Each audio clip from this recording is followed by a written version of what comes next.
Mr. Mayor, it is now 4 p.m.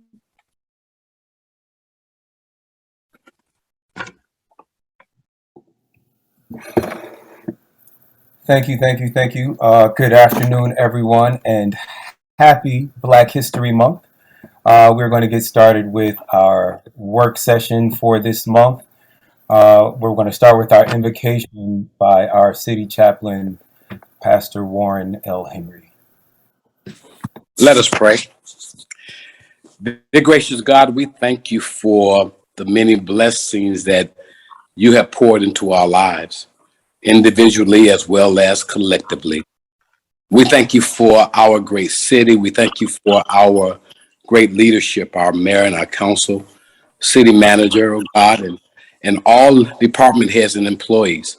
We thank you for the covering in which you've given us of safety, of good health, all the things that you have provided in our lives that actually cause us to just take notice and stand up strong because you have blessed us.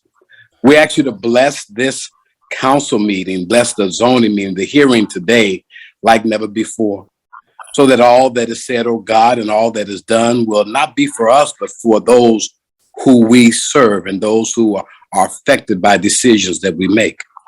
So we count it all joy, and we thank you well in advance. This we pray. Let us all say amen. Amen. Thank you. Thank you so much. Mr. Clerk, would you please call the roll? Yes, sir. It's roll call for the February 8th work session of the City of South Fulton City Council. The Honorable Catherine F. Rao, District 1. Present. The Honorable Carmelita Gums, District 2. Present. The Honorable Helen Z. Willis, District 3. Present. The Honorable J.C. Sebastian, District 4. Present. The Honorable Corey A. Reeves, District 5. Accounted for. The Honorable Natasha Williams, District 6. Present. The Honorable Mark Baker, District 7. Present. And the Honorable Mayor Khalid. Present. Mr. Mayor, you have a quorum. Thank you very much. The next item. The next item is Roman numeral 4, monthly reports. The first monthly report will be the finance report, and that will be provided by Karen Slaton-Dixon, the city's finance director. Good afternoon, Mayor, council members. I wanted to present to you the financial report for the 2021 fiscal year as of December 31st, 2021, and it's actually fiscal year 2022. I apologize for that typo there. But we'll turn to the first slide for me. Let's see.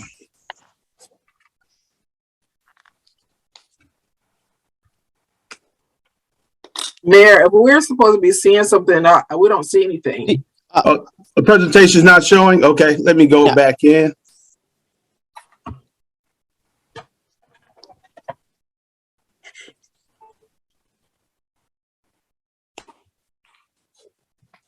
All right, thank you for that, Corey.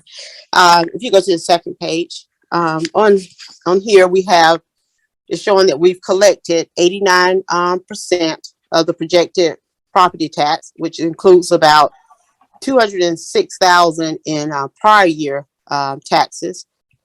We've collected about 101% of other taxes. 101% of other taxes, and that's going to include your insurance premium tax and your alcoholic beverage excise tax and fees. And then we've collected about 72% of the IGA FID for the fire in the city of Atlanta, which includes 2 payments on the IGA for the fire service. I will mention that on the city of Atlanta payment, they have actually already been billed invoice for $340,000. So we actually have sent over 2 emails to them requesting a status on that payment. So I would expect that to be in by February here. All right, so we'll move to the next page for me. Next slide. Okay. And just going back to on the finance, I'll just say overall we've collected about 56% of the projected revenue. And so on this slide, we have a summary of our expenditures as of December the 31st, which is the first quarter in FY22. So we're showing about 12% of the budgeted funds being spent.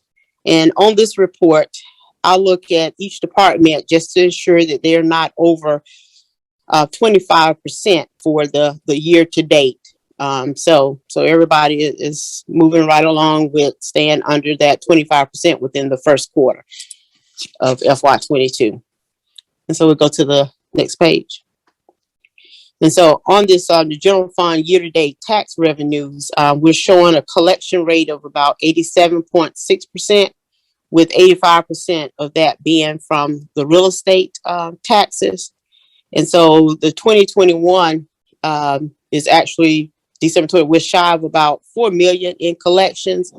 And then 2020, we're shy of about 190,941 against what was actually billed and what we've actually received from the county. We'll go to the next slide.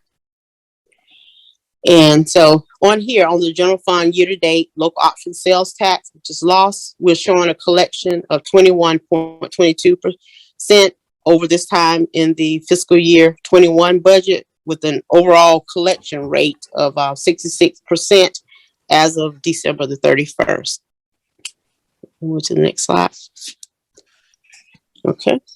And then on the general fund year-to-date T-SPLOS, we're showing a collection of 5.8% over this time in the FY21 budget, with an overall collection rate of 28.63 as of December 31st. Go to the next slide. Okay, and on this, the general fund summary of expenditure, this shows you a bar graph of the department spent based on the previous summary of expenditures that I went over early by department. Okay, go to the next one. Okay. And so this shows here on our summary of revenues and expenditures. This is for all funds.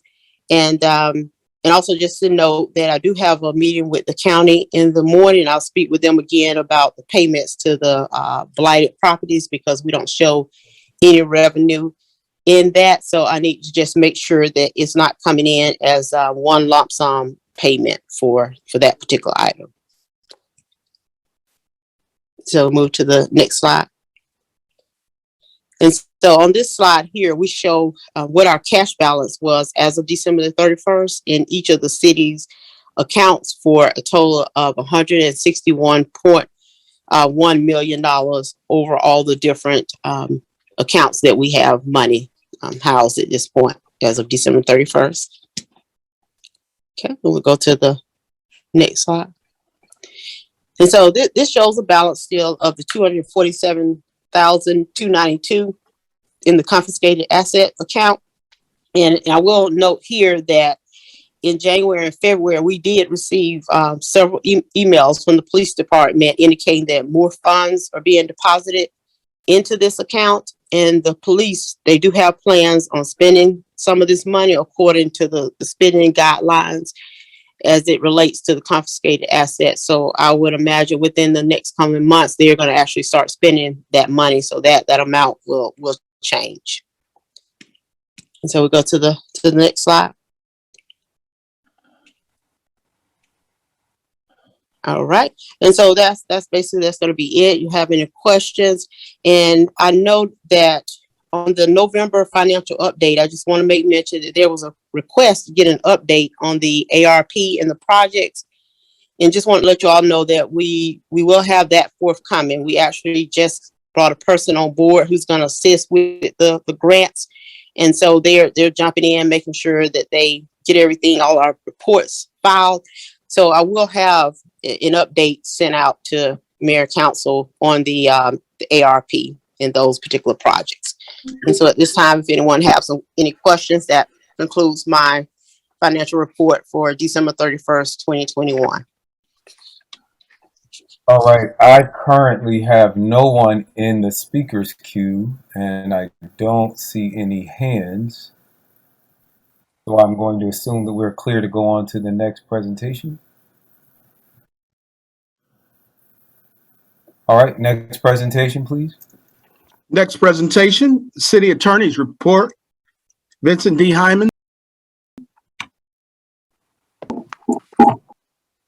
Good afternoon, everyone. This is Captain Brennan from the City Attorney's Office. Mr. Hyman is out of the office. However, he emailed his report last night to all council members.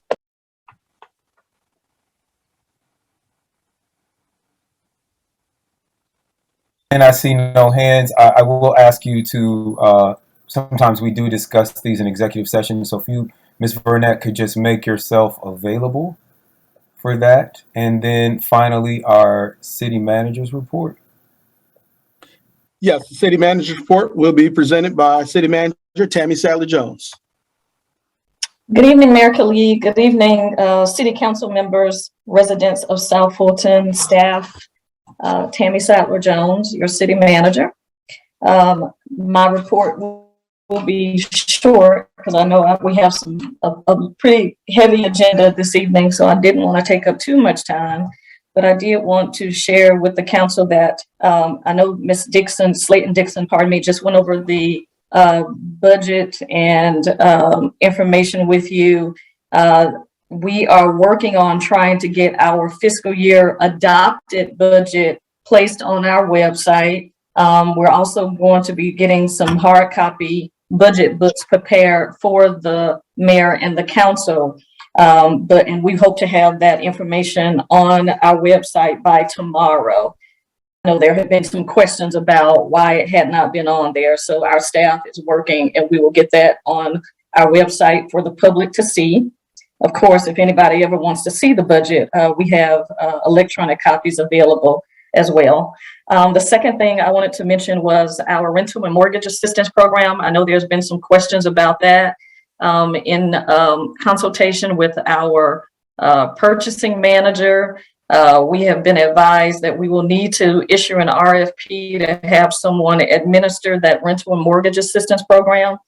The scope of work is currently being vetted, and once that's complete, we will open that up for bidding for any individuals that desire to bid on the assistance of helping to administer our rental and mortgage assistance program. And of course, that is through our American Rescue Plan Fund money as well. The other thing I wanted to mention, as of this past Friday, February the 4th, I was contacted by the State Office of Personnel and Budget, and they informed me that they were in need of some payroll information to continue processing our $1,000 first responders grant that is being issued through Governor Kemp's office. We will be providing them the requested information that they need. They did tell me that there are a number of cities within the state of Georgia that are still waiting to get their $1,000 bonuses for their public safety employees. So I want to assure our public safety employees that we are working diligently as quickly as we can to provide all necessary documentation to the state. I was told once we submit this information, it has to go through another process for approval. So as soon as we get this, we will issue it out to all eligible individuals. And I do want to thank Mr. Harvey Davis, one of our South Fulton residents, who actually had shared with me that he passed along my contact information to the state office so that they could, check into the status of our application. So we appreciate Mr. Davis. We appreciate the mayor and the council, your support in this. And we want to assure our public safety employees that as soon as we receive this information and these grants, we will issue those out as soon as possible. Mayor, with that, that's all I have at this time. All right, I see Councilwoman Willis. Thank you for recognizing me. Ms. Sadler Jones, can you clarify, because there's a lot of confusion around this. There is the CARES Act, which funded the gladiator pay, correct? That is correct. And then there's the American Rescue Funds, which in which Chief Jones is going to give us a presentation on how he prefers to handle bonuses and pay and compensation today. Am I correct? Yes, but that is different from the American Rescue Plan. The council, you all approved in October the uses of the American Rescue Plan, the $11 million+ that we received from the federal government.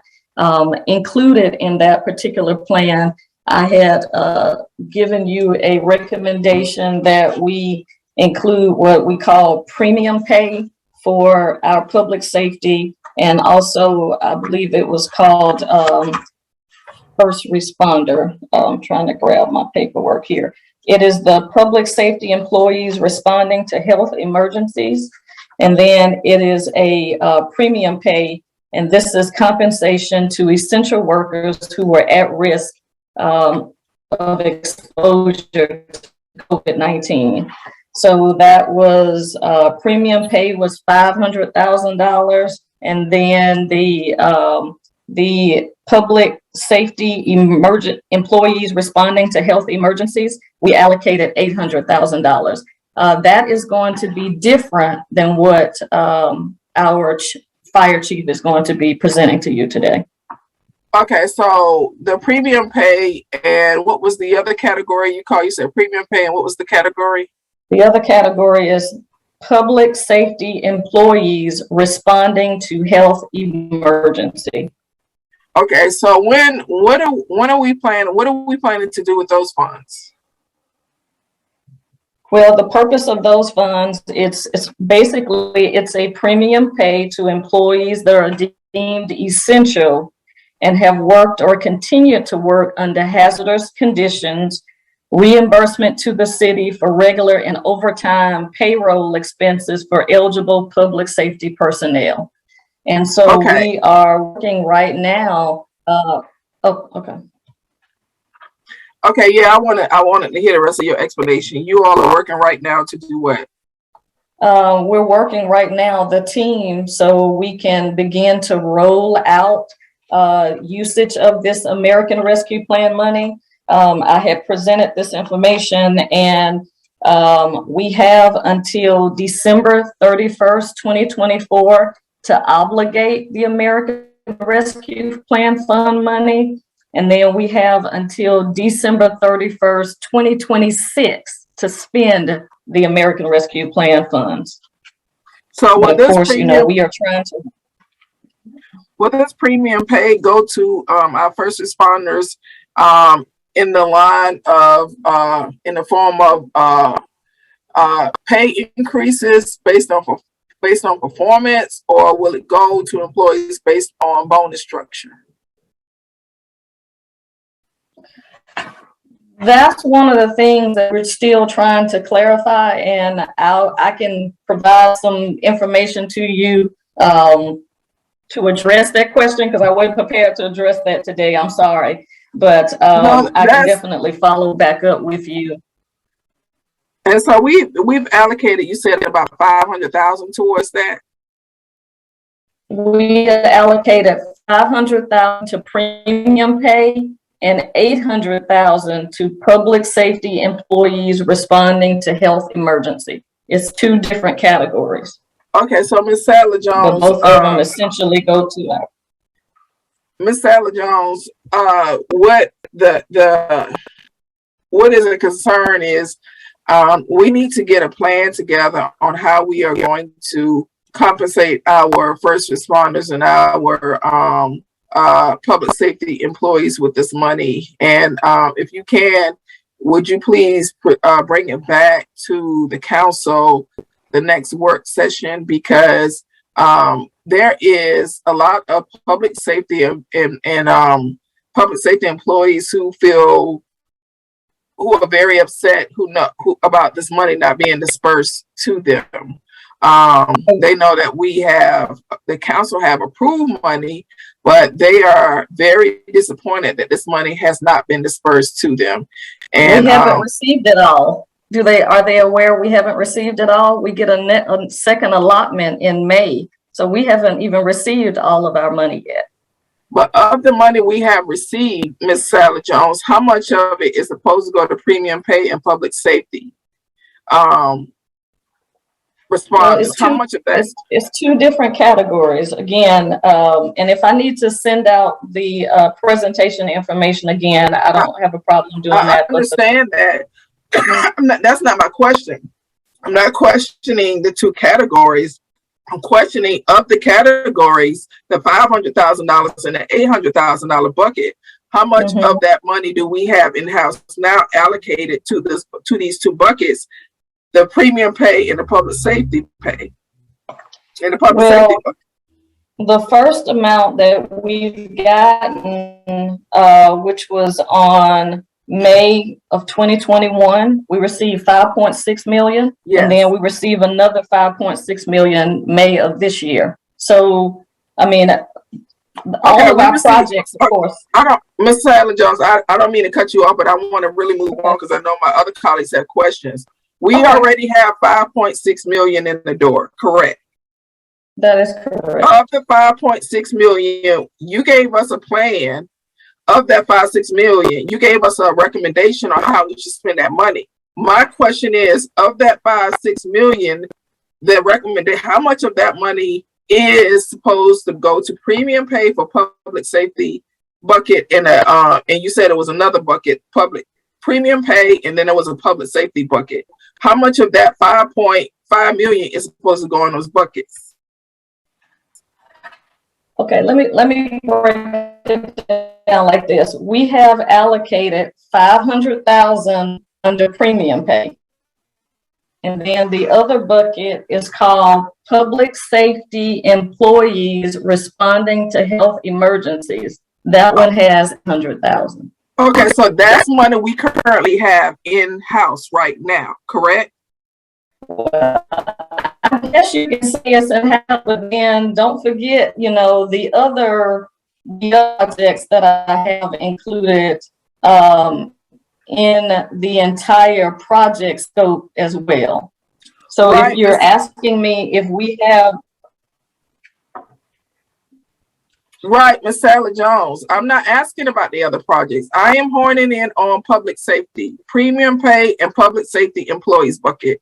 Of that 5 million, how much of that money is supposed to go towards premium pay and public safety employees, the two buckets? I'm not talking about what projects were that we have that you recommended. I am specifically honing in on public safety premium pay. So it's the 500,000. That was the first amount that was allocated, and the first amount that we have out of the 5.6 million. Okay, so we are approaching almost a year. We're over 6 months. And my question to you, and I'm not being condescending, I am really asking out of the concern of our public safety division, who's concerned about not receiving money they feel that we have. This council have, or this city has, and haven't been dispersed to them. I guess my question is, why is it taking so long for us to come up with a plan on how we're going to compensate our first responder employees with premium pay? Because it's been over 6 months now. Councilmember Willis, I realize it's been over 6 months, but this is federal money we're dealing with.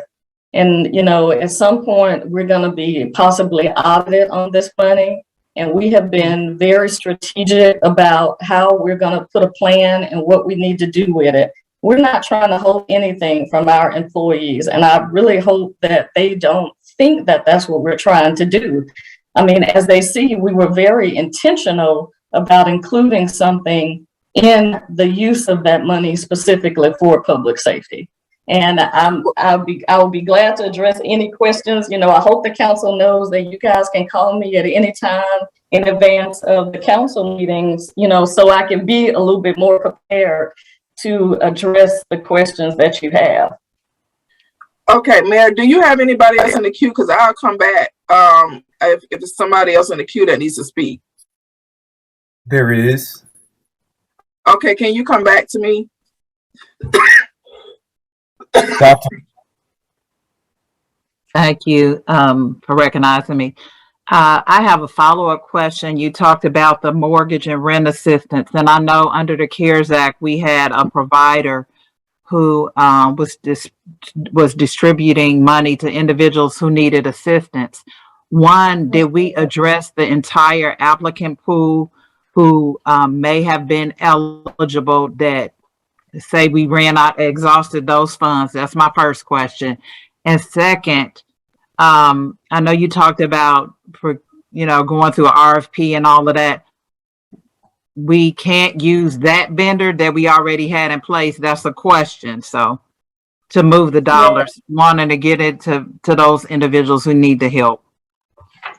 That was part of the question that we posed to our staff and in our procurement office. And I was told that we cannot use that vendor. We will have to go back out for an RFP again, because that particular vendor was used for CARES and their contract with the city terminated September 2021. Okay, thank you for that clarification. The second part, though, in terms of people who may have been on that list that needed help and may not have gotten it, are we going to start and look at, or at least let those individuals know about the new process to get assistance? And I also saw where Fulton County also allocated additional $25 million for rental assistance, and that would cover people who live in our area as well. Yes, ma'am. The answer to that question is yes. Thank you. You're welcome. All right, back to Councilwoman Willis. Ms. Tyler-Jones, we need to get some communication out to our employees. You said you hope that they don't feel that we are withholding money, but they do. There have been very public comments on social media. There's been very forward comments to this council. We really need you to get communication out to these employees. We need a plan by the next work session, please. Okay, yes, ma'am. We can get that for you. We don't need it to go another 30 days without some kind of communication and a plan on how this money needs to be allocated for premium pay and public safety. Okay, yes, ma'am. We can get that in the next 30 days for you.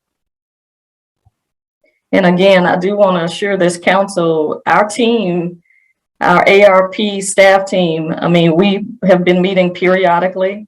Now that we have our new finance director on board, she's been leading those meetings for me. We have all of our staff point of contacts related to the specific project areas they have been meeting. So I do, want you guys to know that even though I may not have communicated that to you, we do consistently meet to go over our projects and the status of those projects and the uses of the money. For the bonus structure that came from the governor, when was the application submitted? The application was submitted in December. Okay. And you said they just reached out to you last Monday asking for additional information. No, ma'am. They reached out to me on Friday, February the 4th. And that is the money that will put $1,000 in all of our first responder pockets, right, from the state. Yes, ma'am. Those who are eligible, I believe they have to have been employees of the city during a particular time frame. Okay, thank you. Where are you? Thank you. And I want to thank our finance director, Ms. Slaton-Dixon, our city attorney, Catherine Burnett, and you, Madam City Manager Sadler Jones, for your reports. I will just echo your sentiments about wanting to be careful with this federal money. We're going to have some more conversations about ARP later on in this meeting, but I know that I have been talking with people in Congresswoman Nikema Williams' office, our Congresswoman, one of our Congress people, as well as mayors and county commissioners from all over. And these American Rescue Plan Fund rules are quite confusing and sometimes unclear. And there's a variety of interpretations on how we can do what we can do with them. So thank the three of you for your diligence in making sure that we are doing this in decency and order. With that, I do have one question for regarding the mortgage and rental assistance programs. Does that allow us to award grants for people who are behind on their HOA fees?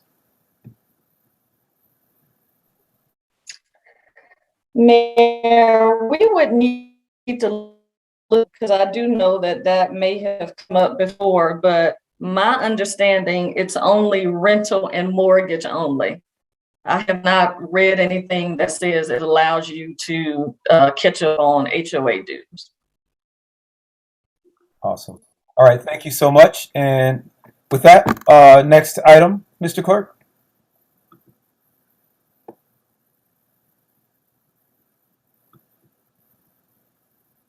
Are you there, Mr. Clerk? I'm sorry, I was on mute talking away. Yes, sir, Mr. Mayor, I apologize for that. The next item on the agenda is public comment.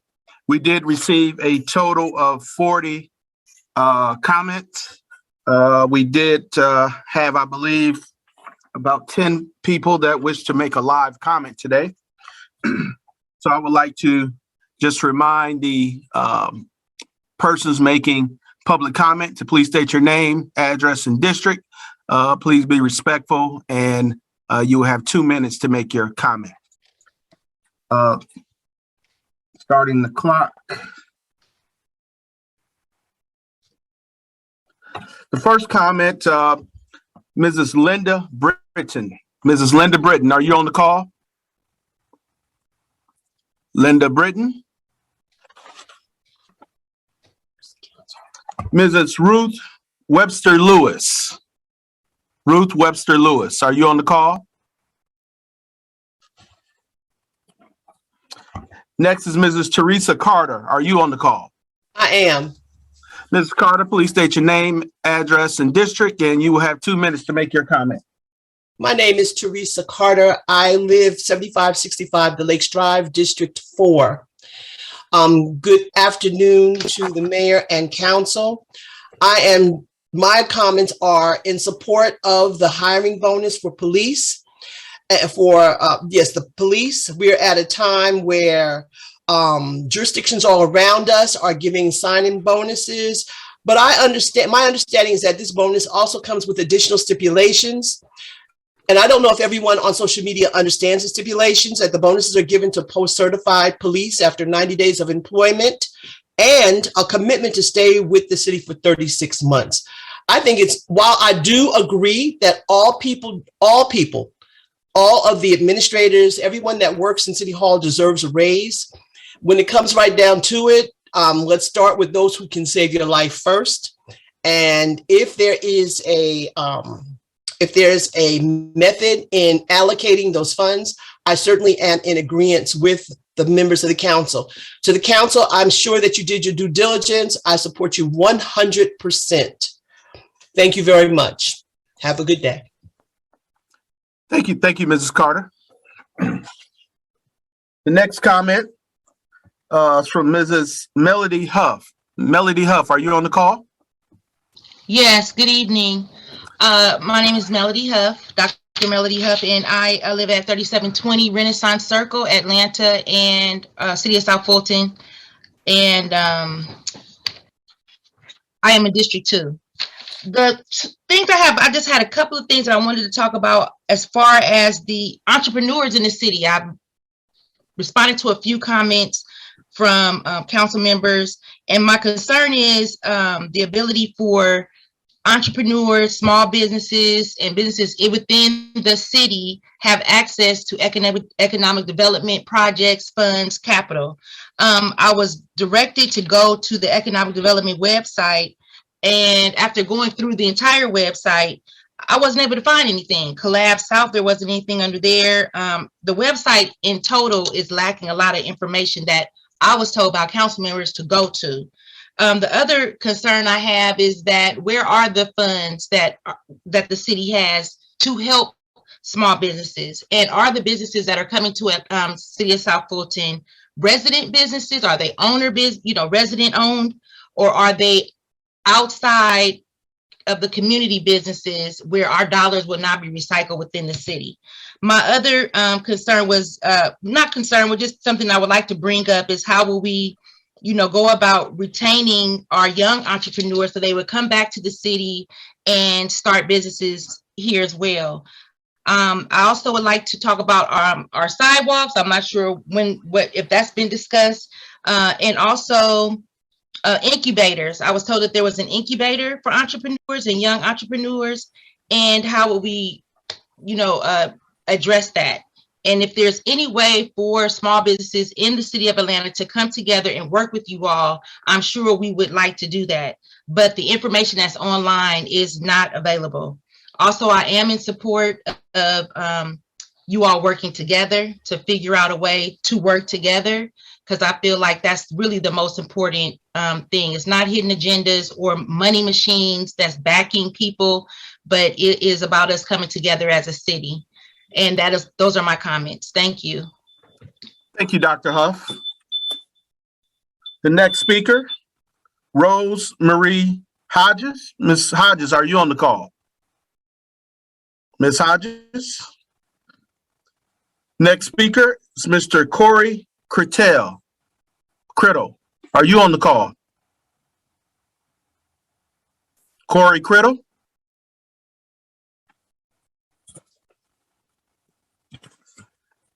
Next speaker is Mr. Drew Demand. Mr. Demand, are you on the call?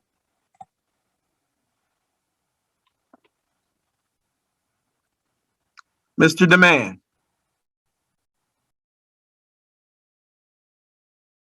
Mr. Demand or Mr. Criddle? I see both of you in the call. Mr. Criddle, can you hear me? Mr. Yes, Demand. I'm here. Okay, Mr. Criddle, you have 2 minutes. Please state your name, your address. Mr. Demand or Mr. Criddle? I see both of you in the call. Mr. Criddle, can you hear me?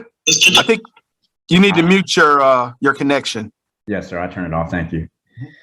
So my name is Corey Criddle. My address is 7116 Boulder Pass, South Fulton, Georgia. And my comment today is in reference to what the young lady was saying a second ago about promoting local business. I am the owner of Fit on the corner of Old National. We do a lot of things for community outreach. We've had several events on the corner that Mayor Khalid has helped us promote. Councilman Mark Baker has helped us promote. We have a foundation where we work with kids every Saturday. We provide them a free workout, and we invite a guest speaker from the community to come out and talk to the kids about life, business, entrepreneurship experiences, that kind of stuff. My comment today is specifically in reference to us finding a way to promote local business. I feel like a lot of the conversations I've had over the past 15 months or so since we've been open has been conversations with you guys about how do we promote, local business? How do we figure out a way to get South Fulton and Old National and just this area where it needs to be, and actually successfully complete the vision that everybody has for this area. And I really don't think it's as complex as, a lot of these conversations make it out to be. I think that at the end of the day, it boils down to you guys doing business with those businesses. Since we opened in October of 2020, I have not seen the previous mayor. Not one time has he stopped by the business. There's 7 council members. I've met 2 out of the 7 that are there, despite having a foundation where we work with kids and have had several community outreach events. 2 weeks ago, we had a ribbon cutting ceremony at the facility. Not a single member of council showed up. The mayor didn't show up. But yet code enforcement showed up just as we finished the meeting to tell us every code that we were in violation of. And basically, more or less, my statement is that, I think that the potential this city has is great, but until we figure out a way to promote the own businesses in our backyards, we're never going to realize the potential that we have for our business. And that's my comment today. So thank you guys for the time. Thank you, Mr. Critel. Mr. Drew Demand, are you able to make your comment? Yes, sir. Can you Yes, hear me? sir. Yes, sir. Please state your name, your address, and your district, and you will have 2 minutes. Okay. This is Drew Demand. I'm at 4640 Gordon Street, 30213. It's the formerly Fairburn part of South Fulton. In light of the now public controversy over the fractious discussion of police retention bonuses, it has become necessary to zoom out and take a look at the issue from a different angle. In light of the now public controversy, I'm glad to hear council having a conversation about pay for public safety personnel besides police. I've personally only had 2 experiences with our local police, one sort of positive and another rather unhelpful. That said, I have no reason to impugn the City of South Fulton PD at this time. However, I question the validity and ethics of a council member bringing up the issue of police retention bonuses into a meeting for which it was not on the agenda and proceeding to disrupt the conduct of the meeting by insisting on having the discussion, despite the mayor's assurance that the issue would be discussed at this month's meeting. Furthermore, I'd like to point out that our city's budget already allocates significant funds to the cops, perhaps at the expense of appropriately funding other departments. Personally, I'd like to see bonuses for city employees that do not favor police as centrally important to public safety, as there are many other factors to public safety than simply policing. The improper insertion of this discussion into the agenda was disruptive, awkward, and unhelpful, and resulted in yet another needless public attack on Mayor Khalid by members of council. Can we please stop the personality conflicts and get to city business? Citizens are unhappy and would like to see a functional government that works together. Thank you so much. Thank you, Mr. Demand. Mr. Mayor and Council, I will read the remaining comments we have in the remaining 20 minutes we have left. We have a comment by Rosemarie Hodges, who lives on Bellwood Circle in District 3. I think she originally wanted to make a comment regarding police officer and speed observance and street plates. Next is Linda Britton, who lives on Enon Road in District 1. She states our policemen, law enforcement, are first responders putting their life in danger at all times with high crimes all over Georgia. Next is Ruth Webster Lewis, who lives on Jasper Way in District 2. We need to support law enforcement in our community. With the high turnover rate, we need to do all we can to attract and retain our police force. Next is Sonia Patterson, who lives on Haley Circle in District 2. She says, good evening, Honorable Mayor and Council. I would like to say that I am in support of actions to ensure the retention of our police department and other safety departments. I just saw where East Point had an advertisement that they may destabilize our safety. If the desire is to ensure all employees get raises, can you consider taking care of our first responders in the midst of a pandemic and then revisit the remaining staff separately? I am also not opposed to bonuses based on performance. I do not agree with across-the-board bonuses just because. It should be based on performance. Lastly, while I appreciate the observance of Kwanzaa, I think we should maybe consider early leave, maybe 3 p.m. on these days, and maybe one day off during that week, subject to the manager's approval. I did not agree with every Friday off in the summer. We need to understand the impact of our taxes for our taxpayers. I think further discussion and maybe reallocation of funds from somewhere else can be considered to help fund some of these plans. Thank you for your time. Next is Mrs. Adisa Aarons, who lives on Makeover Court in District 5. to the City Council. I am writing to request that the veto of the police retention and recruitment done by Mayor Khalid be overridden by the City Council. It is important that we have public safety, and not having the funds available could cause there to be an issue with public safety.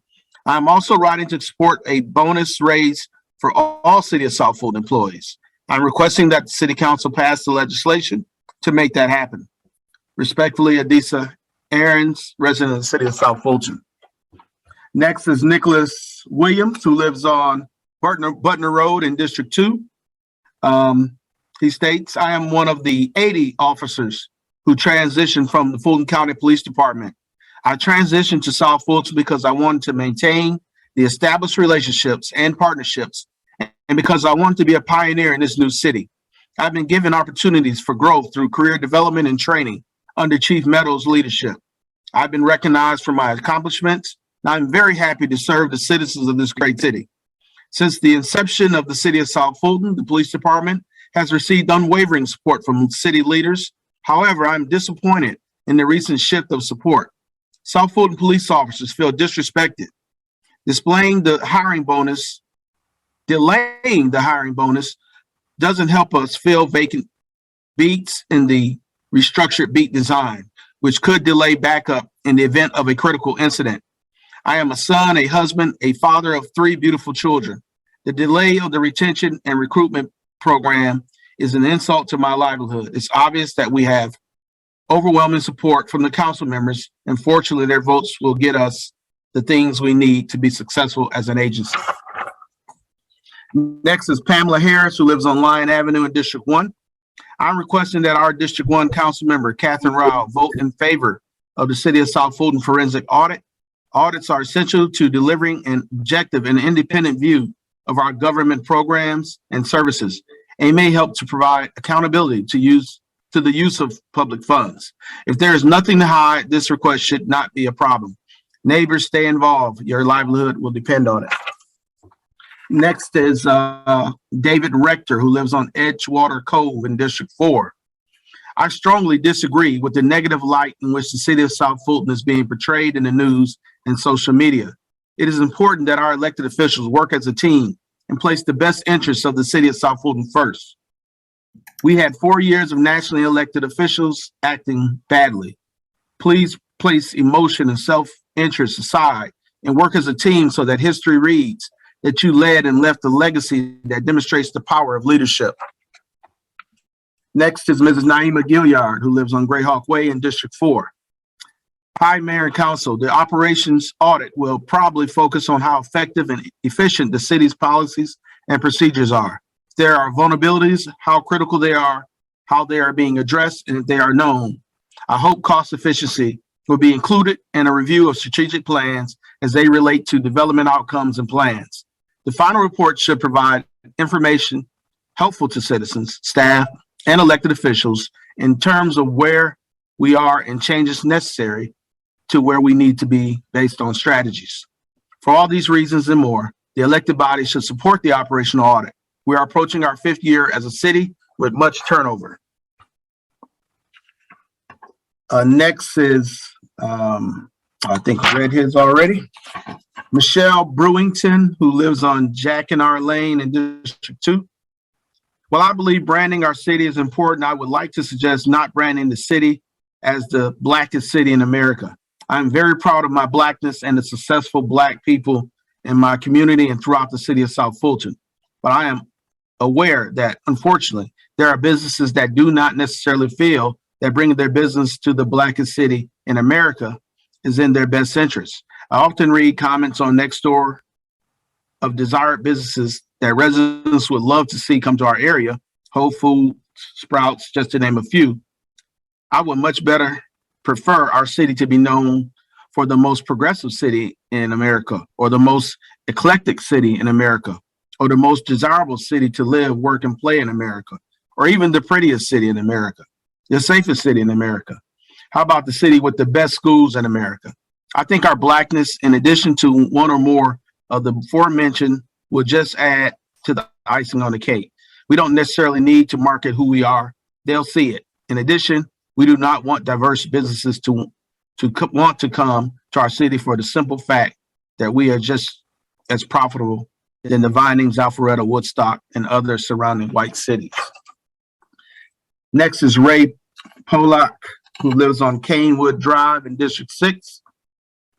She states, for employees that have annual vacation plans and family commitments, are they allowed to acknowledge in addition to the July and December dates being implemented?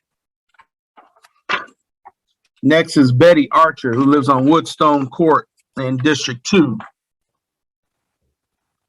States, while I understand the mayor's reason for vetoing the police officers' bonuses last month, I feel strongly that when the discussion is over, officers should receive the incentive bonuses for retention and new hires. We need a strong police presence in South Fulton. I also feel it is time for the city council to have in-person council meetings. There is no logical reason, in my opinion, why they should not be in person. Next is Carell Driscoll, who lives on Walnut Ridge in District 2.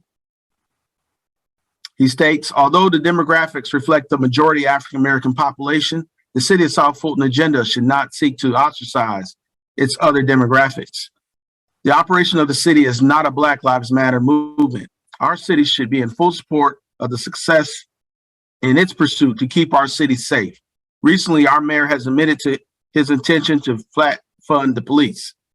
That is intention to harm the city he professes to love. I'm asking council to support our police department and grant their request. If the council will consider employees change in work days and hours, please consider adjusting salaries for the time not working. Today, their salaries are based on 40-hour work weeks. If that time is decreased, I believe their salaries should be decreased. I am sympathetic to the employees, but more sympathetic to the property owners that support the operations of the city. Next is Clyde King, who lives on Peppermill Lane in District 6. He states, everyone do me a blessed service, make an effort to assure the citizens that the mayor and council of the city of South Fulton demonstrate and conduct yourselves with the power of Black love. To say we are the blackest city in America is embarrassing with the infighting that is obvious at every meeting and in the media. It's wearing me out, embarrassing. Keep all disputes in the executive meetings and learn how to compromise together without being disagreeable. In other words, Mayor, keep your horses in the barn. Once they get out, it's hard to get them back in and lock the door. Keeping in mind our history and our ancestors' tears, suffering, injustice, breakup of our families, and death for 400 plus years that have allowed the city to exist with Black leadership. Your job is to grow the city with goods and services, improve education, jobs, construction, exposure programs, and parks and recreation for all ages and more. These things help us to enjoy work, play, and living safely in our communities. Ultimately, how are we going to develop talent, skilled, productive citizens and keep them here? Many people died for you all to be in your positions with the hopes of the fighting for justice, voting rights, healthcare, education, keeping our families together for generations, etc. We are a people of love. Through all of that, and our contributions to the world and humanity are enormous and worthy to make that claim. How about loving ourselves? Next is from Helen Vance, who lives on Montelli Circle in District 6. Dear Mayor and Council, I like the idea of Summer Fridays. This is a perk many companies have successfully implemented. I would caution this perk cannot be at the expense of customer service.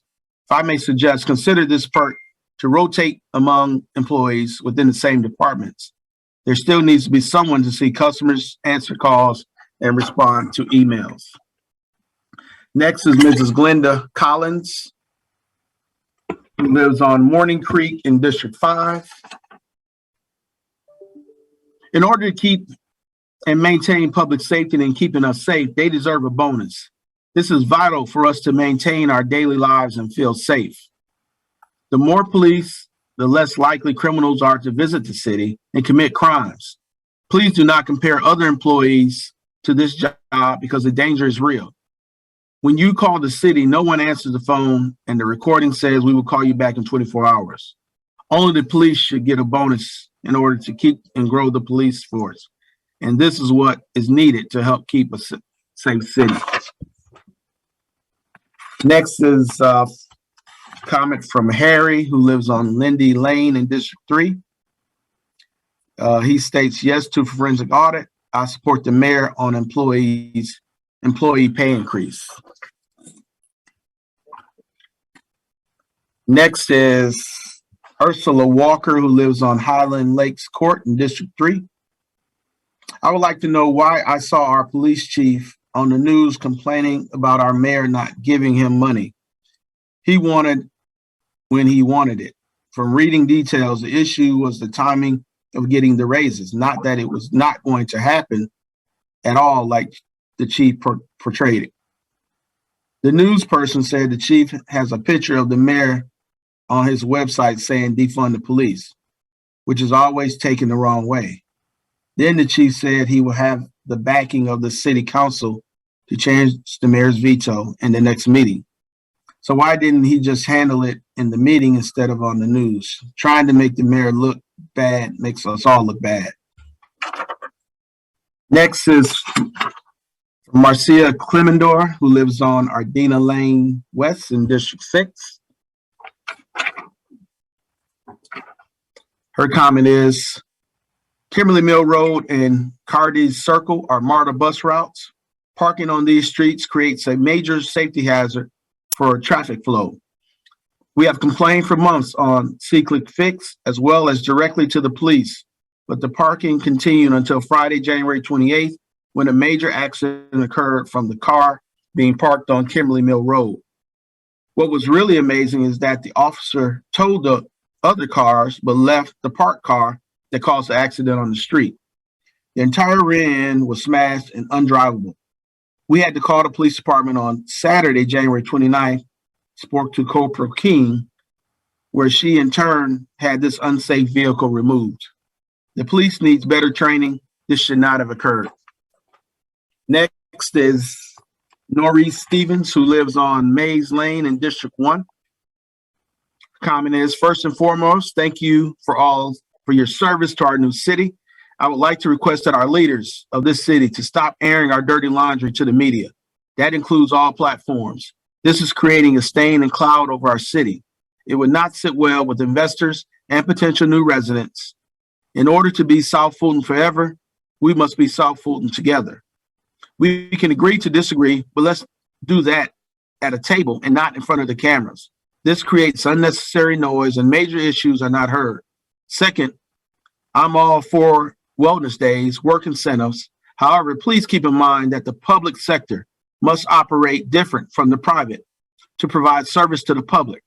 I hope all factors and variables are being considered regarding the week of Kwanzaa, the first week of July, and also summer Fridays.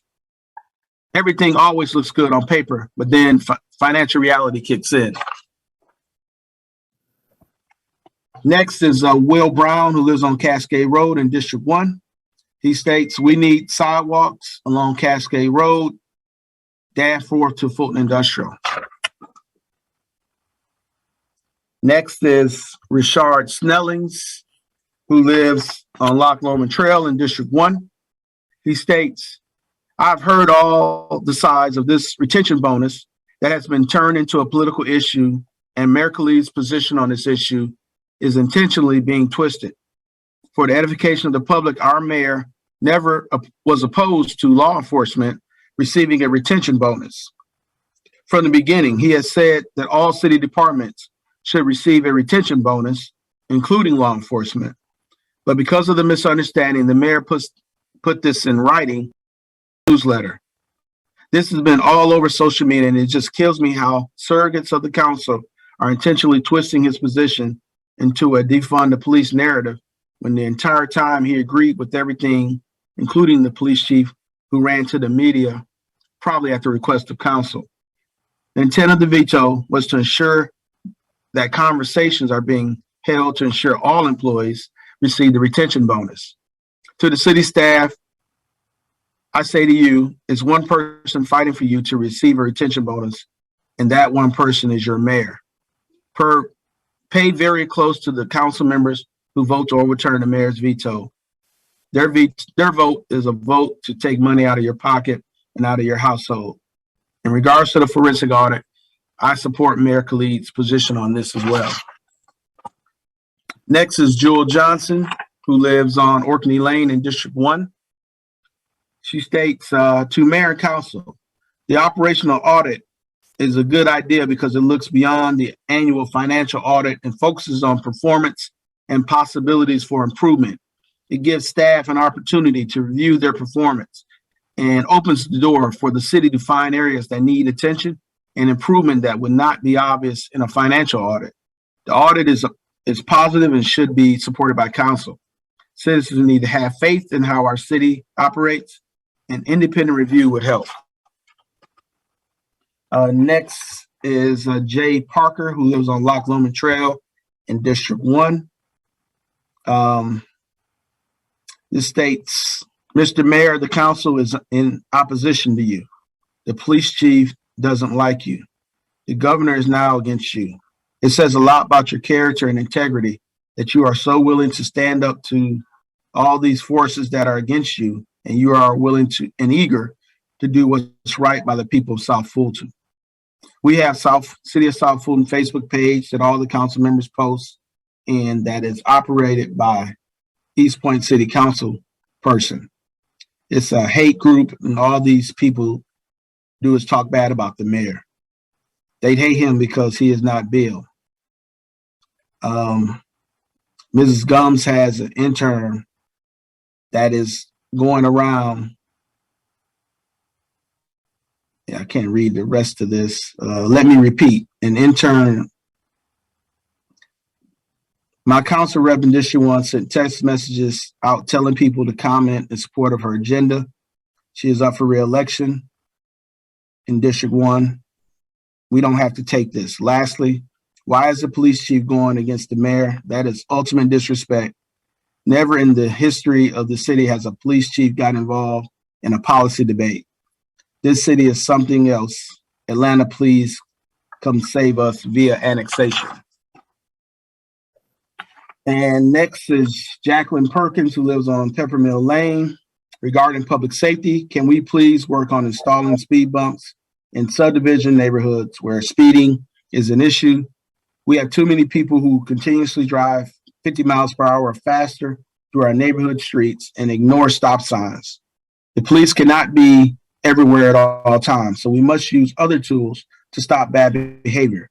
The speed cameras in the school zones are helping, but it's limited to the school zone. DeKalb County had speed bumps in a lot of its communities because they and the cameras work to deter speeding. It shouldn't take signed petitions or a tragedy to proactively prevent destruction and death. Mr. Mayor and Council, we have reached the 30-minute time limit. Okay. Okay, thank you so much. And thank you everyone for your comments. Can you all hear me? Someone just put a thumbs up or something. If Yes, sir, we can hear you. Okay, perfect. We've been getting a couple of, thank you. We've been getting a couple of complaints about the audio, but hopefully this will be our last Zoom meeting.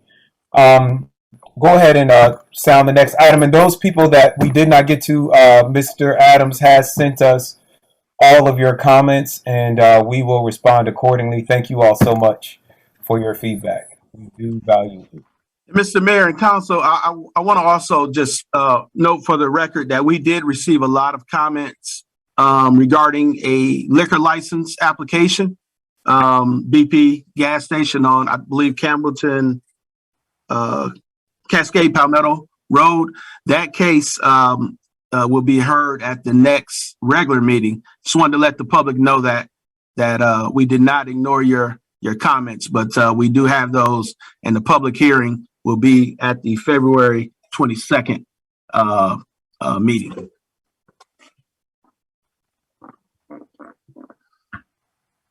All right, thank you, sir. I believe the next item is our ARP I'm sorry, our audit. While we bring those folks on, I will just open by saying we've had lots of comments, requests for audits, for forensic audits, for all of these things, and for the edification of our council and our public, we are going to have two presenters now explain both the difference between all of these audits and how they actually play out on the ground. We will start with our annual auditor, Mauldin and Jenkins. Thank you, Mayor. Can everyone hear me okay? So I'll be pretty brief to allow some additional time for David Roberts of our governmental advisory practice to kind of discuss the citywide operational audit and what that entails. But as far as, the financial audit, which is, done by us as your external and independent auditor, the main purpose of that is to give an opinion on your financial statements to determine whether or not it's materially correct and free from material misstatements, whether caused by fraud or due to errors. And so when we talk about opinion units and giving an opinion on those opinion units, we're talking about as of your most recent completed audit, fiscal year 2020, your governmental activities, which includes your governmental funds on a full accrual basis. So your general funds, special revenue funds, capital project funds on a full accrual basis with long-term debt and capital assets included in that. So that's your governmental activities. And then your discretely presented component unit, which is your development authority, we give an opinion on it. And then on each individual major fund. And so as of 2020, it was your general fund, which is always a major fund, is your operating fund. And then your T-SPLOS fund, your capital projects fund, and your capital advance project funds. Those were your individual major funds that we gave individual opinions on. And then on your aggregate remaining fund information, which is your municipal court, and then the non-major governmental funds, including your confiscated asset fund, hotel motel tax fund, as well as the multi-grant fund. So we give an opinion on those opinion units that they're materially correct. And we perform, various audit procedures on your balance sheet, cash, accounts payable, accounts receivables, things of that nature, and then also on revenues and expenditures. And again, we're not testing 100% of your population, but we're, running samples and also scoping balances and testing those amounts over scope. We're not required, auditors are not required to give an opinion or assurance on the city's internal control structure. As external independent auditors, we're only required to gain an understanding of those controls that are in place, but not to give an opinion on those. Now, if the city receives and it spends $750,000 or more in federal award programs, then you're required to have a separate single audit in compliance with the uniform guidance. And so that we do give opinions on pertaining to single audits of federal award programs. So with that being said, I want to turn over to David Roberts to kind of discuss what the citywide operational performance audit looks like, and then the difference between that and forensic audit. So with that being said, David Roberts. Great, thank you, Doug. But mainly thank you, Mayor and members of council. And I know we have a presentation up. If possible, I believe you have both a native PowerPoint file and an Adobe. If possible, if you could show the native file. I think things get a little jumbled when it's PDF. But I will jump in and I'll be succinct. I know you have a full agenda and certainly happy to answer any questions that you have. So I'm going to provide an overview of what a performance and operational audit is. Talk a little bit about objectives, goals, other municipalities that have gone through this process across the country and nearby. And also, as Doug mentioned, discuss the differences between an operational audit, a financial audit, and a forensic audit. So first, in terms of performing a citywide or organizational-wide performance and operational audit, it's an objective assessment. So it's an independent party coming in based on proven method tested before to review and evaluate core functions. Those four core functions can include operations, communications, customer service. They can include others, but I think those are the three broad buckets that most city or municipal services can fall within. Scope includes focusing on all departments, and it really looks at the operating environment, what are the key services, how are things organized from an organizational structure, what are the workflow and key business processes, the use of technology, performance, governance, policies and procedures, and service delivery models. And service delivery models gets into how you're providing the service. Are you doing it internally? Are you using external outsourced providers? And then how is that available to the customer? Is it available through electronic means, manual, etc.? At a high level, the most simplistic way to boil down what a performance and operational audit is it identifies what is working well so that we can replicate that throughout the city, what needs improvement so that we can enhance that, and then what are our areas of risk and concern so that we can really focus our attention on that to mitigate risks. On slide 3, we talk about the objectives. And certainly we want to understand leadership's visions and goals for the future. There's no one way to do an operational or performance audit. Again, want to align and understand leadership's vision for the future so that those recommendations and roadmap can be tailored. As I said before, we want to identify areas that are performing well to replicate, where are opportunities to enhance operations. How does your city operations and performance compare to leading practices, whether that's other public sector or other private sector organizations? Certainly develop meaningful recommendations to enhance operations. And one thing that we always do is we create a detailed strategic roadmap describing how our recommendations should be implemented so that the organization has a detailed blueprint of how to move forward. Specific goals, obviously, and I think one of the persons during the public comments mentioned this, a goal certainly is to optimize efficiency and effectiveness. Obviously, we want to reduce risk and maintain compliance, and certainly a lot of risk related to federal funds, as I heard earlier in the meeting. Want to strengthen internal controls, policies, procedures, and governance. Certainly important to the citizens to increase transparency and accountability and enhance customer service. So why now for the city of South Fulton?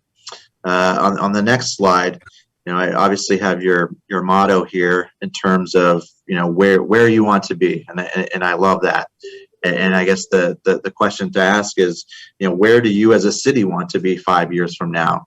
And I think that where you are right now, you're coming up on 5 years of incorporation. It's a great time to take an objective look on your previous 5 years. What are some of the successes? What are some of the lessons learned? Now that we've grown significantly, where do we want to be 1, 3, 5 years from now? And how do we get there?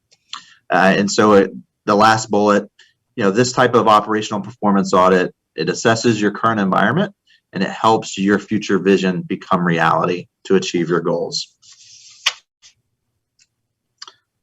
I will be, for the sake of time, a little short on the next couple, but this is about our advisory practice. So my name again is David Roberts. I lead our firm's government advisory practice, have more than 22 years of experience consulting at the federal, state, and local level. We've led numerous projects across the country providing similar services. And just in terms of some of the neighbors that we have, if you look on slide 6, numerous Georgia agencies, City of Atlanta, City of Forest Park, DeKalb County, Fulton County, Gwinnett County, numerous others have undertaken similar projects. Okay, if you move to slide 7, as I mentioned, whenever a similar audit is done, you want to ensure that you have a methodology. You need to know to your stakeholders that we have a plan and we have rigor in terms of how we're doing it, and that our recommendations are based on quantitative and qualitative data. And the methodology that we've developed is called Compass, and that's something that we leverage for all of our assessment and transformation projects. Slide 8, for the sake of time, I'll this. But in terms of a work plan, these provides high-level steps for how we would go about conducting an operational audit. Obviously, we meet with you and we have initial planning and really define that scope of work and understand what it is that you want to get out of it. Once we define that scope, we gather lots of information. So lots of information is requested. We typically do anonymous surveys. It's a great way to get anonymous feedback. And we don't report anything or opine on anything just because somebody says it in a survey. But if we identify trends, we go and see if we can seek evidence to validate that point or disprove it. Certainly benchmark to other organizations. A lot of field work. We're very collaborative with you, understanding where you want to go, and so that our recommendations are tailored for your environment specifically, again, to help you achieve your vision. And validation and reporting, our process is very rigorous and goes through multiple collaboration and communication steps to ensure that we're all in sync and that there are no surprises. Slide 9 touches on what the mayor mentioned to Doug as well. So I'm going to give you my thoughts on the difference between a financial forensic and operational performance audit. As Doug mentioned, so Doug is your financial auditor. And so a financial audit, it's an objective examination of the financial statements. So it does provide an opinion on basically whether the finances are submitted or stated correctly based on a reasonable level of assurance. And throughout the process, there certainly are sampling techniques that are used to identify potential areas of fraud, waste, or abuse. A forensic audit, it's very targeted. And so what I mean by that is the scope is very limited in terms of what it is that we're looking for. And it's really focused on obtaining facts. And I would say it's what I call a postmortem. So you're looking at something that has already occurred and determining those facts. What happened? How did it happen? If there was fraud, waste, or abuse, how do we prevent it from happening in the future? And again, so very, very targeted. So an example of a forensic audit could be looking at the past 5 years of a specific grant and really wanting to understand how did we spend the money, how did we administer it, was there any indication of fraud, waste, or abuse, and what can we do differently going forward. The third audit that we've talked about, an operational performance audit. These can be done citywide. These can be done focused on specific departments or functions, but they're much more broad in nature. And they're really focused on understanding your current state. So how are you doing things now? How are things working now? And not just what your policies and procedures say how things are supposed to work, but how they're actually working in reality. Comparing your current state to leading practices, coming up with opportunities for improvement, and again, ways to achieve your future goals. The operational performance audit really is focused on enhancing efficiency and effectiveness, increasing performance, service delivery, customer service, etc. So it's really about transformation in my words. And it's very strategic in nature. Last slide is slide 10.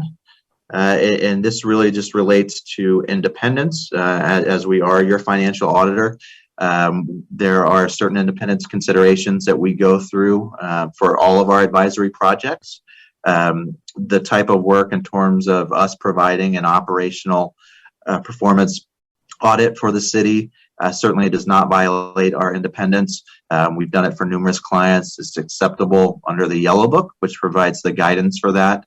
And again, we're very thoughtful in terms of actual and perceived conflicts of interest. And if you were to engage us to perform such an audit, there are no independence issues or conflicts of interest there. We do maintain separate teams. I'm in a separate practice from the financial auditors. And again, we do maintain a separation of teams in performing the work. And we have performed and helped numerous audit clients across the country with similar services. So I know that was a lot. I will pause there and yield back to you, Mr. Mayor. Thank you so much. we just want to put some meat on the bones of this. That was a lot of theory. If you could just go back to the slide that shows the three different audits, there have been lots of calls for audits, and I think it's important as an elected official that we listen to what people are asking for, but hear what it is that they really want. And so people may not, it may seem like they want a forensic audit, but maybe they want something else. And to move this out of theory into practice, we're going to being recorded. Our second speaker, and then we'll take questions from all three of you. It's Black History Month, so I'm so happy our second speaker is a bit of living history, is Mr. Kirkland Carden. In 2017, he was elected to Duluth City Council, becoming the first millennial and the first African-American council member in that city. He is now the youngest member of the Gwinnett County Commission and sits on the internal audit committee. They have committees. And I just wanted you, Mr. Carden, to talk about the audit that you all are going through now, why you chose it, and what it is helping you all to figure out. Sure. Good evening, everybody. Thanks again for having me and giving me the opportunity to speak with you this afternoon. Khalid did a great job with my introduction. Just a little context. November 2020, I was elected to the Board of Commissioners. We have a 5-member board, 4 districts, 1 chairwoman. So we had an election November 2020. We had 3 new board members join the Gwinnett BOC. So a brand new chairwoman, new District 1, new District 3 commissioners. Prior to that, in 2018, we had another election cycle where we elected 2 new people.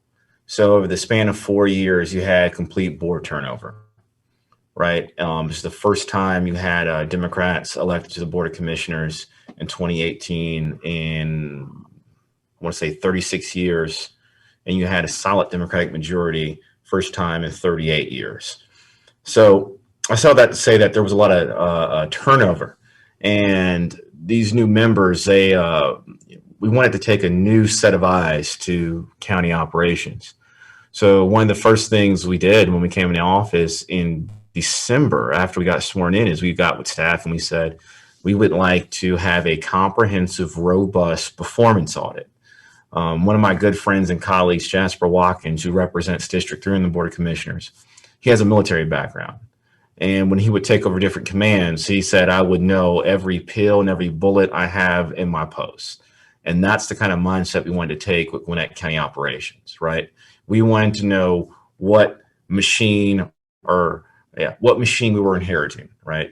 And we worked with staff on the scope. So all 5 of us got together and worked with our CFO, Maria Woods, to get an idea of priorities for us, what we're measuring. And then what was really important to me was the deliverable document, right? Making sure that we have recommendations from the folks doing this work so we can act and follow. Last thing we wanted was just a document saying, hey, these are your problems. Good luck trying to solve them. So with that said, January, so in Gwinnett, we do things a little differently. January of every year, we vote on the new fiscal budget. So though it was our first meeting, we voted on a budget that was prepared and created by the outgoing BOC. However, we were able to work with our predecessors pretty closely to get $400,000 in the budget programmed for performance audit. Again, like I said before, we worked with their CFO on the scope, and we were ready to put out an RFI. We did that. We had a number of people submit applications or submit or respond to the RFI. And we ended up going with the same group that also helps us in our annual audits that we prepare for the state. So I think that was a good move. Again, that wasn't really our move to make. It was more so the scoring committee. That's how our procurement policy set up. But we are in the process of still doing this performance audit. It just started late last year. They started working with the different departments. We have some 12 different departments in Gwinnett County government. I believe we started with, was it planning? Yeah, I think planning was the first department to start the performance audit. We plan on having a finished document later this year, and we're just going to follow up on those recommendations. I think that pretty much sums it up. I'll be happy to take any questions if there are any. Yes. Sorry, I muted myself. The first person I see in the queue is Councilwoman Willis. Thank you all for your presentations. My first question is, Mr. Moses, you have been performing audits for the city of South Fulton since fiscal year 17. So, in performing our audits, first of all, can you tell for the education of the public what type of audit you are completing annually for the city of South Fulton? Sure. So we're doing the financial and compliance audit of the city. And again, we're coming in and we're auditing your balances. Again, we're not testing 100% of everything. Some things we might very well test 100% of, certain receivables and things of that nature. But we're testing your cash. We're auditing your bank reconciliations at year end, through confirmations and things of that nature. Recalculating, refooting, your bank reconciliations. We're testing your receivables and looking at subsequent collections. We're testing your accounts payable. We're searching for unrecorded liabilities at year end to make sure that balance is complete. Testing your payroll, accrued payroll, testing your capital assets, making sure your capital assets are materially correct. Had adjustments that resulted in findings. You've seen that in your reports as well. So we're auditing your financial statements as of year end and giving an opinion on those different opinion units that I mentioned earlier, those different buckets. And so that's kind of what you get in a nutshell from the financial audit. We're not coming in and auditing, again, like I mentioned earlier, the city's internal control structure and giving an opinion on internal controls. We're not required to do that as external and independent auditors, but we're required to kind of do some walkthrough procedures to get an understanding of those controls in place. But we're not relying on those internal controls to reduce our substantive testing that I alluded to earlier as far as auditing balances and things of that nature.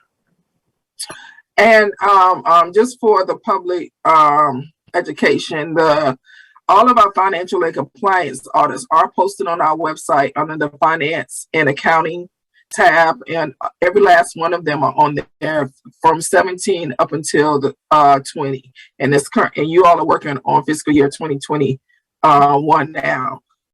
The question that I have is that, did you all find anything that would throw up a red flag that we would need to go do a deeper dive or a specific scope for a forensic audit? Not for a forensic audit. If we came in and noted where there was a potential for fraud, or we actually discovered fraud, or if during our testing of bank reconciliations, we found out that y'all had 5 bank accounts that was never reported in the city's financial statements or on the trial balance report that no one was made aware of. And then I would say, what y'all need to do was either a performance audit specifically dealing with those bank accounts that haven't been reported and look at all of that activity over the last 5 years since the city was in existence if these accounts were never reported. So I haven't run across anything like that. Like I alluded to earlier, we've had findings for, things that were not adjusted in the city's trial balance reports that were provided to us to audit. So we've always had things like that, and we make those adjustments, and if they're deemed material, we'll make findings, and we always had some recommendations for improvements based on things that we noted during the audit, but nothing to warrant a forensic audit per se. And for the education of public, it was just stated that forensic audits are specific in scope, and they are typically looking for doing a deeper dive when for fraud, and they're also used in court processes as well for sometimes criminal action against people. So you all gave the 3 examples of what is a financial audit. You all gave an example of what is a forensic audit, and you gave an example of what is a financial audit. Now, is there, operational and performance audit. And so can you speak a little bit about the difference between a forensic and a performance audit? Both of them seem to be, both of them are, I'm not gonna say seem to be, both of them are narrow in scope, but can you speak a little bit about the performance audit as well? I see the operational and performance at the bottom. Sure, I'm probably let David kind of chime in as well. I'll give you an example. I had a client a few years back. They wanted to have a forensic audit done. So they had a firm to come in and do a forensic audit, and nothing really came out of that. It was, suspicions of something happening. The only thing that they found was issues with procurement, which was something that we had already cited in the financial audit, actually during a single audit of one of their federal grants. Right. So again, a lot of people want to throw out that term and not necessarily what it really, entails. And so a lot of times when, I may have a new mayor, new city council member come on board and they want to have a forensic audit done. And so I try to explain the benefits of both. And then I'll say, what you're trying to accomplish, we can do on a lesser scope and do an actual performance audit or agreed upon procedures, and we can accomplish what you really are looking for through that. And so to me, that's the difference. But like a citywide operational performance audit or assessment, what David has kind of built this presentation on, is much better. And I've been recommending this to all of my clients that I've served. And like I said, Cedar Forest Park is one of my clients in which this was performed for them. And it was well received, not only from the mayor and council, but all the way down to the various department directors and staff as well. David, you want to add anything to that?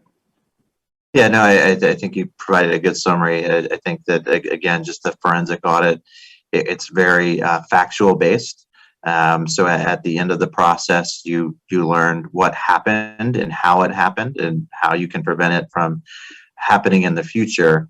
With the operational and performance audit, it's really about not only how you're operating now, but where is it that you want to, how is it that you want to operate and deliver your services in the future, and how do we close that gap from where you are now to where you want to be in the future? Again, it's much more strategic and much more transformative. To give you a cheesy metaphor, I would say a forensic audit is like going to the doctor. It tells you what's wrong with you, right? Whether you're in good health or something is wrong, and here it is. I would say going to a life coach or some type of embetterment, whether it's counseling or working out, that's much more transformative in making you the best you that you can be based on your goals. And that's really more akin to the operational performance audit. Okay, thank you. And I have a question for Mr. Carden. Mr. Carden, before you became a commissioner, you were a council member for Duluth. Do you recall Duluth going through any type of forensic audit process? No, I do not. I was on the city council there for 2.5 years. We didn't do a forensic audit in my tenure. We did do the annual audits. And we submitted that to the state. We really didn't do a performance audit because I was the first new council member in quite some time. Right. Council in Duluth. But I would say this: when we got elected to the Board of Commissioners, we had 3 new people that had all these cool ideas, right, for governance and county operations to improve customer service. And we also had some of the other board members too, the 2 other ones that were like, wow, I got a governing majority here to work with. And I think the first thing this board wanted to do was make sure we had data to justify the proposed policy changes that would come from this board, right? So when you're hit in public, when you're hit with the media or from dissenters, hey, why are you doing this? This is a solution in search of a problem. We can point to that audit and say, well, actually, we conducted a performance audit, right? And we looked at county operations and we found that these were the problems. And we also were given a set of recommendations to address those problems. So right, Mr. Carden, I don't mean to cut you off, but I know we got other calls. I want to get through my questions. Okay, and so what's the budget for Gwinnett County? Ooh, $2.07 billion. Okay, thank you. And so I did do some reading on Gwinnett County, and you all have had historically some issues that predate you. You all had a commissioner that, was convicted and had gone to prison for, for some embezzlement and bribery. Also, here recently, the GOP requested a forensic audit specific in scope over their election process. And so I can understand why, it may have been a call for some forensic audit in certain areas, but let me ask you this. Have you all ever had a forensic audit on the entire county? To the best of my knowledge, no. Right. Yeah. No. Okay, so what you all had was you all are currently undergoing a performance audit for the entire county, or is it specific in scope? So for the 12 departments, and I will say this, I just remembered prior to taking office, we had a performance audit started under the last group in our elections division, and it was 2-part. So I just wanted to add that as well too.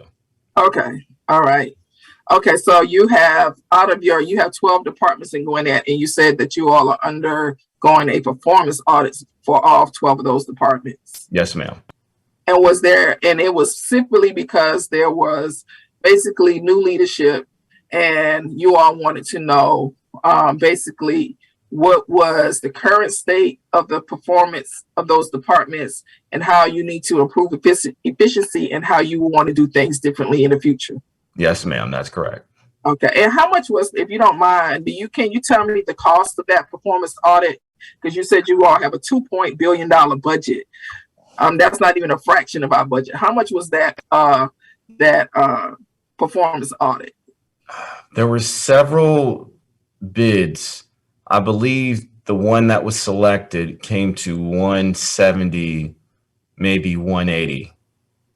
180, that's a higher, somewhere in that ballpark. Somewhere in that $180,000? Yes, ma'am.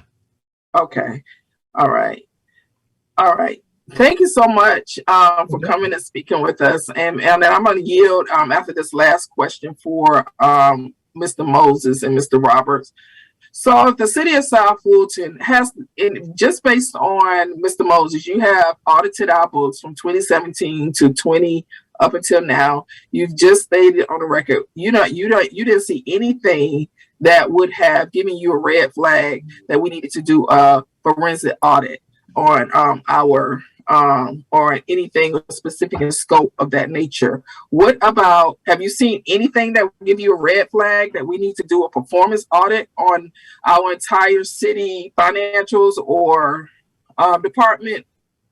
I can definitely see the need for an operational assessment of performance. Okay. Like I said, anytime you all have had some turnover with management and staff. Being a fairly new city, you want to kind of have this kind of done now, like David Roberts alluded to kind of see where you are and have the ability to kind of make changes and improvements now versus waiting 10, 15, 20 years down the road and realize that you've been doing operationally something wrong. So to me, it makes sense to get it done now. A lot of governments, haven't had something like this done, and things, these problematic areas that kind of continues to build and build until it reaches, a critical point where you're having to have major changes done, major, people, major hires and things of that nature to kind of fix these issues and things of that nature, bringing in consultants and what have you. So to me, it just makes sense for any government to have an operational assessment done. Again, like I said, with City of Forest Park, they got a new city manager, and it was something that he brought to the mayor and council that he wanted to have done, a citywide assessment. And that's when I brought David Roberts in to meet with them, and he presented to the mayor and council, and they went with that. And so again, it was well received for them, and they're working on those recommendations and as far as making improvements. Okay, thank you. And so the correct terminology that we need to be, or the direction that we need to be going in is operational, not forensic, because it will give us an opportunity to go through each of our departments, give us the current state, and then give us some future recommendations for efficiency. Again, forensic is for fraud. You are looking for fraud, waste, or abuse. And typically it's used for some type of criminal activity that has happened. And I just think that we need to be careful before I yield with the terminology and what we say, colleagues, because it is not a good narrative for us to go before our residents and encourage that we are in need of a forensic audit for this entire city. Most of us have been on this council for 5 years, and that doesn't speak too well of us to say that we may have done something criminal or something wrong in nature to even warrant a forensic audit. I hope that we will never get in that position where this city will be in a position where anything is warranted, where a forensic audit is needed. Thank you. I will yield at this time. And thank you again for coming and speaking with our council and giving us factual information. And again, thank you, Commissioner Carden. All right. Next in the queue is Dr. Rao. Thank you for acknowledging me. Just a couple questions. One is for the city manager. If one of the things she brought back to us that we are undertaking an operational review of our Parks and Rec and Cultural Affairs Department. Is that correct, City Manager Jones? That is correct. Are there any other departments or areas that you are looking to bring back a recommendation to City Council for us to take a closer look?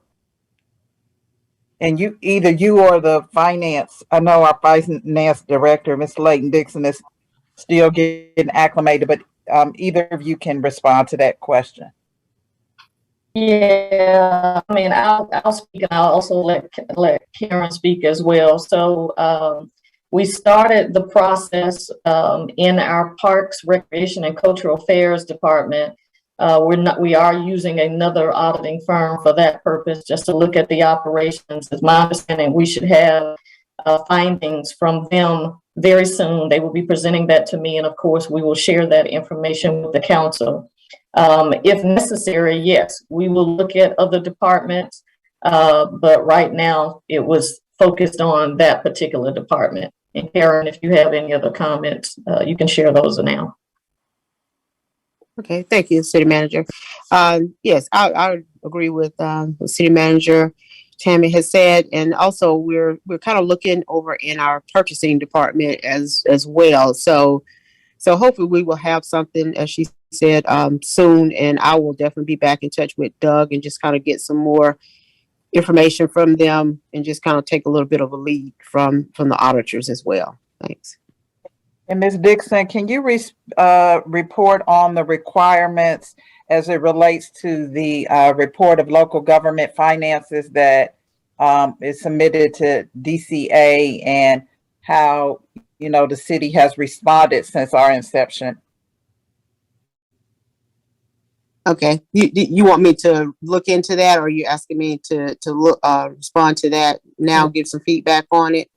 Well, to explain for the public what that is, and Well, I know for a fact that we're compliant, but explain to the public what that is in terms of our reporting and how that information is analyzed, if you can speak to that. Okay, all right.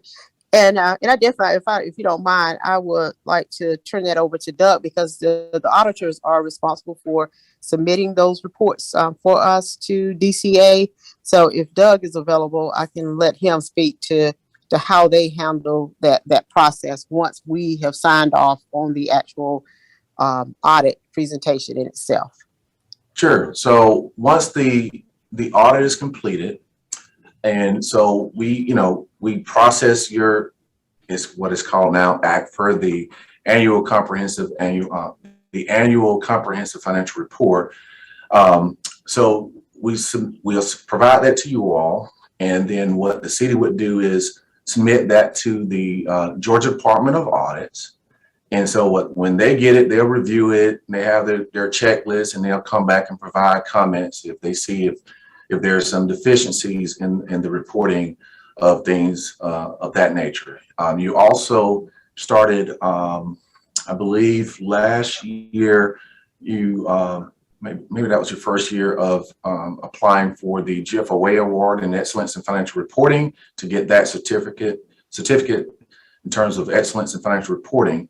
And so that goes to GFOA, and they go through a more rigorous review of your financial statements, and just make sure you got statistical information in there, letter transmittal, and other required information other than what you would see in a basic set of financial statements. And so that goes to them as well, and the city normally submits that along with the application.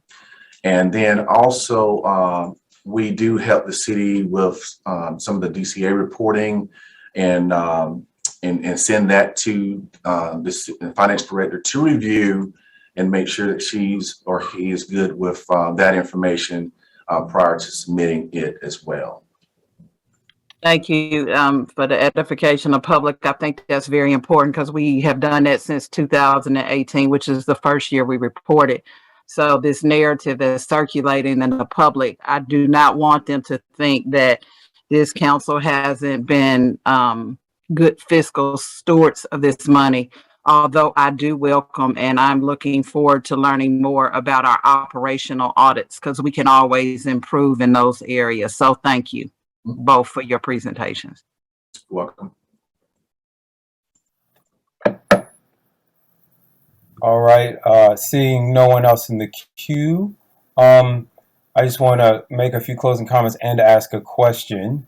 I'm sorry, I do see Councilman Sebastian has his hand up. I'm sorry, I didn't see. Is your queue not working, Councilman Sebastian? It actually is not, but thank you for recognizing me. First of all, I want to thank you for arranging for the presentation for the audits. I do have a question for our staff. Hearing that and I knew this before, that there was an audit being performed for the Parks Department, and then I just heard one being mentioned for purchasing. I wanted to just ask a question. How are we selecting the departments to go through these audits? And if there's a timetable or a schedule as to when the departments, other departments are going to come on board for the same audit, right? Because I just think that with some of the departments, again, being sort of the new guy, some of the departments that I think have definite operational issues or can do with some improvements, that we ought to look at somehow prioritizing those. I'm not saying it's not being done already, but I just need to know how it's been done. That's so, Councilmember Sebastian, I'll take that one. So in regards to Parks, Recreation, and Cultural Affairs, we had some changes in the way we were running one of our programs, and specifically our tennis program. And there were some questions that had come up on registration. Were we using our registration system for our participants? And so in order to, address that question and to determine how best to account for anybody that was registering for our programs, we decided to do the audit of that particular department first. So that's essentially how that one started out. Purchasing, we have purchase cards, and of course, we, as Councilmember Rao mentioned, we always want to be good stewards of taxpayer money, and we just felt like it was necessary to look at our purchasing procedures and then purchases that were made through, P cards, and have, an auditor look at that. We have not started that process yet, but that was, as Ms. Slaton-Dixon mentioned to you, that was one of the departments that we have discussed having them look at. Thank you, Madam City Manager. At some point in time, would you come back to us with sort of a schedule of departments? Because I think it would be good to know that at least, and maybe how long that will take. Yes, and I mean, as our auditors mentioned, I think that is a very good recommendation that we look at doing the operational and performance audits. And as they mentioned, we have had some changes in leadership in various departments. So we want to do our very best to make sure, we're following policies and procedures. So I welcome that recommendation, and I will definitely be working with our finance director to make a recommendation on schedules of which departments we need to have them look at. Thank you much, Madam City Manager. You're welcome. All right. Thank you, Councilman Sebastian. And I want to thank you all so much for this presentation. We've gone way over time, but I do think that it's really important. Clarity is our friend. I know when I was running, I had several constituents calling for a forensic audit, so I was calling for a forensic audit.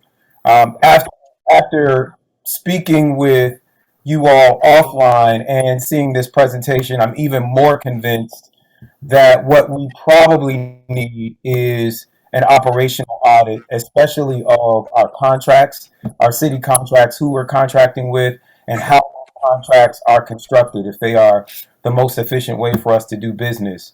However, so I would hope this isn't going to be our only discussion of this issue. I would hope that we would expand that to not just one or two departments, but as was recommended, an overall operational audit.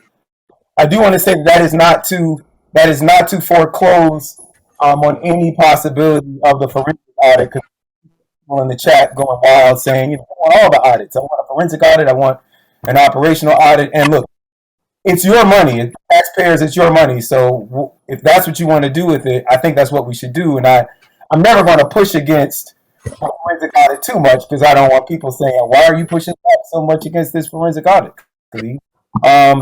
But I do think that operational audit is probably what we need. And so I want to thank you for that. But I want to ask, because I heard a couple of different timelines.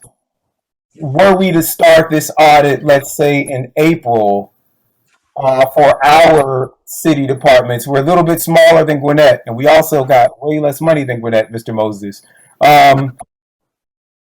What is the timeline you think it would be to complete an operational audit of our entire city? And not a hard and fast number, but around, can you give us a ballpark of what that would cost our city with our budget? We'll turn that over to Mr. David Roberts, because that's in his. Okay. Absolutely. So, Mr. Mayor, to answer your question, if everything runs smoothly in terms of getting access to people and information timely, 90 days. 90 days for a draft report. So if things don't go smoothly, then add another 30 to 45 days to do that. But that's our typical range. And doing what Gwinnett's doing is doing it a little bit differently in terms of separating departments out into multiple phases. And so you certainly could do that model as well. But if you were to do everything simultaneously, then typically 90 days. In terms of fees, it really determines, or it really depends on level of scope that you want to get into, and how deep of a dive that you want, and how detailed you want the report to be. I think I've seen these things vary widely in range, and they vary widely in terms of benefit. I think if I were to give you a quote to do something that I obviously would be proud of and add significant value to the city, I think citywide on a very very low end high level would be something around $80,000. I think on a high end it would be something closer to 200,000. And again, lots of levels and different levels in terms of scope and what you actually get and how deep of a dive. As part of this, you could embed the looking at the contracts. You could embed looking at grants, and we talked about some of the ARP funds. So that can be embedded within the scope, especially with some of the larger scope or dollared items as well. All right, thank you so much. I see now that we do have two more hands. I do just want to be cognizant of our time. We have a zoning hearing that is supposed to start in 5 minutes, and we have 5 more topics in this work session. So first, I would just like to check in with our parliamentarian, which I guess tonight would be Ms. Burnett or Mr. Adams. If you could let us know if we were to, can we hold the rest of this agenda until after the zoning hearing? We only have one zoning item, and then pick this back up. Yeah. Ms. Renee, I think Yes. Mr. Hyman is back, but I can take it. You may, if you wanted to, you may recess and come back to this meeting. Was that the question? Yes. So what I'm going to do is, I see Councilwoman Williams. She has not spoken, and then I'm going to ask Councilwoman Willis if we could do a motion for recess, handle the business of our zoning hearing at 6 o'clock, and then come back for the rest of this agenda. Clearly, we will be talking about this audit in upcoming work sessions, so we may just need to have a little audit section, but I do want to be respectful for all of our other presenters. We do have 5 more presenters. So Councilwoman Willis. Mayor, can we get consensus on that? Because one of the reasons we are falling behind time is because you included public comments on our work session, and that was not a part of our process. So, all right. So Councilwoman Willis, I'm going to ask you to wait to be acknowledged. We can definitely get consensus. I think that hearing from our public is always important, and they should be a part of every conversation that we're having. But I'm going to go now to Councilwoman Williams. Thank you, Mayor, for recognizing me. I really just have one very quick question, and I think this is a question probably for Tammi, because during her presentation, she said something about a company that's performing an audit. So I just want to be clear in my mind, who's auditing what and what's being audited as we're considering what's the best audit for us to have citywide. So if we could just get our city manager to come back and refresh my memory on what she said. Thank you. Yes, ma'am. We are currently using a firm called Rush, and Ms. Slaton-Dixon, please correct me if I'm wrong. And we were using them for the recreation and cultural affairs audit. We chose to use them because we, wanted to have a second set of eyes to look at what was going on. I mean, again, we had a great relationship with Mauldin and Jenkins. It wasn't anything that had to do with that.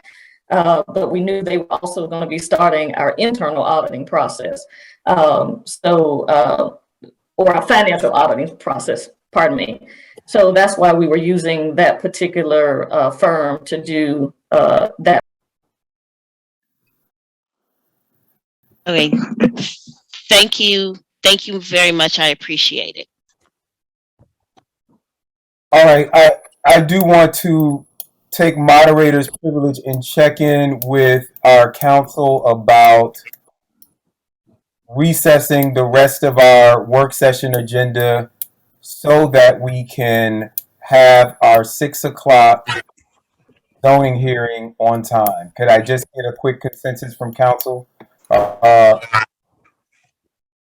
Adams? Mrs. Webster? Jeremy, you want a consensus vote? Yes. Okay. Councilmember Rao? May I interrupt for a second, Ms. Chair? A motion must be made for recess and then a vote taken. All right. I will entertain a motion for recess. I move to recess. Oh, Go ahead, Go ahead. Dr. Rao. I move to recess and Ms. Vernay, repeat how you want it, and to reconvene the public hearing or to start the public hearing. Is that okay? I move to recess the work session and move to open up the public hearing. Second.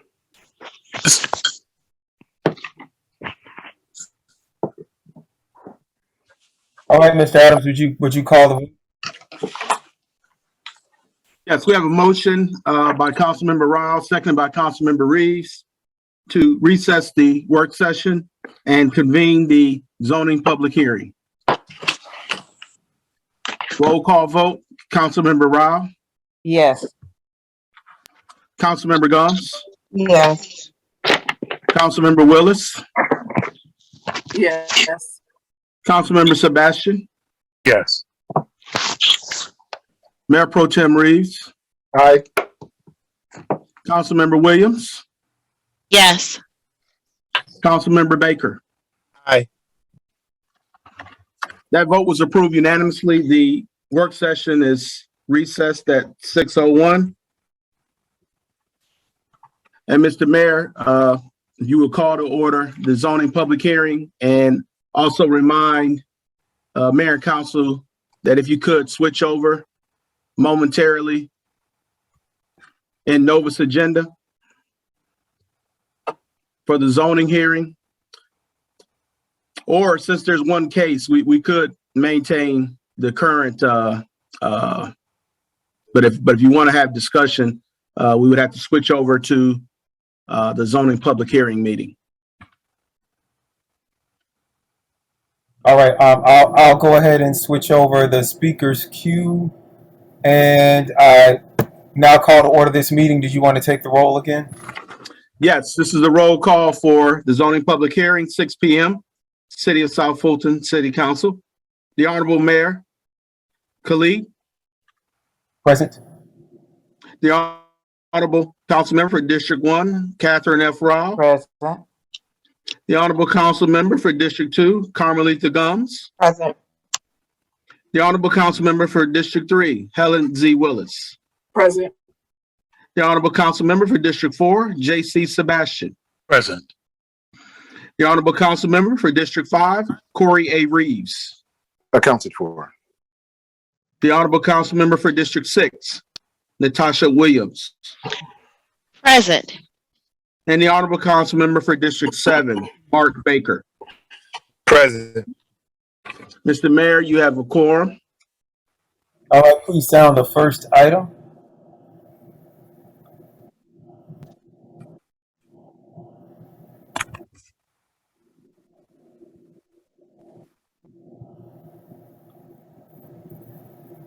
Can you hear me? We can now. Okay. First item on the zoning public hearing.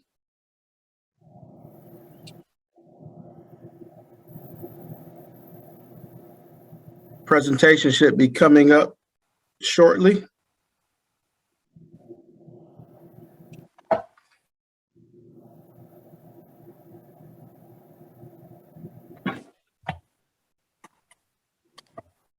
Rezoning variance modification cases for presentation and public hearing only. First case is U21-006. Request a special use permit for a nail salon at 3220 Butner Road, Suite 136. This is located in District 2. Staff? Yes, good afternoon, Council. Do you have my presentation? Yes, it's coming up now. Okay, yes, sir. Should be visible. There we go. Okay, next slide, please. So this is a special use permit application for a nail salon.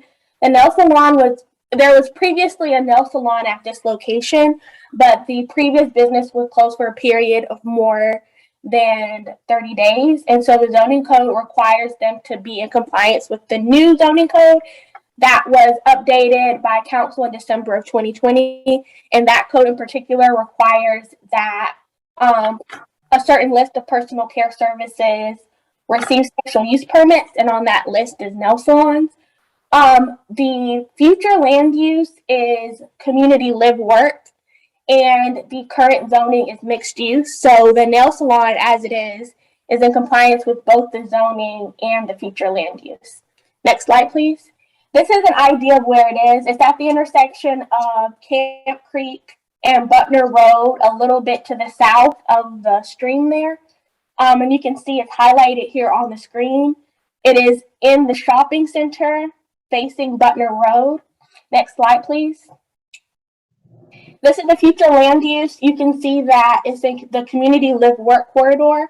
And you can also see that the site is zone mixed use. There are some shops there facing Butner Road, and then behind it is townhomes. Next slide, please. And staff is recommending approval on the nail salon. And that actually concludes our report today.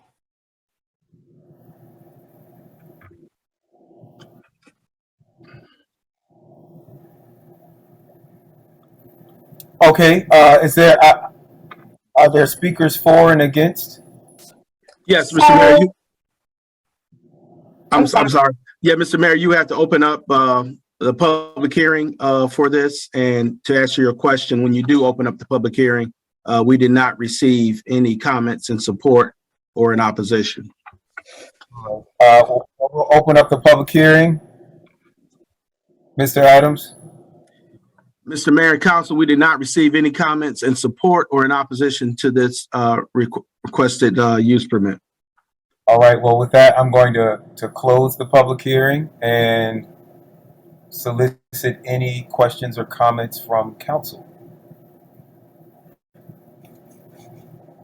I see Dr. Rao in the queue. I just wanted to ask, in that plaza, are there any other nail or beauty salons? Yes, ma'am. Oh, I'm sorry. I didn't hear both, or it's another nail salon in there, or just a beauty salon? No, ma'am, there isn't another nail salon right there right now. There's 2 other hair salons. I know one is operational, and I think the other one was temporarily closed, but it might be open again. So there are 2 hair salons, but no nail salons. Okay. Thank you. All right, I always like to make sure that we hear from the council person whose district represents this. Councilwoman Gums, did you have any questions or comments at this time? No, I did not. This is an existing business that closed for 30 days and they have to go through this process. So they're going through this process so they can reopen and get back to business. Thank you so much for that clarification. All right, if that is it, then we will close this zoning hearing. I will take a motion to, I'll entertain a motion to end the zoning hearing. And if you want to, if we can make a combined motion to end the zoning hearing and reconvene the recessed work session. I'd like to make a motion to end. Adjourn the zoning public hearing. To adjourn the zoning hearing and reopen work session. Don't we have to vote? So moved. We voted at the regular council meeting. Oh, that's right. But there's a motion on the floor to reconvene. So move. So move. Mayor, you ready for me to carry the vote? Yes, yes, please. Okay. We have a motion by Councilmember Gumbs, seconded by Councilmember Reeves to adjourn the zoning public hearing and reopen the work session. It's a roll call vote. Councilmember Rao. Yes. Councilmember Gumbs. Yes. Councilmember Willis. Yes. Councilmember Sebastian. Yes. Mayor Pro Tem Reeves. Aye. Councilmember Williams. Yes. And Councilmember Baker. Aye. All right, the zoning public hearing is adjourned at 6:10 p.m. and we are back into the work session meeting. All right, Mr. Adams, would you sound the next item in the work session, please? May I interrupt? You guys have to make a motion to reconvene as you recessed previously. We did a combined motion. Was that not all right? City Attorney Burnett? The preference would have been just to adjourn that last meeting and then come back to this one and reconvene this one. I'll entertain a motion to reconvene this meeting. I'll move to reconvene the work session. Second. Call the vote. Count. Roll call vote to reconvene. Councilmember Rao. Yes. Councilmember Gumbs. Yes. Councilmember Willis. Yes. Councilmember Sebastian. Yes. Mayor Pro Tem Reeves. Aye. Councilmember Williams. Yes. Councilmember Baker. Aye. We are reconvening the work session at 6:11 p.m. Mayor. Yes, Councilman Willis. When we recessed to go into the public hearing, I had my hand up because I had another question concerning the audit. I misunderstood you. Were you saying that you were going to let me ask my question once we came back, or you weren't going to allow me to ask my question until the next time we had a meeting concerning audits? Okay, sorry about that misunderstanding. Yes, I am going to ask you. You don't have to wait until the next time we have a meeting. Mr. Moses and David are going to be sending the entire presentation to all of council, and so you can definitely follow up with them. But we did talk about the issue for an hour, and we do have 5 more issues on the agenda. So at this point, I am going to move on to the next item on the agenda. Mr. Adams, would you sound that next item, please? Yes, the next item under presentations is number 2, return to in-person meetings. This will be presented by Tammi Sadler-Jones, City Manager. Ms. Sadler-Jones? Yes, good evening, Mayor and Council again. On February the 1st, I sent you a detailed memo that lays out the plan for returning to in-person council meetings beginning February 22nd. The City Manager's Office, I convened a team of internal staff to develop a plan that focused in on ensuring the safety of our employees, constituents, while continuing to practice social distancing. I just wanted to highlight the certain areas of that plan that was sent to you previously. And Mr. Adams, I don't know if you have a copy of the layout of the Southwest Art Center, because some of the things I was going to go over had to do with, the layout of the facility. But the main entrance doors will open at 3 p.m. with access to the lobby area only for attendees to complete public comment cards and to pick up copies of the council agenda. The doors, to the theater will open at 3:30 for attendees to take their seat because, of course, the meeting will begin at 4 p.m. The capacity seating, in order to maintain social distancing, we initially had recommended 200 people, The facility holds about 375. We were reducing that by about 50%. You know, we want to try to be as safe as possible. And so the team got together and we decided that we would go back to reduce that even further to at least 150 people. So that means that as far as the seating, it will be a maximum of 2 people together.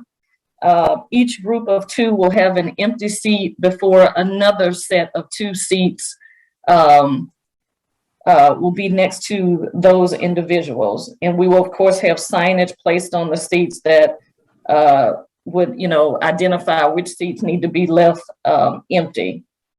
And the next thing I wanted to talk about was the entrances. You know, we are going to be allowing individuals to enter the 2 double doors to the right side of the main entrance. Everyone entering the building will be required to wear a mask. They will have their temperatures checked. We will have temperature check kiosks at our entrance doors. And of course, they will have to go through a security checkpoint.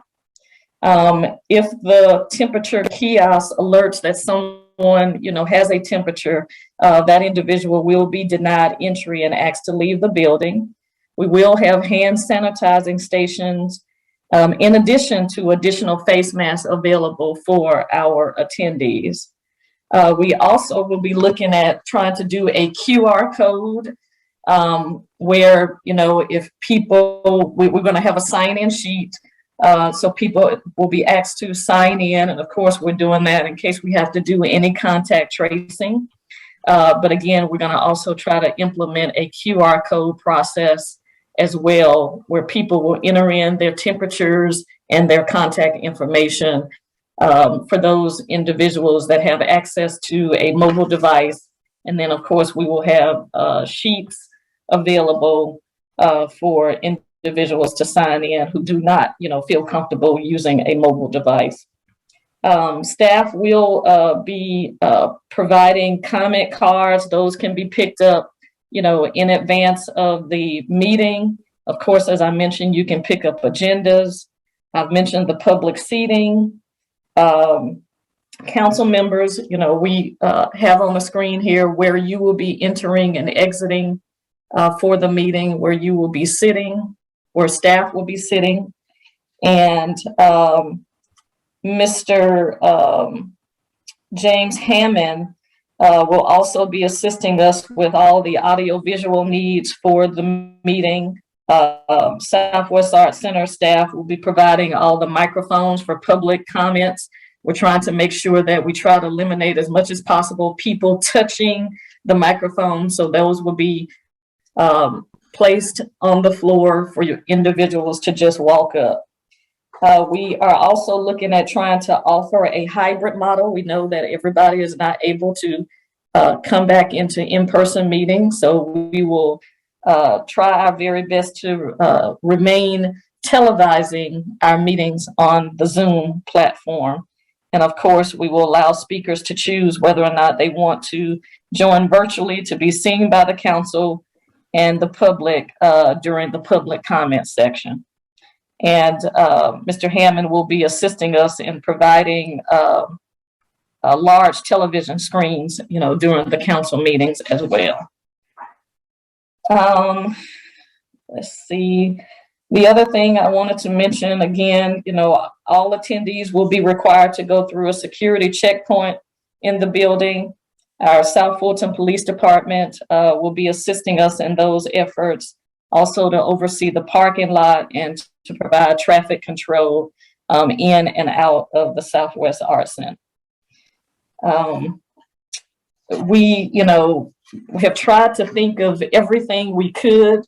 I know that other questions have come up about, you know, the process, but Mr. Mayor and Council, again, we have tried to cover all the necessary bases in hopes of, you know, being able to have a good process for our public to enter in and exit and observe the public meeting and also stay safe at the very same time.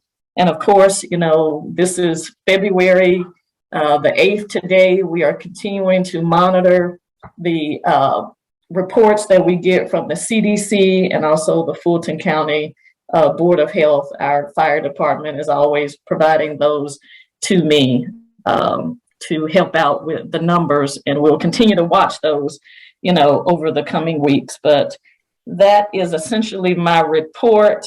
Again, just for the public, you see where you're going to be entering and exiting the building. And I do want to specifically thank our Special Projects Manager, Jamila Chris, our Parks, Recreation, and Cultural Affairs Director, Travis Landrum. I want to thank our IT, our communications team, all of our staff, Assistant City Manager, who have helped to put this plan together in hopes that this council will appreciate, the efforts that we put in trying to lay out a good plan for going back in person. This, plan does specifically talk about council meetings. We are working on, if it is the will of this council to do in-person work sessions. Initially a few weeks ago, I did make a recommendation for Burdett Gym as a location that was available. And we will continue to look at, that location and continue to look at Southwest Arts Center as potential locations for our work sessions.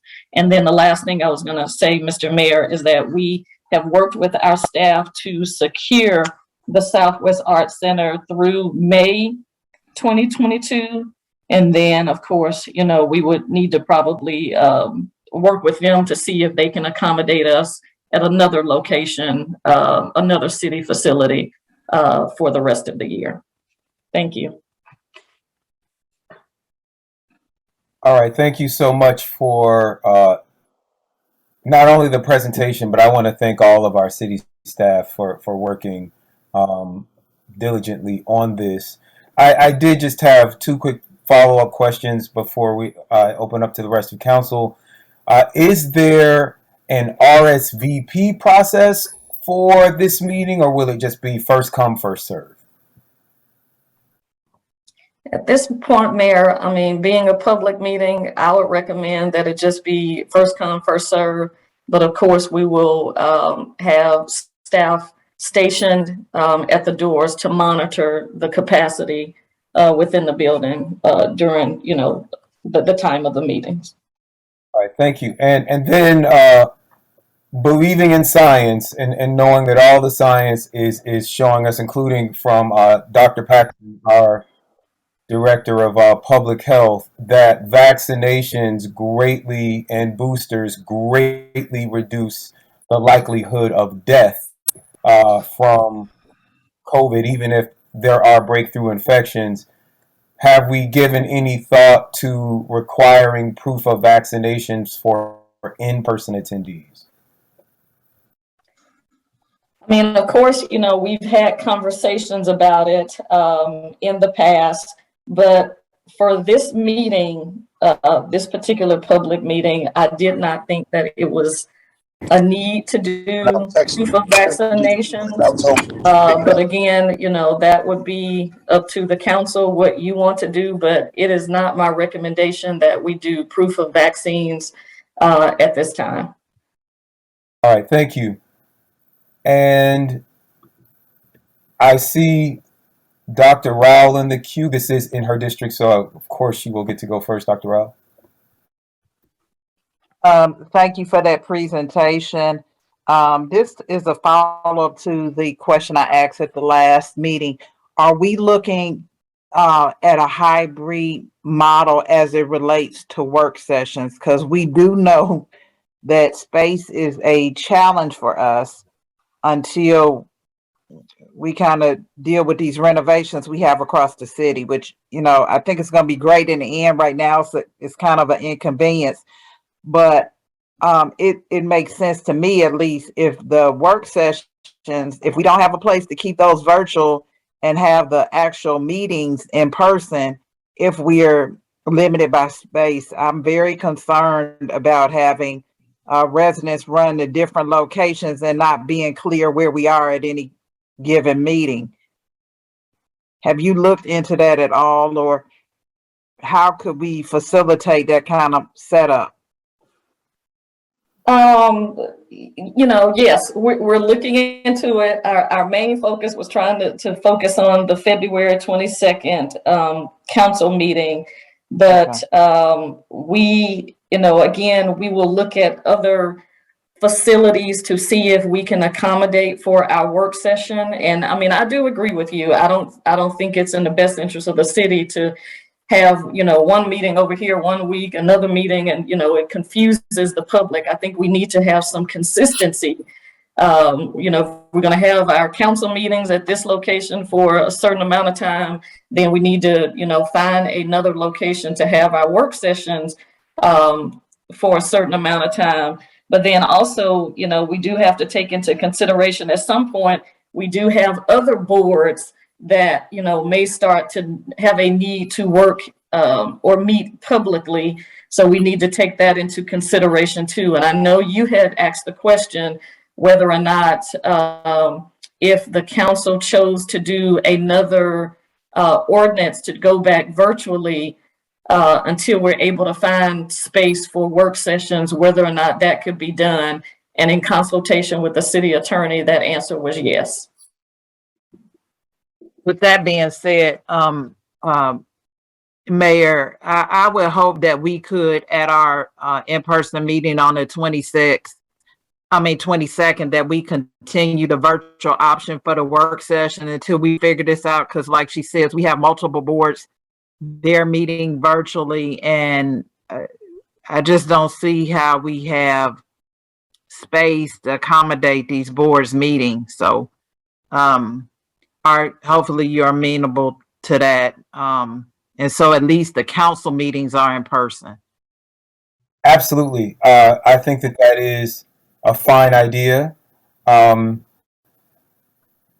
I'm actually not opposed. I understand that we will have this space until May. So for February, March, April, and May, I think that it might be a good idea until we have a permanent city hall that every 4 to 6 months we do move just the council meeting around so that our citizens can see all of our city and get a sense of the breadth of our city. Right now, I am driving all the way across town to City Hall in District 1, and then I'll be driving all the way across town to the council meetings in District 1. And I'm fine with that. I think that we all should move around and see our city.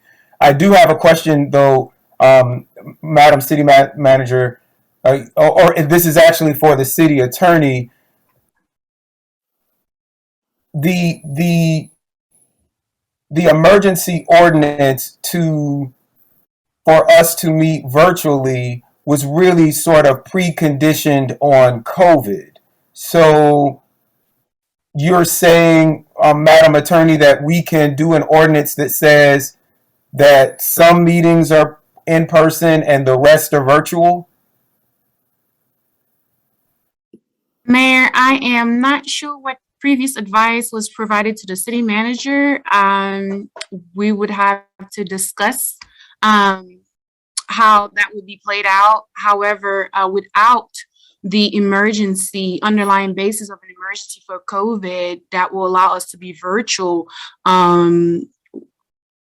we wouldn't be able to have any virtual meetings. So if we're going in person, it would not make sense to have a hybrid format where we have virtual work sessions and regular meetings are in person. It's either all in person, including boards and commissions of other other organization of the city, all in person, or we remain virtual and all virtual.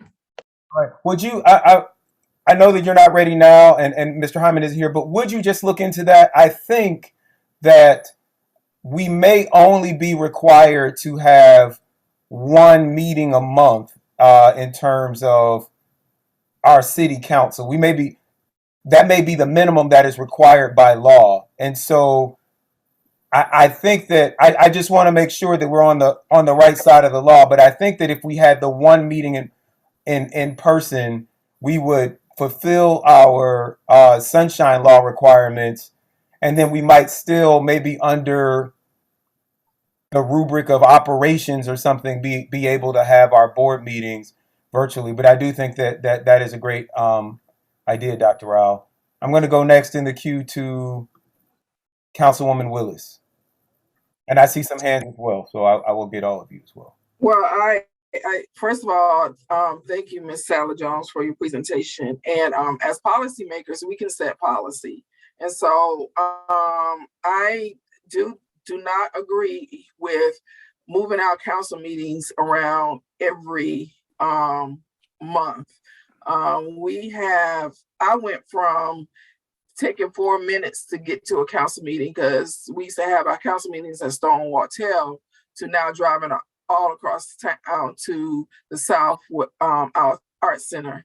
So it's going to be a longer commute for me, but that's okay. That's fine. I want a big enough facility where we can spread out and safely meet, and also be inclusive of residents.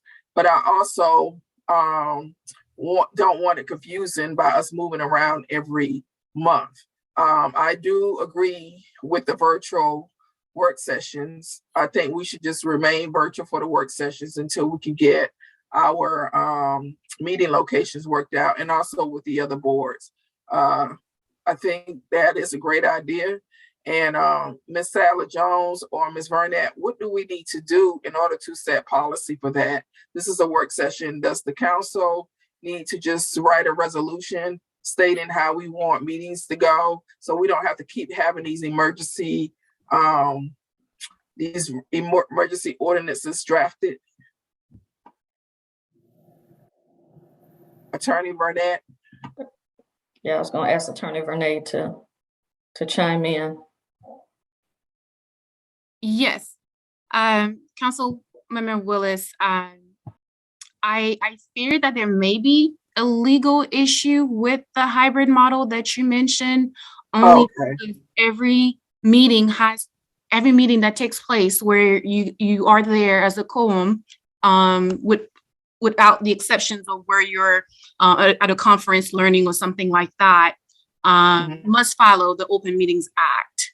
And the Open Meetings Act only allows for certain exceptions for you to be virtual. There's got to be a state of emergency in place. So the hybrid format would not work from a legal standpoint, but I'm happy to go back and do additional research on that. But initially, I fear that there may be a legal issue. Okay, so what I'm going to do is send an email to you all and copy the entire council requesting for an opinion on that. And then I will caucus with my colleagues to see if we can put forth some resolution or ordinance to set some type of policy on how we meet, at least for the remainder of the year. Thank you. Yes, ma'am. All right, next I see Councilwoman Williams. Did you have your hand up? Thank you, Mayor. I did have my hand up, but Councilwoman Rao has already basically addressed what I wanted to ask, so I don't need to repeat what she said. But thank you for recognizing that my hand was up. No problem. Councilman Sebastian. Thank you for recognizing me, Mayor. I am one that feels very strongly about the need to implement folks requiring vaccine to be in person. And here's the reason why. All of the research and the experts that I've seen, yes, Mayor, you're correct, in terms of it prevent people from dying if you're vaccinated, and especially if you're boosted.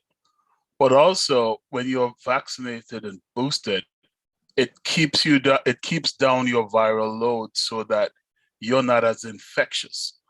So even if someone had a breakthrough case and they did not know that they were infected and they're vaccinated and boosted and come into that room, it lessens the chances that you will spread the virus around within the room. And if I can remind us, Omicron, the current dominant strain, is actually so much more infectious than any one of the other strains. So the bottom line is temperature checks, it's a false thing. It's a false sense of comfort. It doesn't do anything because one can have the virus and be infected and not even know and not show any symptoms. So again, having people in that room who are vaccinated and boosted and can prove it lessens the chance greatly of spreading the virus around in that room. So I don't know what we'll have to do, if we'll take a motion or something to make sure that citizens and whoever else are going to be in that room is vaccinated, but I feel very strongly about it. Second thing is, it was mentioned about the size of our city. Yes, this city is big and it's spread. So not having a registration process, to me, is going to do a disservice to our citizens who possibly can show up there and not getting a chance to go in because, space is already filled. People might as well show up there knowing whether or not they have a reservations for a seat. And many people are doing this, even my own church, right? We're limiting the numbers. People call or go online and register and you have your place in line. So I would strongly recommend those two things.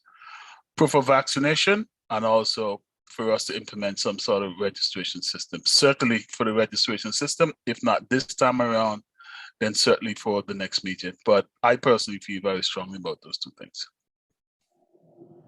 All right. I think I don't see any more hands. We're gonna move. We do Mr. still Mayor, have. my cue's not working. I'm sorry, go, Dr. Baker. Yeah, I just need to be on the record to say that I fundamentally disagree with my colleague from District 4, Mr. Sebastian, based off of as far as it goes when it comes to requiring a vaccination. There's so many people in our city and across the country who still have concerns regarding vaccinations, and I think that their concerns and their attendance in our meetings should be accepted as well. Yeah. Thank you. And with that, we're going to move on. I know we haven't completely resolved this issue, but I think we had some good discussion. It sounds as if we are going to need to check with our legal department about some of these issues, and then I encourage all of my colleagues to continue this conversation and to bring an emergency ordinance or whatever ordinance or resolution is advised by our legal department. Hopefully we'll have some consensus around the process and the procedures for future meetings. With that, Mr. Clerk, would you sound the next item? Yes, the next item is item 3 under presentations. This is the fire pay proposal, and this will be presented by the fire chief, Chad Jones. Good evening, Mayor, Council, staff, and residents of South Fulton. Mr. Adams, do you have the presentation?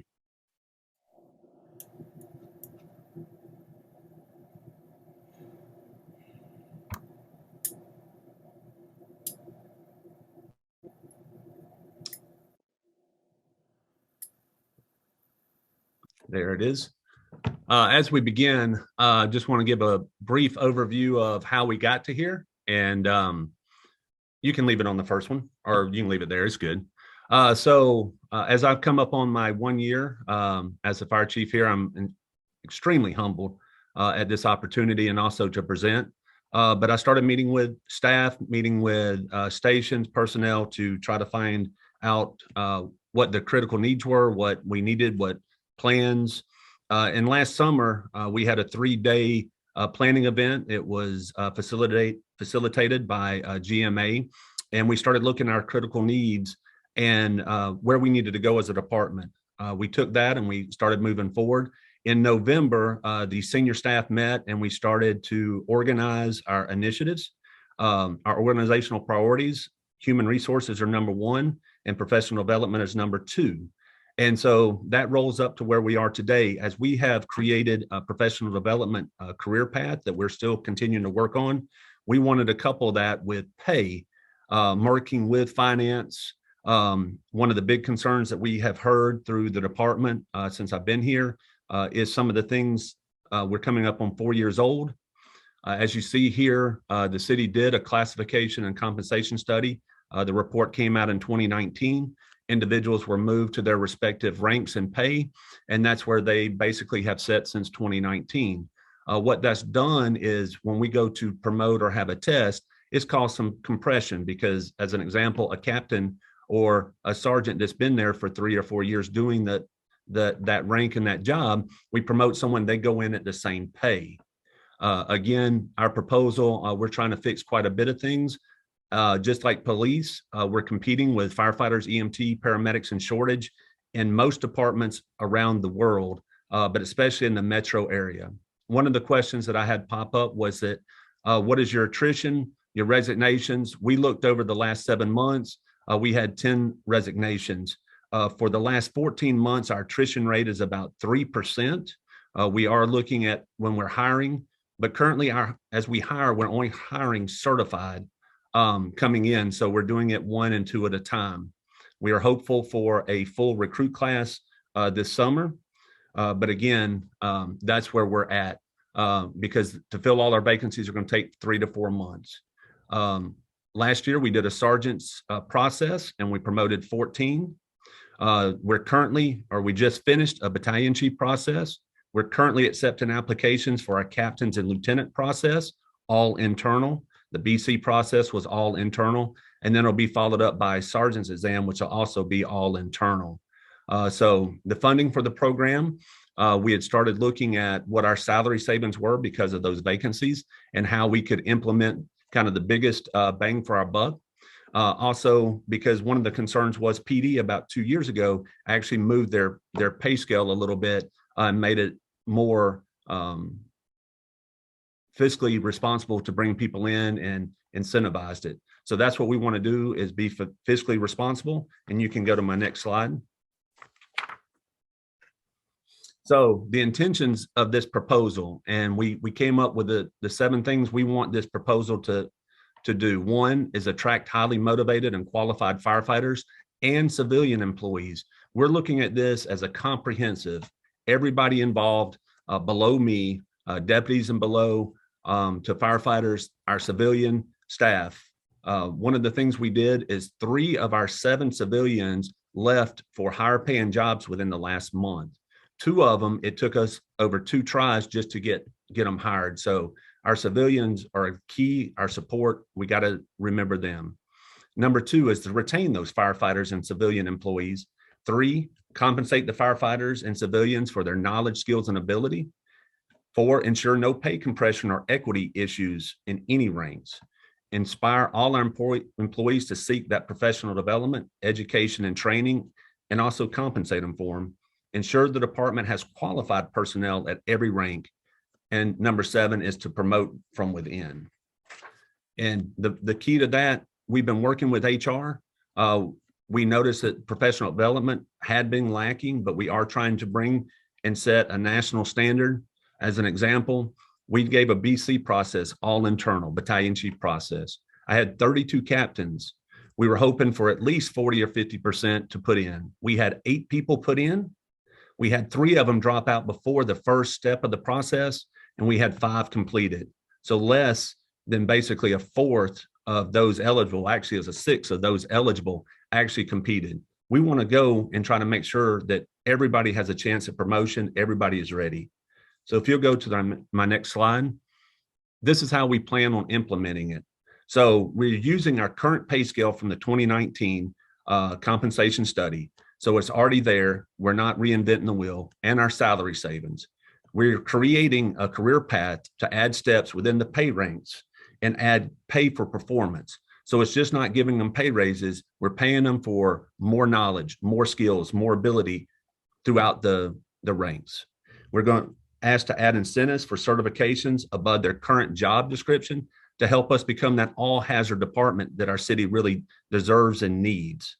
We have things such as hazmat, swiftwater, SWAT, things like that that are above what a firefighter normally does, and we need to pay them for that.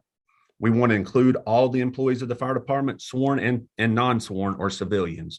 And we want to include those longevity pay implemented so that we can retain our employees over time. Next slide, please. This is just a snapshot. I'm hoping that y'all received the full packet that shows all of the ranks and how we want to implement it, but I wanted to give you a snapshot of how this works. So we bring someone on as a recruit, they're not trained. We put them through our academy, which takes up to a year. That is our current pay, $42,786. When they come out, we want to do the same thing kind of PD did. Now they're certified. We want to bump them up and make it competitive. So now that they're trained, $48,000. Through that first year that they're on probation, they'll be able to complete a task book. Completing that task book gets them off probation. They go to a firefighter 1 status. Between the next 2 years, they become an extra driver, which gives them more skills. They're able to do things. And this is just a snapshot. Remember, it's a snapshot. There's probably 5 or 6 different requirements in each one of these levels that we think that can be completed within the 2 years. Again, move up to a firefighter 2. At any level, firefighter 2, sergeant 2, lieutenant 2, all the way up, they're eligible then and have the requirements for the next level. They're eligible for promotion. But if they decide they don't want to be promoted, they want to continue up, firefighter 3. Most of level 3s put them at midpoint of the scale or higher. And again, we don't want to lose them. Some people may just decide they like being a sergeant. That's okay. Captain, battalion chief. We will continue to give that longevity pay until they are topped out. Next slide, please. So what are our current incentives that we currently have that are available? The only thing we have is a 6% for paramedic. Problematic for me is 60% of our department is a first responder. So we need to build in those programs to get them to EMT, EMTA, and then to paramedic. So we have an incentive, but we haven't brought in the training that we need for people to get there. No incentives include our civilians. They don't really encourage our employees to get other certification or education. There is no shift differential. And what happens here is a firefighter has a specialized work schedule. We work 24, then we're off for 48. Most firefighters are known to have second jobs or do other things. So our jobs that are 8 to 5, Monday through Friday jobs, such as training, inspections, community risk reduction, a lot of people don't favor those because of the fact that they're like, I can't do my side job, I can't do this. And it ends up just frankly being a pay cut. So we want to add in a shift differential. And the last thing is it doesn't include specialized skills above the normal job description, which we want to bring in. Next slide, please.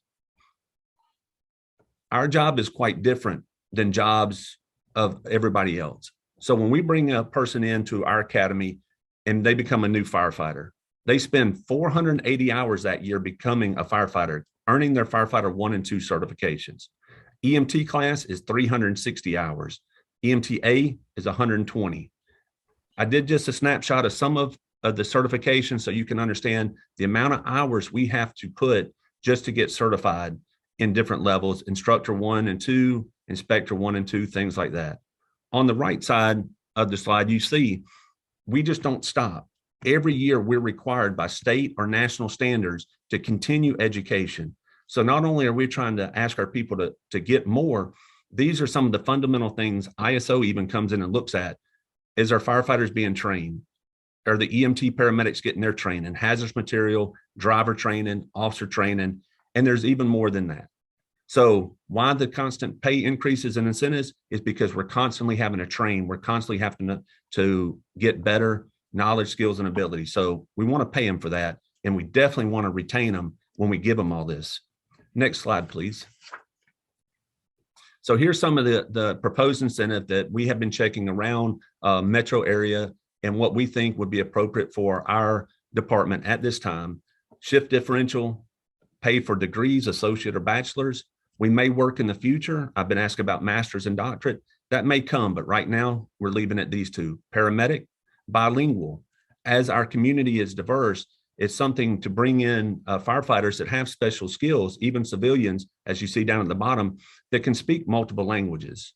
Several departments are doing this to try to help diversify their workforce and incentivize it to attract those. I have civilians down there because our civilians, again, are very unique. One of the things we can do is we can send them to get their life safety educator. Why is that important? Because we have a lot of events. We're forward towards our community. We have a lot of things that we want to do for the community in high schools, for the elderly, for the CERT programs. Our civilians are always out there helping. So if we get them this certification, which is free for us to send them to, it also allows them to get into our state firefighter pension. So it's another benefit. And for them to come and help us and to get that certification, we'd like to pay them. If they decide to go and get EMT and paramedic, some may say, why do you want to do that for civilians? Well, we're looking at getting Wolf Creek Amphitheater. What does that bring? Special events. What does that bring? We have to provide EMS. So if we have a bigger pool of EMT and paramedics to pull from for those special events, we're not looking to take our first line units out of service to go over there. We can backfill and we can spread it around. And again, our civilians are, we appreciate our civilians and we want to keep them. Next slide, please.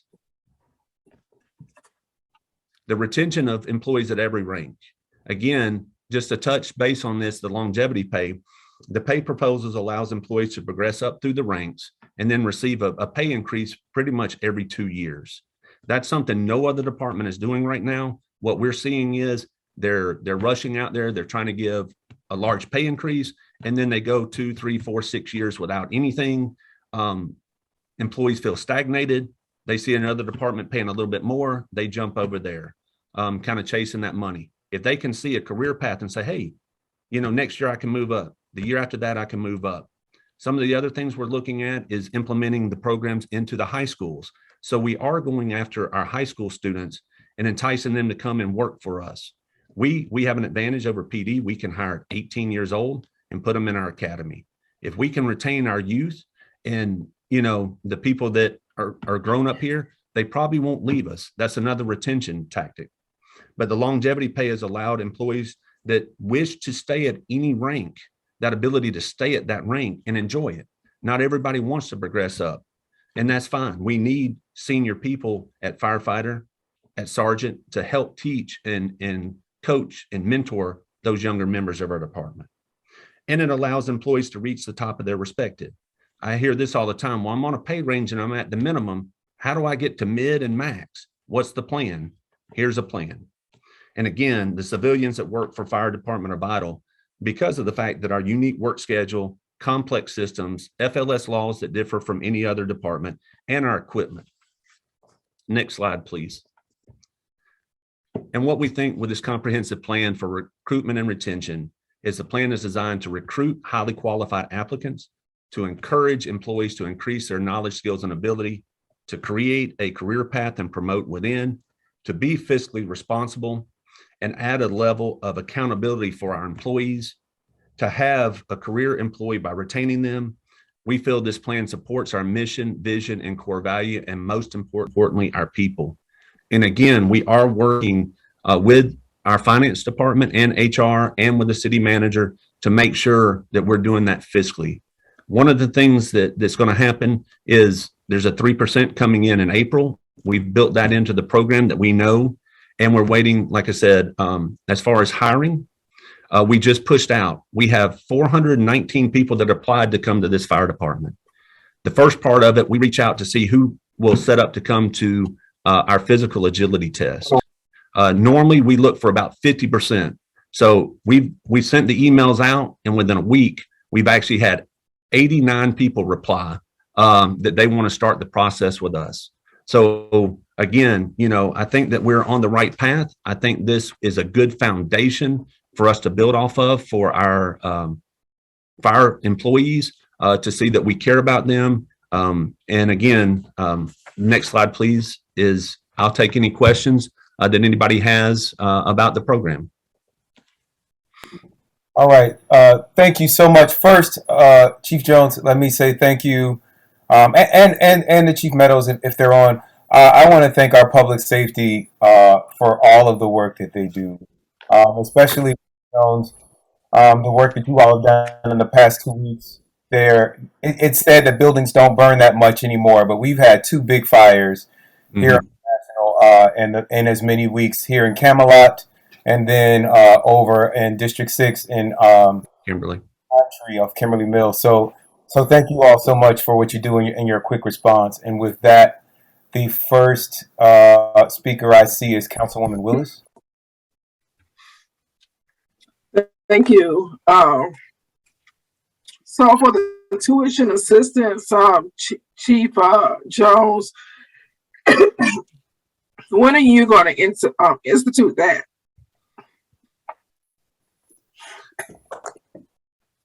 It's money. So what we're doing as we develop our programs out, we are looking at tuition reimbursement as part of a program and an incentive. We're also looking at building out, which we have today in our training budget, bringing classes in. One of the things that's a hindrance there is obviously we don't have a training facility. Thank y'all for your support in Cascade Palmetto, but we are hoping, and once that facility is going to be a world class. We're actually talking with Metro Atlanta, Atlanta Technical College, West Georgia Technical College, Columbia Southern, Columbus State, to actually bring in classes here and different certifications that will actually give them college credit. Also, the Pathway program is another program. So we're actually looking at how we can introduce college programs here and get them without actually the tuition reimbursement. But we are working on different avenues to build the finances so that we can offer tuition reimbursement to those and get those associates and bachelor's and even master's degrees throughout the department. So PD is a little bit ahead of us on that, but we are working on it as part of the entire professional development plan. So you said there were several people who dropped out of the promotion process. Do you have an idea of why they dropped out? We asked, and really what we were just told it was personal. So without prying or getting in, that was when they wrote their letter to say that they were withdrawing. That's what they put. We turned it over to HR. And again, that was what we got. Okay. And Ms. Sadler Jones, I would like for you to look into that because that is concerning to me that, we got people dropping out of our promotion process and it was 3 people. I would like for you to do a deeper dive in that if you don't mind. Pay for performance. And what I'm concerned about is our employees that are here and who have been here and who have been working for a while. And as they see the Metro Atlanta, I know they have the $1,000 bonus coming from the state, but you're recommending that we don't do the bonus structure similar to what Chief Meadows is doing.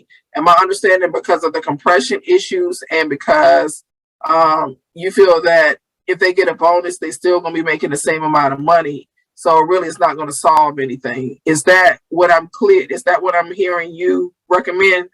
Yes, ma'am. PD was able to adjust some of their salaries about 2 years ago, from my understanding, prior to me coming.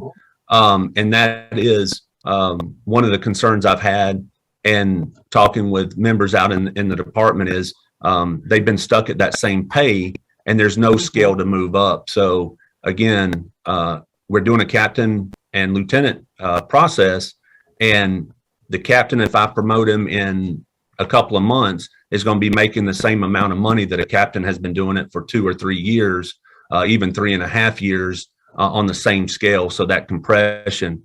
So what this does is it's going to allow us again, and if you saw that where it goes to, I'll just use captain rank, a captain, then a captain 1, captain 2. Everybody within the department will get a bump because they will move up at least to the 1 step, if not the 2, because of the 4 years on the job. So they're going to have that increase, and not just a one-time bonus, but it would be an increase, and then it would be lasting because their pay would be raised. And again, they can look forward to, if they complete the classes, some of them have a lot of the classes, and they'll be ready to even move up further as soon as the time and the grade comes. And this is something for us to come for a long time. It'll be that foundation, and then we can build off of it. So the premium pay that Ms. Sally Jones talked about earlier, we have $800,000 in premium pay bucket for public safety. What are your thoughts around that? And what are your thoughts around the premium pay? What are you going to do as far as that concerned? And when is that going to be rolled out? In their meetings, and what I can tell you is the premium pay and everything was assigned to Miss Niki Graham. I know myself and Keith have been asked about it, and we're all for it. So as far as it rolling out or exactly how it's going to be implemented, they're still working out those details from what I understand. So I can't expound on it anymore, but any money for our employees, I'm all for. Okay, so some of the employees have complained about not being able to take paid time off. Some of the employees have complained about not being able, their pay not being correct. I guess, Chief Jones, what immediate gratification can you give employees who are very frustrated, who are very annoyed, who feel that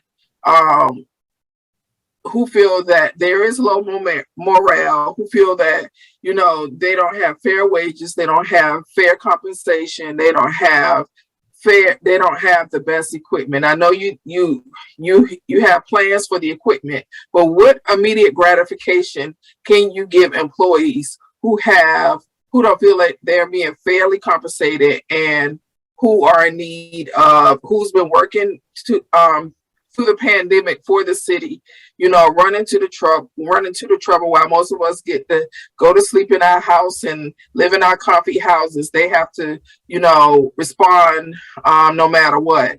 What immediate gratification within the next 30 days are you looking to give these employees aside of the state funding that's coming from the governor?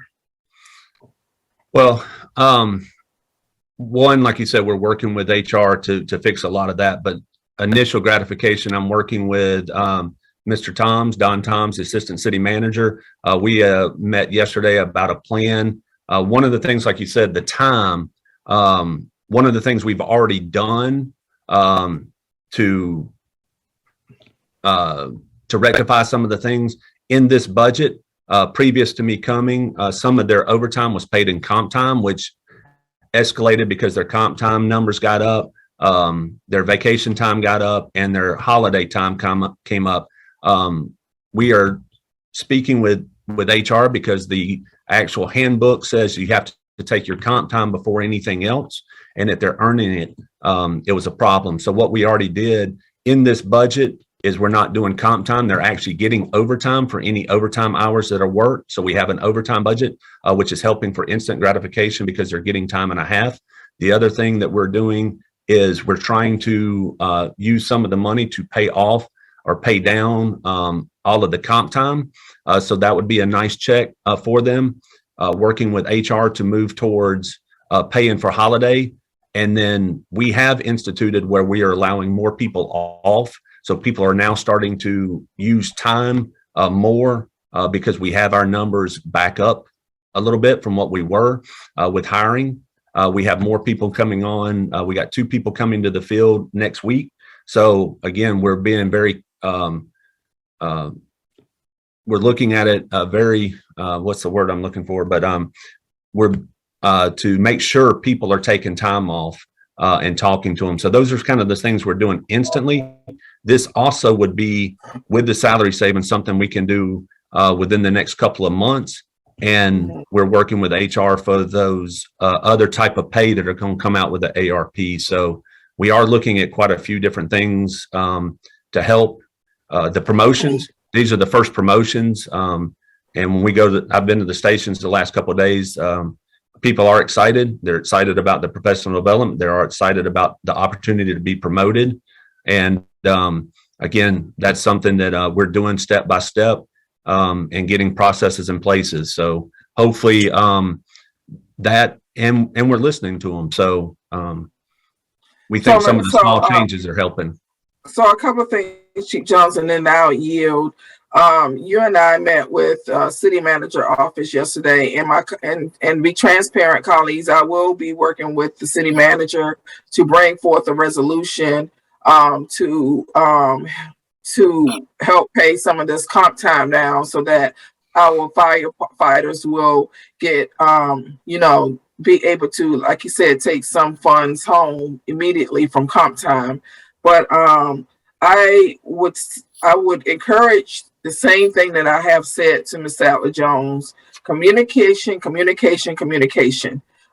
It's simple as sending out something to these employees, letting them know where we are as far as the state funding, where we are as far as premium pay. I am disappointed that we do have $800,000 in a bucket, and it's 6 months later and we haven't done anything with it. I am disappointed in that. And then you have said a lot. You gave a great presentation, but I would like to see some timelines around the implementation of some of the things that you suggested: tuition assistance, promotion, people moving up through the ranks based on certification, all of that. I just don't think that your workforce can stand going over 6 months waiting for some of this stuff to be implemented, because we are losing, according to the data that we have gotten back today, we're losing public safety officers every day to other agencies. And I'll yield, Mayor, for somebody else to speak, and I'll come back later. Thank you. Is there anyone else? Yes, Councilmember Reeves. I see Mayor Pro Tem Reeves. Yes, thank you for recognizing me. Thank you, Chief Jones, for that presentation. I do want to have a question. The people who have dropped out for personal reasons, they will have an opportunity to reapply? Oh, yes. Just because someone decides they don't want to promote or take a test, it does not prohibit them from the next go around. Again, like I said, we did a sergeant exam last year. It was the first promotional exam that, to my knowledge, had been done. We promoted 14, and we're doing it in succession this year. Again, like I said, the captain and lieutenant promotion is, we're taking applications by the kind of the handbook. I think it's a 60-day window to give them time to study and prepare, which we are going to be doing some orientations and some studying to help them to be successful. We have an outside testing center that's going to test them. It's, I believe 3 parts. And then, of course, we'll have a compiled list and promote within the next probably 60 to 75 days for those captain and lieutenants. And we're about to announce another sergeant. So as soon as we do the captain lieutenant process, the sergeant test would come back. And right now, under the handbook, we are trying to change it for that list to be good for 2 years. It's only right now good for 1 year. And there's a lot that goes involved, is why we want to spread it to 2 years. But anybody that maybe doesn't feel they want to test this year, they're not prepared, whatever life brings them, the next time around, the eligibility is the eligibility, and they can put back in and go through the process. It does not hinder them to say, hey, I don't want to do this. But we'll see what we can do with HR about a deeper dive, but to find out why. Absolutely. And then also, too, you mentioned about the CERT program. Could you explain that program and what that does and what that means for citizens?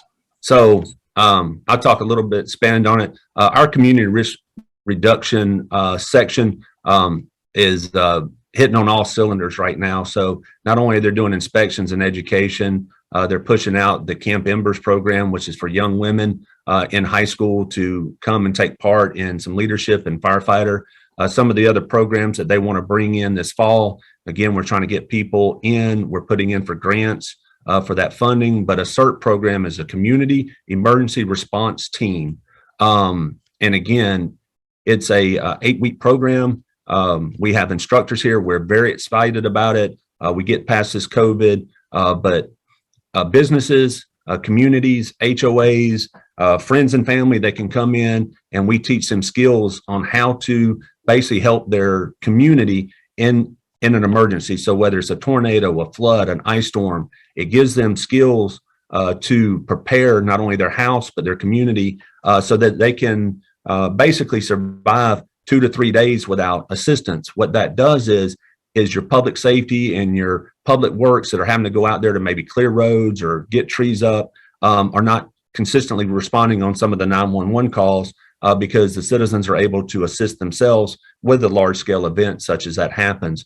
It's a great program. Another one is the Fire Academy, which is another 8-week program, which gives people in the community a kind of a dive into what a life of a firefighter is each and every day. And again, skills, CPR, things like that. CPR Saturday, our community CPR is another program we want to bring. So again, our community risk, and that's where those civilians come in. A lot of them really like to get involved with things like that. They get certified and they want to help. So that's why we want to keep them.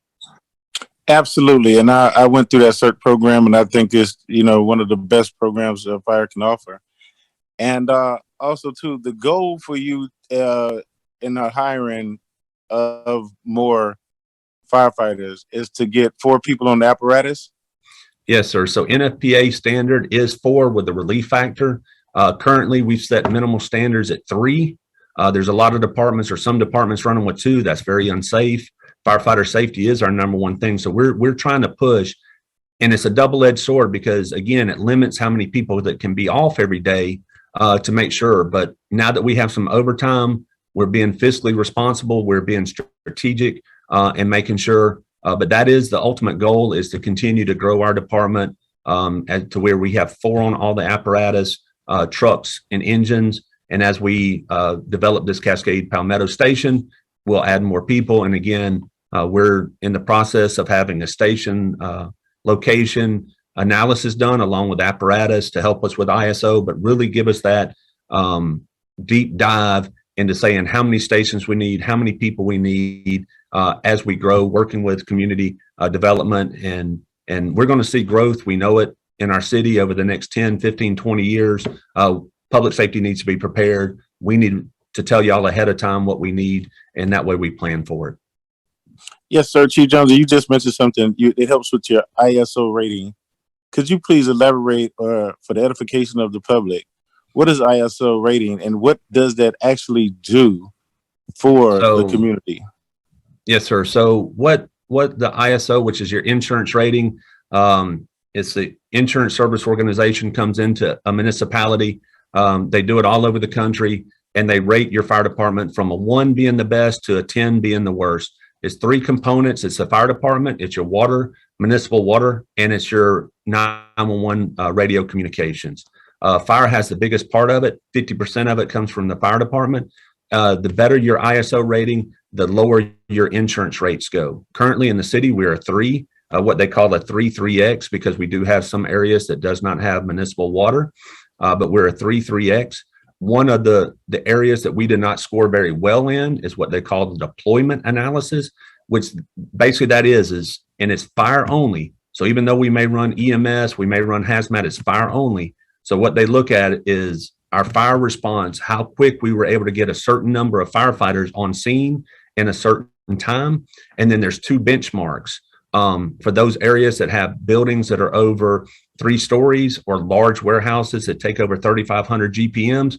They also require a truck. Right now we have 2 trucks, one at Station 7 down on Buffington Road, and one on Fulton Industrial Boulevard at Station 11. They each cover 45 square miles. So for them to get on scene and have a certain time limit, which is 9 minutes, we don't meet that mark as often as we should. But as we grow, we're going to be looking at that and know where strategically we need apparatus and we need personnel. Because again, as your personnel go into 2 different categories, staffing and deployment. So if you're not running 4, which will give you about 75% of the points, they work it off of 6. But there's some other ways that you can do it with some utilities to get your numbers up. And we're looking at every possibility so we can get every possible point. Our vision is to be a 1 within about 5 or 6 years. Thank you, Chief Jones. As Thank we you. always want to be number 1. Yes, sir. I yield.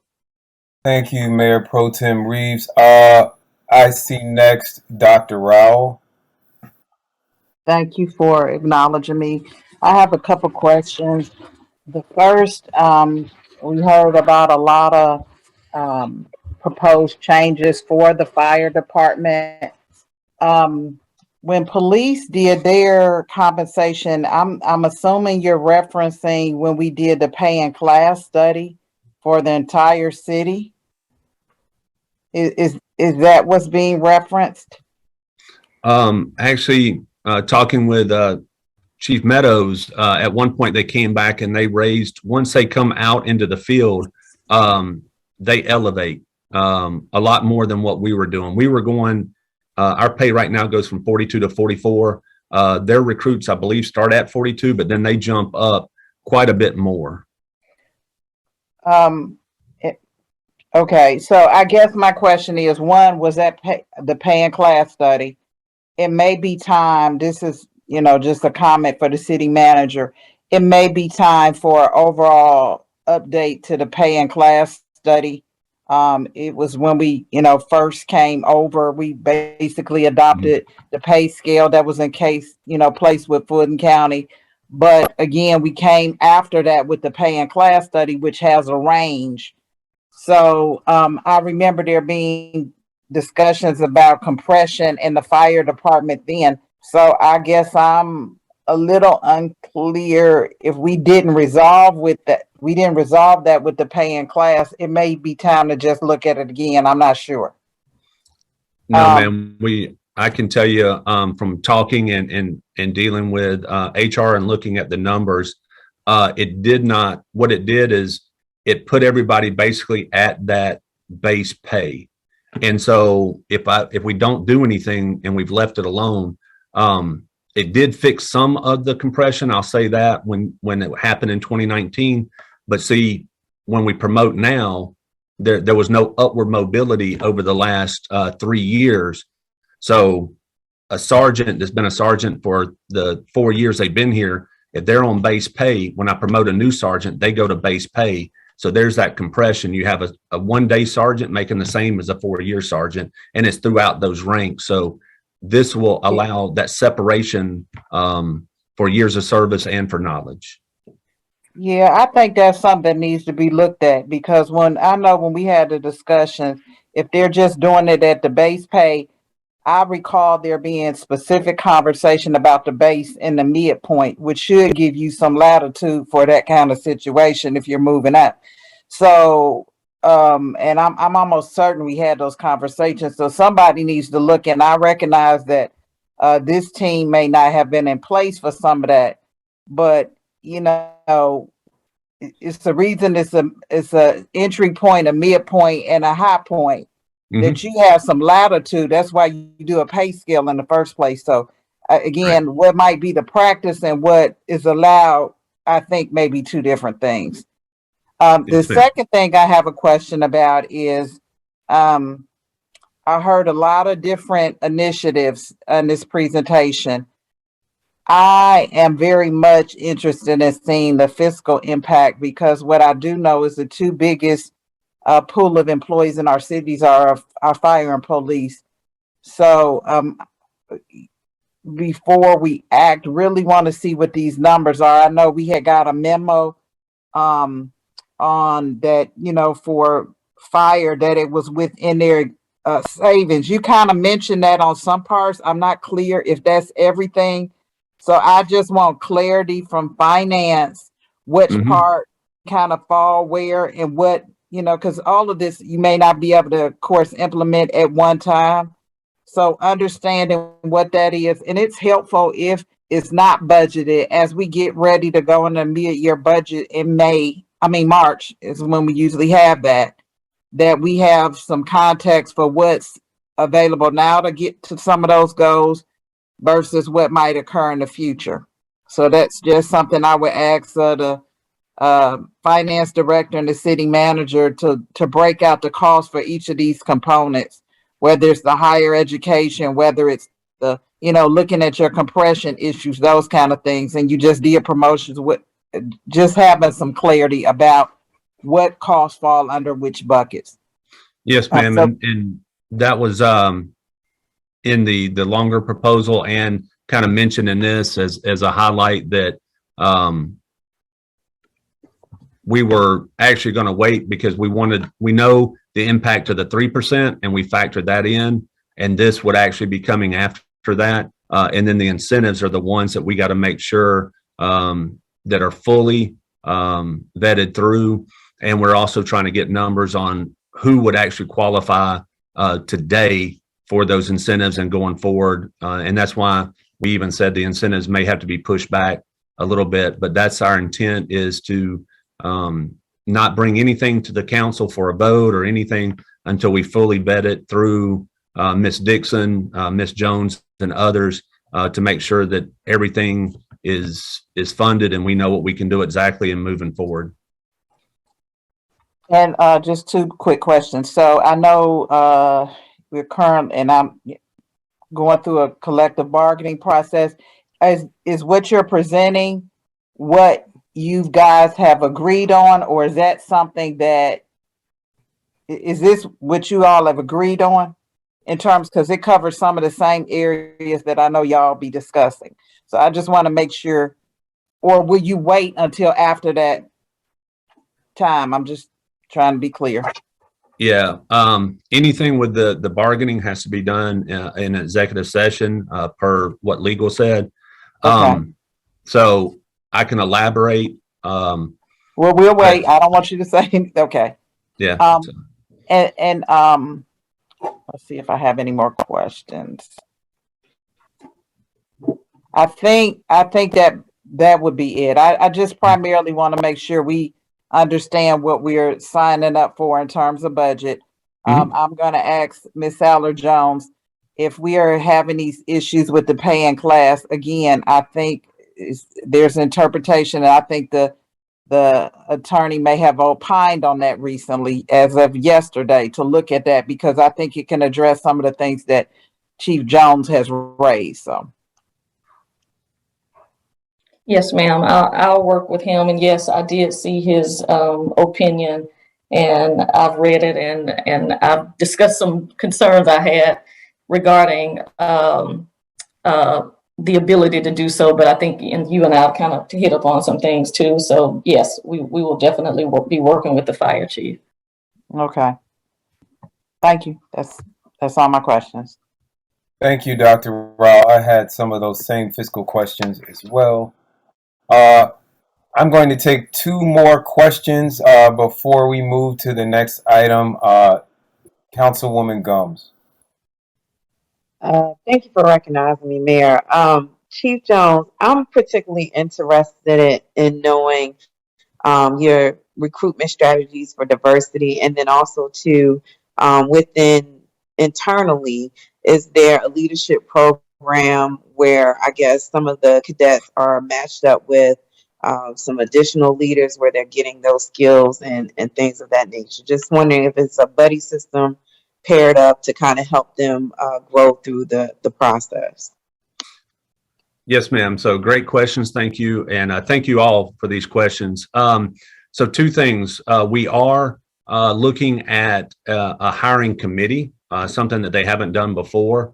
But we are looking at reaching out to different groups. One is going into the high schools here. The other is possibly working with some other partnerships to make sure that we are pushing towards more diverse firefighters.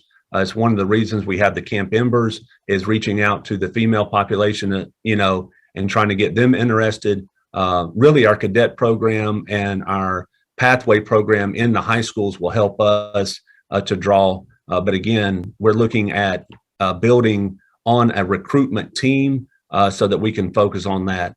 The second part of your question was about mentorship, and that is the whole packet that we're working on with my team is working diligently on the professional development kind of strategy handbook.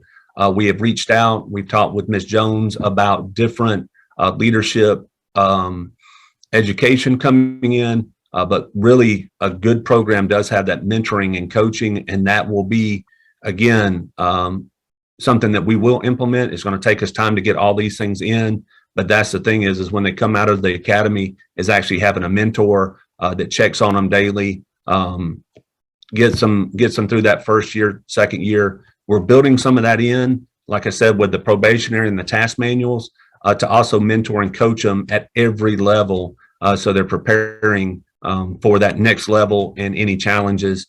But the main thing is been keyed on is communication and that professional development and just preparing our people. So we are tracking that, but we just have to get it implemented. And like y'all know, 4 years old, getting a lot of things implemented, it just takes time, but that is on our agenda to do, is the mentoring coaching. Okay, now just one other question, circling back to the hiring committee. Just a quick snapshot. Who will be comprised of that hiring committee? So my two deputies currently, Chief Wilson and Chief Moses, are working. They're reaching out actually with HR and our civilian staff to try to make sure that we have a diverse group that helps to do that. And we may end up having to go and discuss outside, bring in a partner to help us to make sure we're on the right path, recruiting and making sure that we're have diversity throughout. Thank you, Chief Jones. Thank you. Thank you, Councilwoman Gumbs. And finally, Councilwoman Williams. Yes, thank you, Mayor. Chief Jones, if I could just back up a minute to when you were describing, I guess, kind of what the payroll processes would be, it sounded like, or how you would go about implementing it. It seemed to be a little convoluted, and like it might make more work for our staff, which, you know, we don't. Our HR department isn't huge. We don't have a lot of people in our HR department. Is there some way to perhaps take a look at mapping these processes out to ensure that we're not creating an undue administrative burden for our HR staff once we get to the place where we're trying to implement some of this? Oh, yes, ma'am. Great question. We've been working kind of hand in hand with HR to develop this. One thing we are excited about and to fix a lot of some of our issues is going with ADP. ADP, you're allowed to actually map out some of these programs, but again, it would be just like a promotional process. You have certain educational requirements and years in that grade, so it should be all automated. Once a person gets to that point, they can submit it, it'll be approved, and they would be moved up. So we should be able to map it out and make it automated to where there's not a lot of hands-on or staff hours to actually compile this.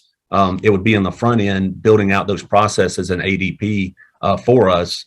And so that's one of the things that we hope to do. And again, while we're taking this step by step to make sure we're not putting undue pressure on anything or anybody. And again, when I got here, we had 2 people in training trying to implement our professional development. We have already moved 6 people out to training to make sure we're meeting our goals and getting our training hours and everything we need. We've updated our training platform, so we have a new technology out there to help us track everything as far as ISO hours, as far as certifications, deadlines, things like that. So we are working hand in hand with several departments, IT, HR, Fiscal, to make sure that we are using technology to our advantage and automating as much as we can to take the burdens off of any staff. Okay. All right. Thank you very much. I appreciate that answer. Thank you. All right, thank you, Mr.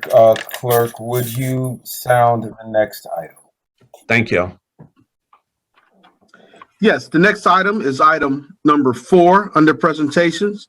This is proposed personnel policies revision and plan for a performance appraisal program. This will be presented by Niki Graham, the HR director, and Tammi Sattler-Jones, city manager.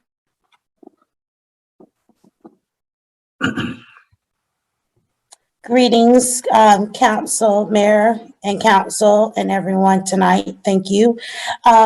City clerk, Corey, do you have my presentation? Yes, it's forthcoming now. Thank you.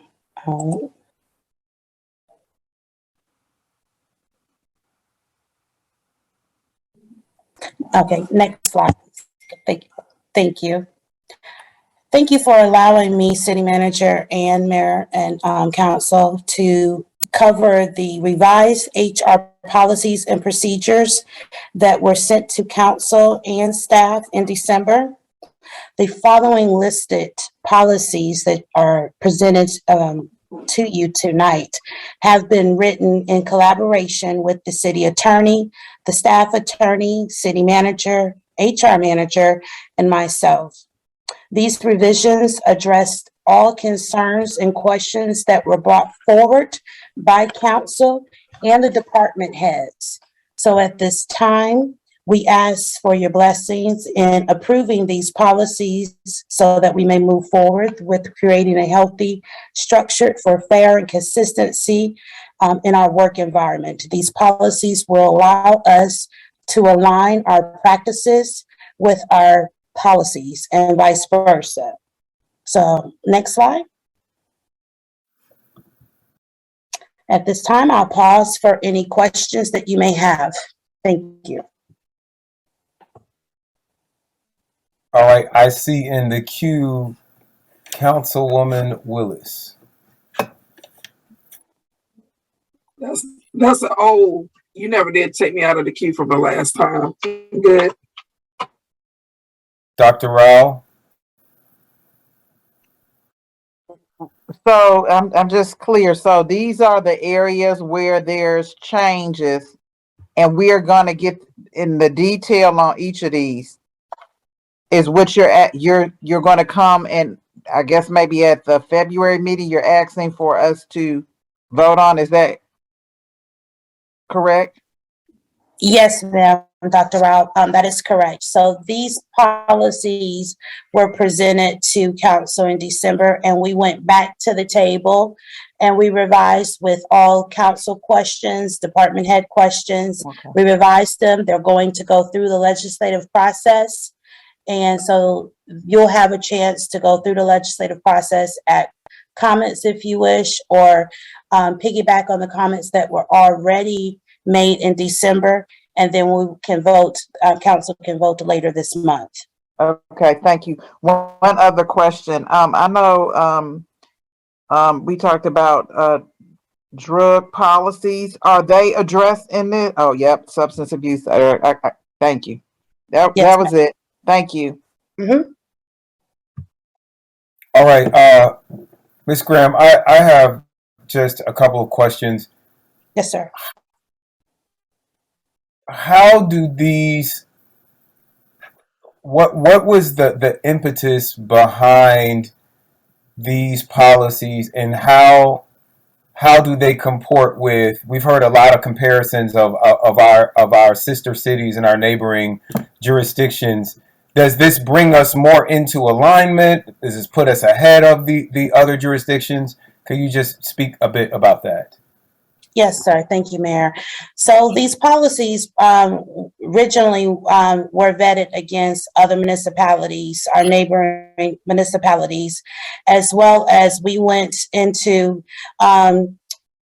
collaboration with the city attorney, staff attorney, city manager to make sure that they aligned with what the city, what the council has asked and would like to see in practice. So they've been vetted all the way through. So we've looked at what others are doing, and we looked at what works best for the city of South Fulton moving forward. So it's to add clarity where there was confusion or ambiguity in our policies. And also, as Chief Jones just spoke a few minutes ago, one of the policies, for example, is holiday pay. So it's something that, again, we are putting in place to make sure we are not hindering the things that will help our employees in the future, like receiving their holiday pay when the holiday is actually occurs. All right, thank you. And then as we transition to our last topic, I believe around HR, we've heard from police and we've heard from fire about these pay incentives and people leaving our jurisdiction to work in other places, or or that being a concern. So my first question is our attrition rate from police or fire different from what is happening in other municipalities? So that's a question for me, correct? Yes. So without having numbers in comparison to other municipalities, I can tell you what I'm seeing when I go to the conferences and I have conversations with my colleagues at other municipalities, HR directors, et cetera. What we're finding is that, especially in the height of the pandemic, that we're all fishing from the same pool of candidates. So again, as Chief Jones mentioned, they will leave for other perks at another municipality. So there are things that we can do to be more attractive and have more retention. Chief Jones was correct. He and I have worked hand in hand since I've started with his career development plan. And that is something that's going to be very attractive, to know that you have a career path, a step up to get to another pay level. When people see that their pay is increasing in some shape, fashion, or form, that's more of a incentive for them. Even a merit increase. I've heard tonight merit increases mentioned. So those are things that we can do to set ourselves apart from the issue that a lot of municipalities and even private sectors are experiencing with employees turnover. We're not unique in that situation. All right, thank you. And the second question is like unto the first. We've heard again about this attrition or this threatened attrition from public safety sectors. How has the turnover in public safety, what is that like compared to the turnover in the rest of the departments in our city? I know that we've had some departments that have been decimated by resignations. So do we have any data on how one department is doing compared to some of the other departments in our city? Yes, sir. And city manager provided that in the memo that she provided to council. And it outlined, it broke down by department as requested.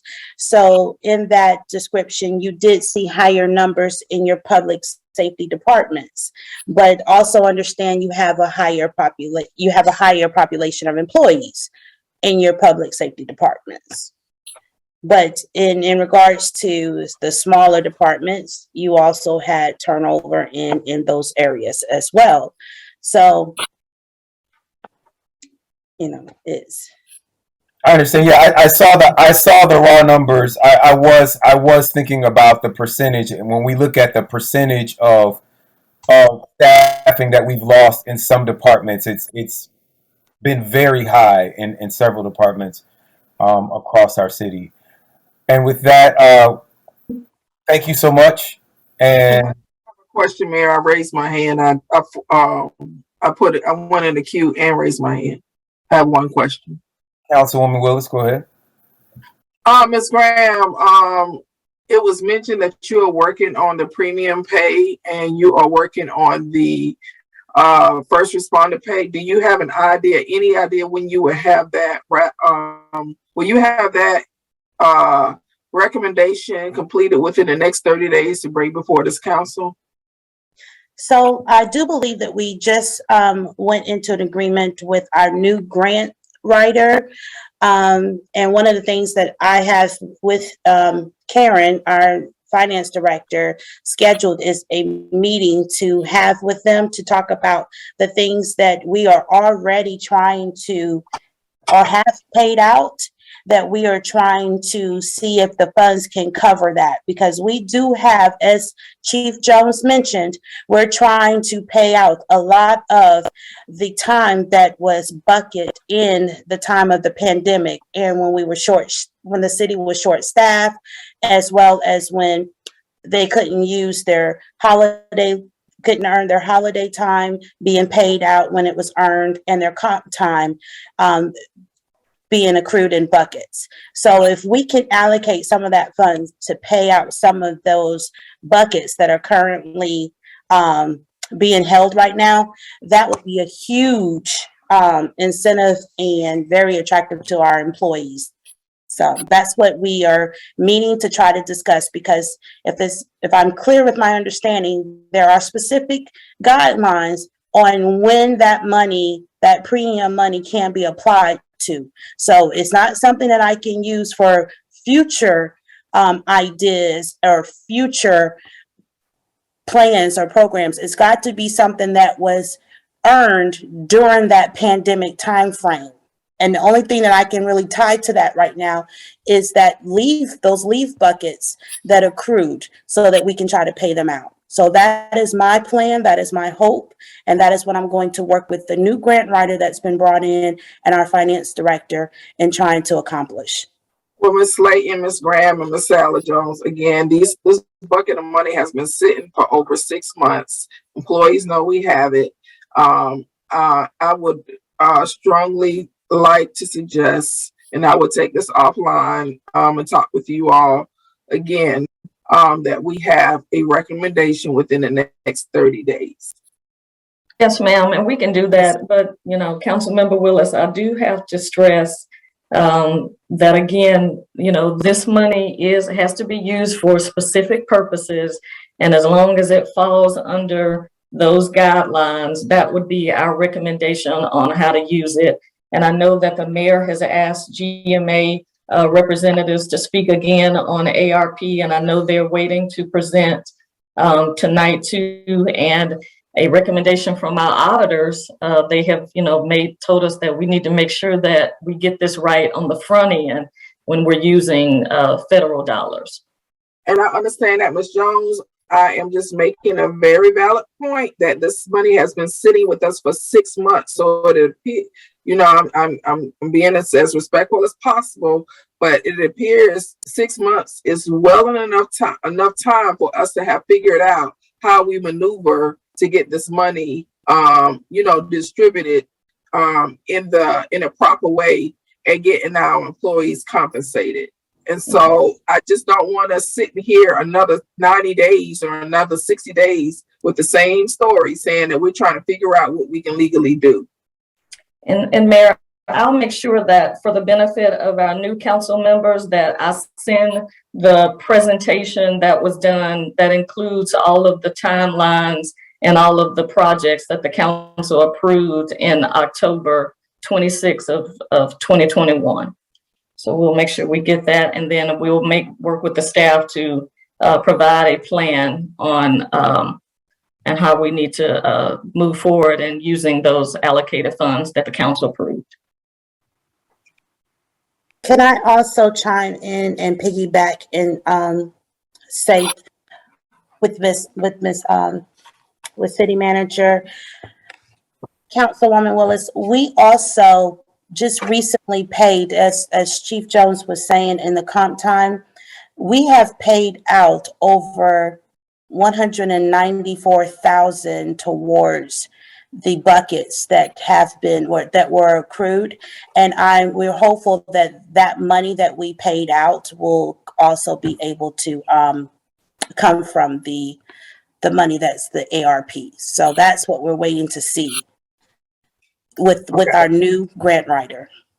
Okay, I just don't want us to be here 60 days still trying to figure out how to use this money. I'm asking that you all bring a recommendation back within 30 days and get our employees paid, please. Thank you. All right, Mr. Clerk, if you would sound the next item. Yes, so, Mr. Mayor, just to be clear, Madam City Manager, you had another presentation. We're moving on from this. Yes, I'm ready to present. May I begin, Mayor? Yes, please. Okay, so the council had requested that I bring back a plan regarding performance appraisal evaluations for our employees. Ms. Graham will also assist me in discussing some, things that we're doing as far as retention and recruitment efforts for employees. And I did send a memo out to the council today. I sent it probably earlier in the day, providing you with the actual evaluation tool, and due to the amount of time and the limited amount of time, I should say, I knew I wasn't going to be able to go through everything. So I wanted you to have that information, but just for some historical background, it's my understanding there was an attempt by previous leadership to do a performance evaluation process in 2019. That did not get started, it's my understanding. The performance evaluation process actually began in October of 2020. So actually it's if I see the dates of the presentation information, it actually started the week before I started working here.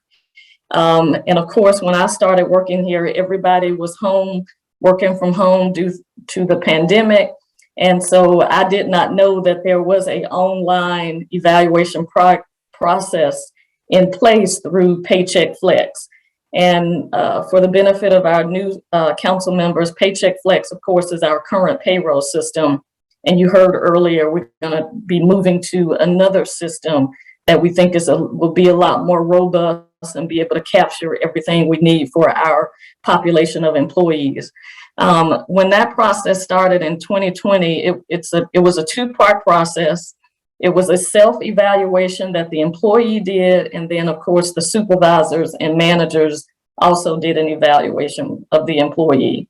And since that time, we haven't had a citywide evaluation process, so that's why it's my recommendation, and also the council, you all had discussed a plan of bringing that performance evaluation back. We know that is needed. We know that, employee evaluations also provide feedback and assistance to develop our employees. So next slide, please. Of course, the goals of the performance appraisal is to provide feedback regarding an employee's performance, to help strengthen the employee as far as their service and fiscal stewardship and growth, and also to encourage opportunities that present ongoing learning and development. And I apologize if I'm kind of talking slow here. It's been a long day, but definitely want to go through this. It is my recommendation that because we haven't done an evaluation process since October of 2020, is that we begin this process on a biannual basis. And so using the beginning of our fiscal year, I thought was a good starting point. So we would go back and evaluate our employees from October 1st through March 30th, 2022. So for the last 6 months. And then of course, the next process will be from starting in April, and that will be for any new employees that have come into our organization or joined our team since this particular time frame. We would do training. HR, of course, would be responsible for assisting us in doing training for our supervisors and our managers before the process starts. I do think that it is a good idea to have the employees do a reflection or a self-evaluation where they can fill out a form that provides information to their supervisor or the individual that's going to be doing the performance appraisal, so they can reflect upon what they did during that particular review process. Because sometimes even me as, you know, a city manager, when I've done evaluations, I may forget about some things that an employee accomplished, and it's good to be able to have that information before we begin the evaluation process.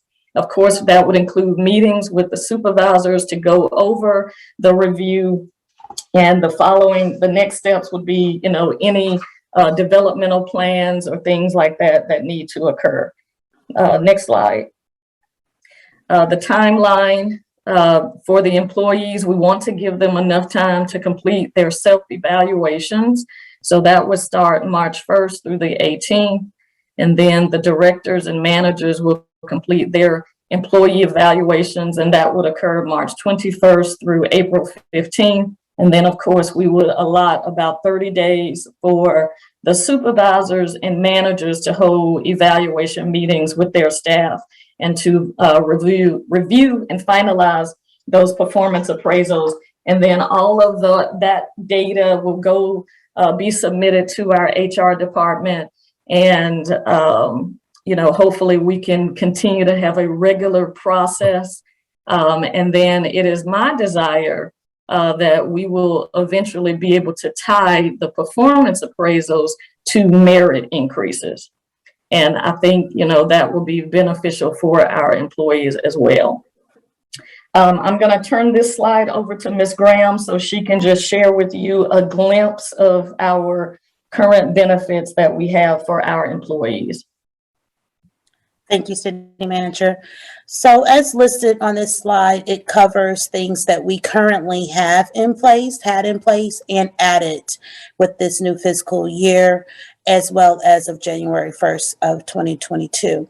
We have competitive medical and dental plans. We have pet insurance as well. We have a wellness plan. We increased our life insurance from $50,000 to $100,000. We added short-term disability, and we have vacation days as soon as you are hired, and actually it's 15 days of holiday pay and 14 days of vacation pay, and up to 12 weeks of sick pay. We have comp time. We have, we just increased our 401A, 457B, we decreased it actually from 5 years to 3 years vesting. That took effect January of this year. And we increased the contributions once an employee hits 5 years and 10 years, they'll increase by 1%. We also added on retirement insurance for eligible retirees when they hit a certain age and amount of years of service. And we have, of course, an employee assistance program, as well as a financial assistance program that's tied to our employee assistance program. Next slide, please. Some current incentives that we have, the council in this current fiscal year budget, you approve for all of our eligible employees to receive a 3% pay increase in April. Eligible employees are those who were employed with the city prior to September 30th, 2021. So those that were here prior to the end of the last fiscal year. We also included money for the Public Safety Housing Allowance Pilot Program. And I want to stress that that's a pilot program. And then we hope that we will be able to roll that out and include it for other city positions, but right now the focus is for police and fire. And again, these were all approved in the budget. The conversation has come up about class and comp study. The last one was done in 2019. And I do think that it is time for us to do another one. So we will be working with HR and our purchasing department to get quotes to do a class and comp study so we can stay competitive with other municipalities. Our HR department does track our employees for the first 3 months of the employee's life cycle. That's something that has been implemented since Ms. Graham started with us almost a year ago now. She started with us in March of last year. And then one of the things that they do is they host a breakfast for our new employees on a quarterly basis. So Niki, I'll let you take the rest of them. Thank you. So here are some of our recruitment efforts. We are recruiting heavily. We are posting to different sites. We have a requisition form that our employees, our department heads fill out, and we will post to the sites of their recommendation for their positions. So we've got positions on GLGPA, LinkedIn, the American Planning Association. So we are trying to be as, as visible to all the candidates as possible to attract as many.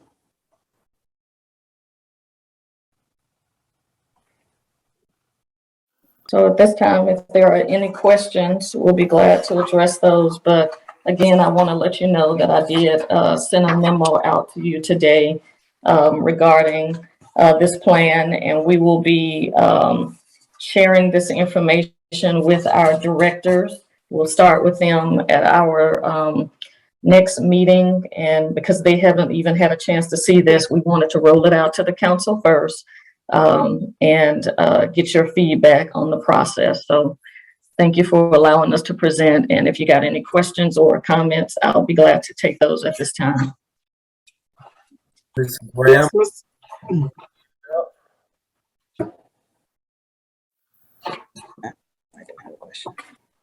Okay, your hand is down now. Councilwoman Willis? Thank you for recognizing me. How soon will we be able to put out or get a pay and classification study? Will we have that in the budget for this fiscal year, or will we have to address that during the mid-year budget? We probably will need to address it during the mid-year budget. Okay. So yeah, what I would probably want to do is try to see if we can get some quotes, initial quotes, and then we'll be able to have, a firm number to share with the council. Okay. The only thing I would like to see, I saw where Ms. Graham posted where we have our jobs posted. Is there any way that, and I know it might be kind of challenging, but can we also look into getting our jobs posted with the Georgia Department of Labor? And also, if we could look into, I know that I've been working with Ms. Graham and her staff with the Metro Atlanta colleges and trying to ramp up our internship program. Is there any way that we could look into getting our jobs posted at the Metro Atlanta universities as well? Yeah, yes, we can definitely do that, and that was really just a sample of some of the places. So don't think that's the only places that we post at. That was just to give you an idea based upon some of the current jobs. Of course, PD and fire probably post in many of the different places for their jobs, but that was really just an idea to give you an idea of some places that we're posting at. But yeah, we can look at the Department of Labor and some of the other colleges and universities. Okay, thank you. Councilman Sebastian? Thank you for recognizing me, Mr. Mayor. I have a couple of comments or questions. Have we ever considered using, for example, an employee referral program? I know some of the positions that we're hiring for are very, specialized, and folks tend to know folks within their industry or their area of expertise, and maybe that might be another incentive we could try. The other thing is, if I'm not mistaken, I think our police department does that, if I'm not mistaken. But yeah, that can definitely be a good idea for us to do for our other city departments. Okay, thank you, Madam City Manager. My other comment is, do we have a way of measuring, especially for those departments that are more public facing, what is the impact of staff or the experiences like whenever the public comes and deal with one of our employees? Do we have ways of measuring those?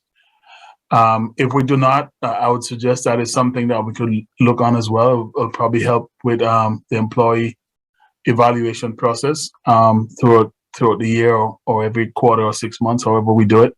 But that's something I would suggest that we could take a look on as well. Okay. And yeah, those are my comments. Thank you. Thank you.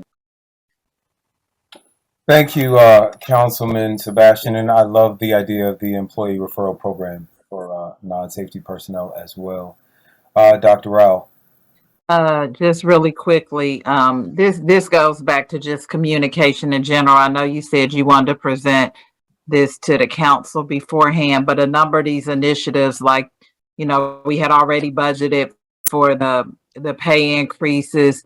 I think, sharing that information in a public way as we continue to try to be competitive. I've seen where East Point, they've talked about all these things that, our sister cities are offering, and we actually offer them in the city of South Fulton. So I think getting our messaging to a point where not only it's outward facing, but also for our employees too, so that they do understand that we support them. I think that's critically important.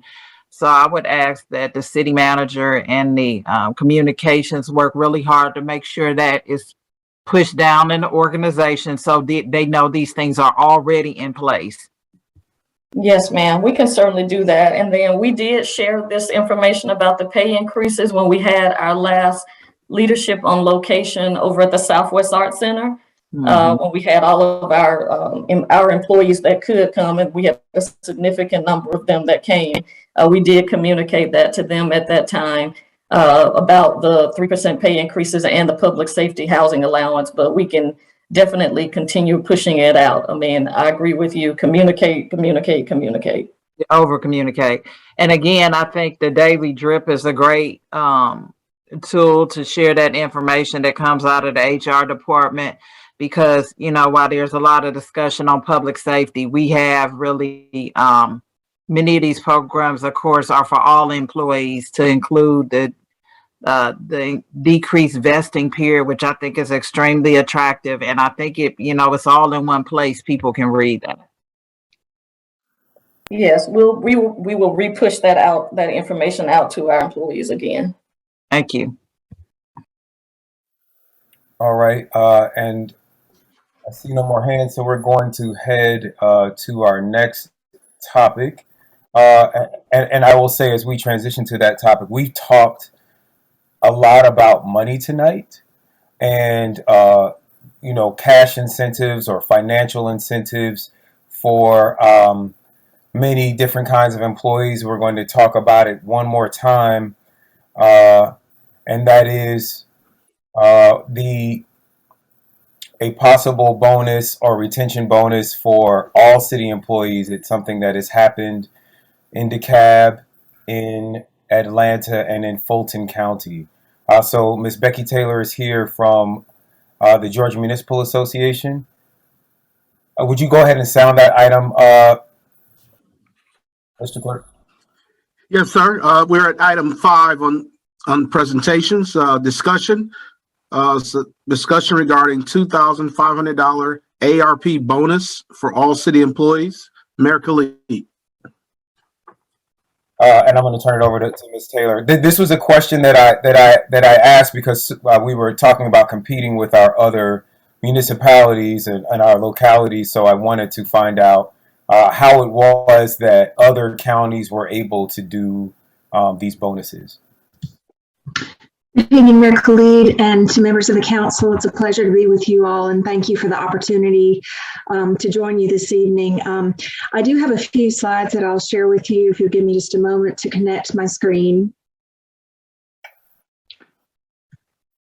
want to give you just a quick background of the ARPA State and Local Fiscal Relief Fund. That's the fund that is available now to cities throughout the country, including all cities in Georgia, as well as the city of South Fulton. Just a quick couple of highlights here.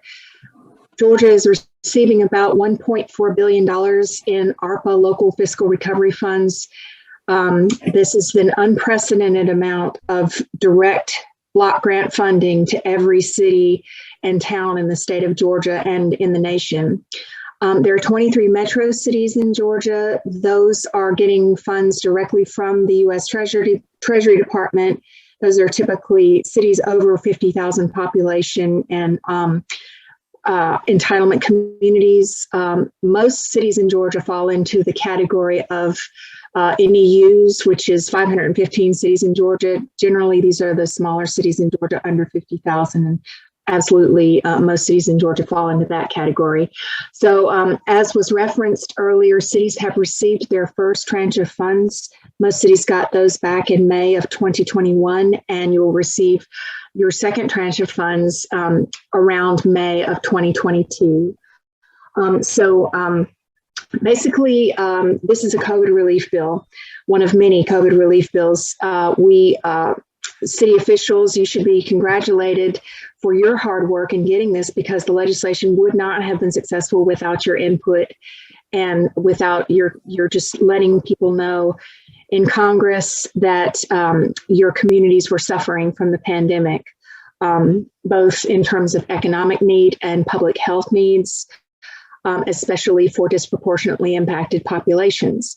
So this COVID relief bill is a response to and recovery from the COVID-19 pandemic emergency. It ensures that governments will have the resources that they need to fight the pandemic and support families and businesses struggling with public health and economic impacts, to maintain vital public services, even amid declines in revenue, and to build a strong, resilient, and equitable recovery by making investments that support long-term growth and opportunity. Just a couple key points here, and then I'll step over to the conversation about premium pay. So ARPA is mainly for expenses incurred after March 3rd, 2021. There is an exception for premium pay so that you can do retroactive going back to the onset of the pandemic, which was identified in this legislation as in January 2020. The deadline to obligate funds is December 2024, and the deadline to spend funds is December 2026. That's really important when you're thinking about the method that you use in distributing premium pay to your employees. And then we do have an upcoming reporting deadline in April for the NEU cities and metros with a population below 250,000 that received less than 10 million. That's the first big deadline for those folks. And in this slide, and I will share these slides with you all, I'll just reply to the email, Mayor Khalid, that you sent earlier. These purple underlined words here, these are all linked back to the guidance. It's really important that you confer with your city attorney and discuss the eligible uses. The final rule was just released a little over a month ago. So a lot of cities in Georgia were kind of waiting. They had interim guidance for a really long time, but they were reluctant to get too far out in front of the final rules until they saw those. And those were not issued until January 6th, just a few weeks ago. But they're linked right here. You can see all 437 pages of the narrative and questions and answers from Treasury. The final rule incorporates a number of comments that were provided by city officials around the country, as well as GMA and the National League of Cities, to provide more flexibility for all recipients to be able to use these funds and to provide more simplicity and clarification of a lot of different questions that we all had with the interim final rule. You can also link to these other documents here. All of these together are considered to be the guidance that you would need to follow as recipients. And there is a lot here. That's why I say you should definitely confer with your city attorney, because there's just a lot of details in here. But generally what Treasury has tried to do with the final rule is to make these funds easier for you all to use. So that's kind of the bottom line. We do note that some of these, including the compliance and reporting guide, the official guidance there, and all of the documents at the bottom of the list here will help you figuring out how to document your spending and describe your reasons behind how you decide to use these funds, document your internal policies in place that you'll be following as you use these funds. It's the first time we've ever had this kind of funds. It's going to be the last COVID relief bill that we'll probably see. I've heard some suggestions that there may be another one, but it's very unlikely that we'll ever get something of this magnitude again. So we're all learning this as it has been as it is coming out. It's all very new, and we at GMA, we're not able to provide yes or no answers for how funds can be used. It's ultimately up to the recipient to review all of the items listed here and make your best determination about how you feel that the funds should be used to meet the needs of your communities. And every community is approaching this a little bit differently across the state of Georgia. GMA works with 537 cities. And I can tell you, and talking with a lot of them, that everybody has had a bit of a different approach to how they use funds. That being said, I'm going to skip over. You'll have all of these slides, but I just wanted to focus in on premium pay, since I know that's one of the items that Mayor Khalid, that you wanted us to cover this evening. So premium pay is one of the primary categories that's eligible for using state and local fiscal relief funds. Eligible workers are those that are in critical infrastructure sectors. Essential workers is what they're referred to in the legislation, and that involves regular in-person interactions or physical handling of items by others. Pay also must respond to worker needs. As I mentioned, that this is a relief bill. It's intended to help and target and prioritize funds for low-income persons, and often, government employees may fall into those categories. So this would be workers who earn at or below 150% of the state or county average annual wage. In Georgia, that's going to be around $78,000. You wouldn't be able to provide premium pay for anybody that's over that salary threshold. Pay must also respond to worker needs that are not exempt from the Fair Labor Standards Act overtime rules, or the recipient provides written justification of how it would meet the needs to provide premium pay. So you can do this in a couple of different ways, and the guidance goes into a lot of detail about how you can decide how to do this. You can pay up to $13 an hour over and above what the employee is making now, or you can do lump sums to hourly, part-time, or salaried non-hourly workers. You may not exceed $25,000 for any single worker during the program. So you can basically do bonuses, or you can increase the hourly wage. Going back and thinking about our deadlines for using these funds, one issue that a lot of cities have considered is if they did an hourly increase, the ARPA funds could be used and obligated up through the end of 2024 and spent through 2026. But then beyond 2026, the city was going to have to figure out what to do. It's hard to take it back once you've got it out there. So you have to figure out if the city is going to be able to, take that level of pay and increase it as part of your salary plan going forward. So the bottom line there is a lot of communities across the state have opted to do bonuses for their workers, just because it was easier to document and easier just to target those employees who have been directly impacted by the pandemic and get funds into their pockets in a lump sum amount. The final rule clarifies that all public employees of local governments are included in the definition of eligible worker. So that means that, basically any public employee of a local government would be eligible. Volunteers are not eligible. The final rule also clarifies that elected officials are not eligible for compensation under premium pay category. That question did come up in some communities around the state. Here's a little bit more detail on eligible worker, and the final rule clarifies that all public employees of recipient governments are already included in that definition, as I mentioned. Essential work is work that is not performed while teleworking, so you would not be able to provide premium pay to teleworkers. It would involve either regular in-person interaction with patients, the public, or coworkers of the individual that is performing the work, or physical handling of items that were handled by or handled by patients, the public, or coworkers of the individual that was performing work. Public works employees, law enforcement officers handling, driver's license, or, if you have employees who were required to be in City Hall handling documents from the public, all those would be considered eligible.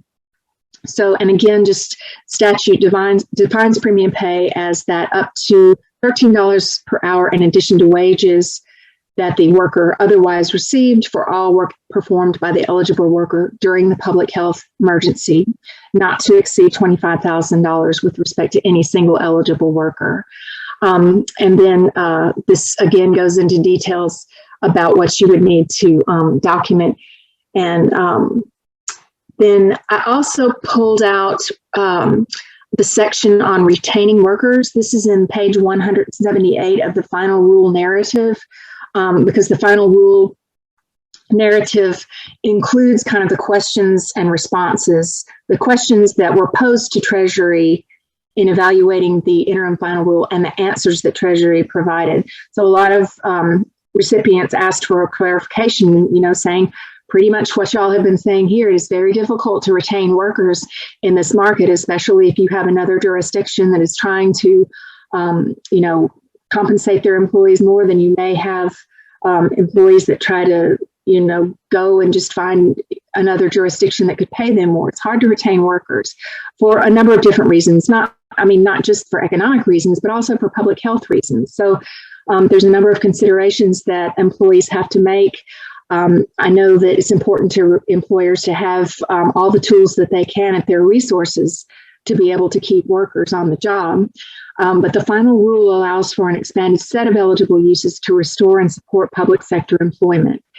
Those eligible uses include hiring up to pre-pandemic baseline. If you had to furlough or lay off employees, then you could hire those employees back or fill those positions with ARPA funds, provide worker retention incentives, and pay for ancillary administrative costs related to hiring.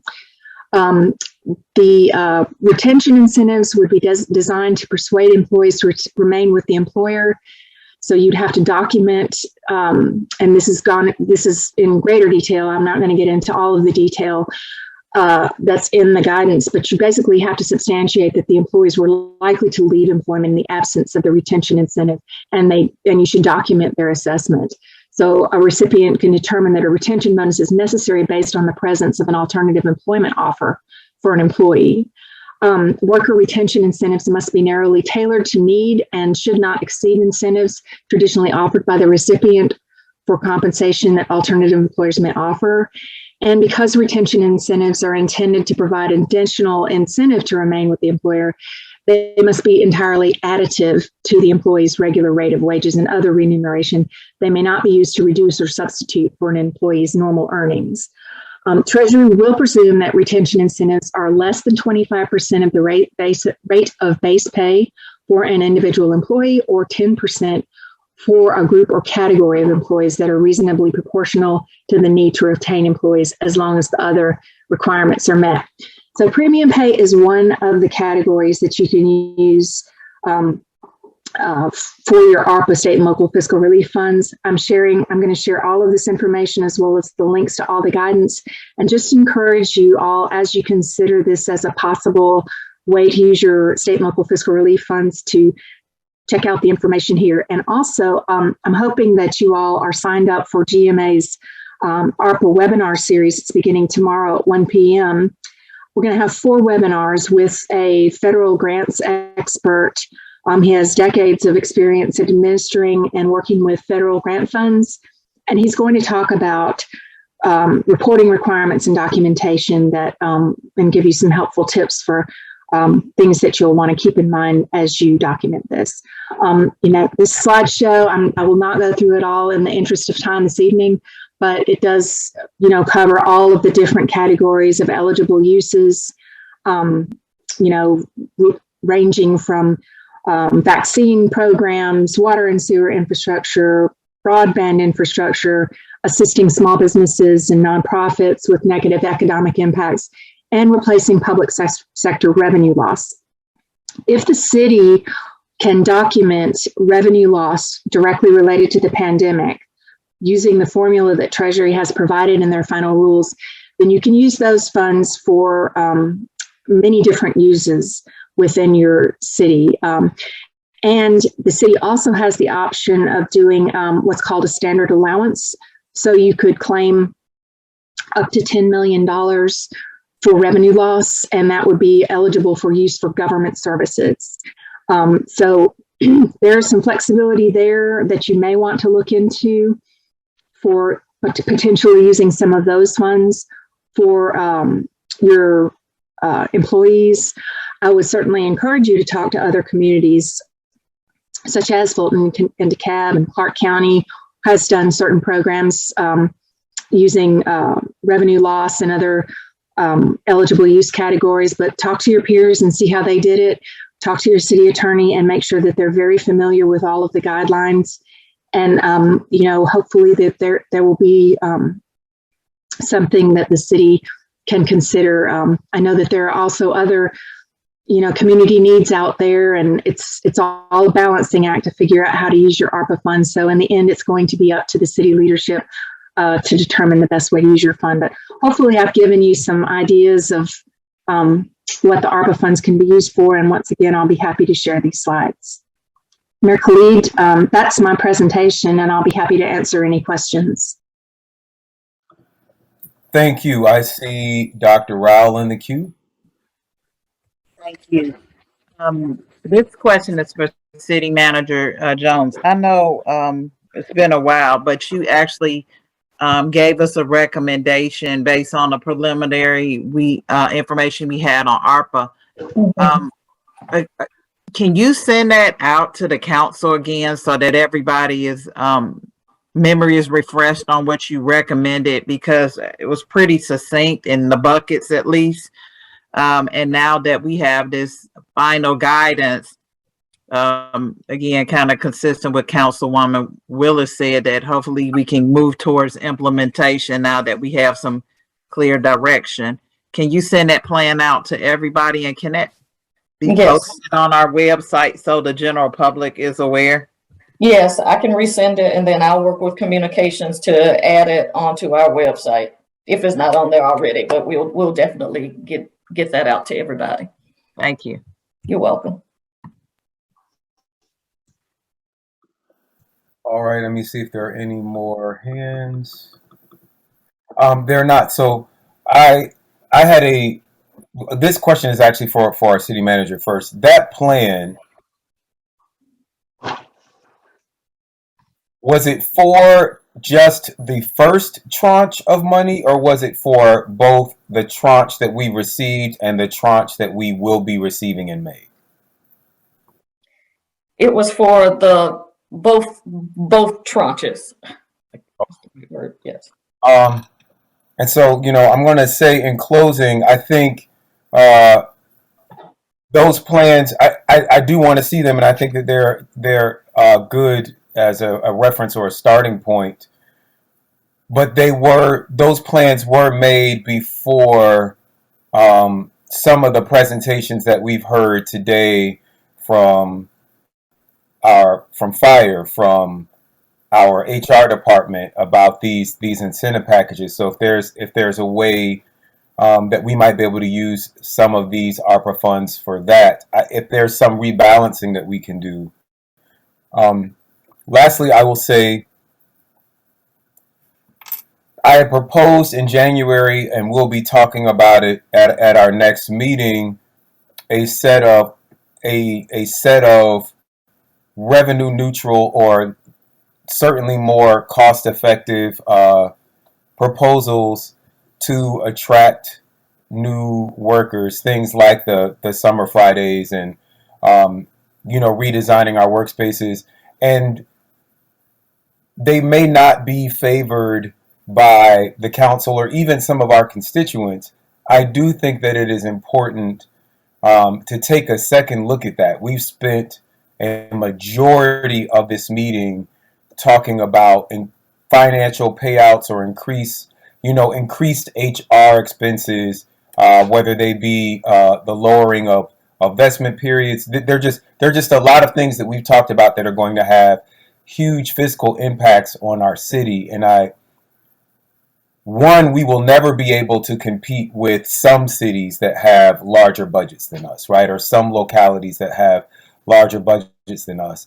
But two, we also, I think, should consider how some of these work-life balance proposals, like wellness days that we have, that I have proposed, might attract particularly millennial employees, which is a younger workforce, which would not only drive innovation in our city, but those younger employees that have less experience, we could bring them in on the lower side of a pay scale than more experienced folks. So just as we're thinking about this set of HR expenses that we are incurring and increasing in this budget and upcoming budgets, I think it's important, whether we use those tools or not, that we also think about incentives that don't necessarily cost money, but might still be attractive to employees. And with that, we are going to go to our final topic for this work session. Would you sound that item, please, Mr. Clerk? Yes, sir. The item number 6 under presentations, it's entitled Georgia Power Resource Planning. This presentation will be presented by Juan Smith with the Georgia Conservation Voters Education Fund. Good evening, Council. My name is Juan Smith. I'm a community organizer and director of Georgia Conservation Voters Education Fund. I want to begin tonight by thanking my colleague Wanda Mosley from Black Voters Matters for bringing this issue up to the Honorable Councilwoman Willis. And I want to just give a shout out to our mayor for acknowledging the importance and making space on tonight's agenda. I'm ready, sir, for the presentation. Coming up right away.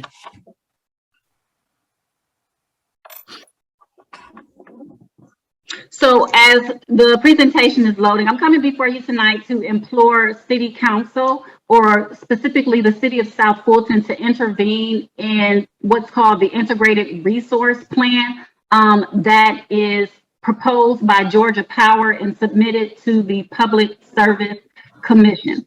Next slide, please.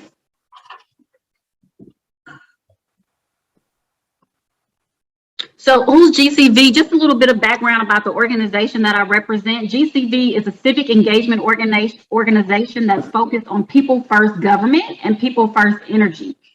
We organize with communities, we engage in the democratic process, and we advocate for energy justice. And how do we do that? From a people first and people centered perspective. Next slide, please.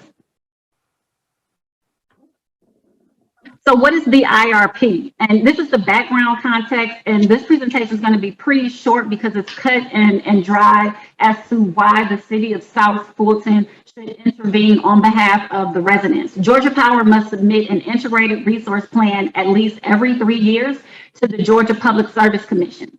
The IRP must contain the company's usage forecast and describe the utilities program for meeting these forecasted requirements in an economical and reliable manner. For those of you who are not familiar with the responsibility and the elected body that's called the Public Service Commission, it is a body of 5 elected officials whose job is to ensure that we get safe, reliable, and reasonably priced electric, natural gas, and telecommunications. Again, throughout the entire state of Georgia, anyone who votes for the Public Service Commission, and they are in position to ensure that Georgia Power isn't a monopoly and that our rights and interests are taken care of. So the other thing we should know about the Public Service Commission is that they intervene on our behalf. And what has happened in the recent history of the Public Service Commission is that there have been consistent opportunities where they should have stood with residents. They should have stood with municipalities. However, they positioned greed and the profit of Georgia Power over the constituents. And I'm going to detail some of those instances as we continue through the presentation. In this particular hearing, this process dictates, and the codes are on the presentation below, that the utilities develop the resource that prove the most cost effective in helping Georgia meet its energy needs. Additionally, the IRP Act requires that the Public Service Commission determine whether a given IRP is adequately demonstrates the economic, environmental, and other benefits to the state and the customers that the utility represents. Now, why do people care? Why should the city care and why should residents care? The IRP directly impacts your constituents in terms of health, quality of life, and financial stability. All of our council and our mayor have been elected to represent the residents, and we are intentionally being removed from the process as residents. I'm going to delineate in the following slides. And we elected you to be our first line of defense, and in this particular instance, we need you more than we ever have. There are direct implications for the city of South Fulton in terms of the value that it brings to businesses, its residents, and direct costs that the city incurs. And then finally, because cities as a whole failed residents in the 2019 IRP process. Next slide, please. So the first bullet point is that the IRP directly impacts the constituents. It impacts us in three areas. The first is health.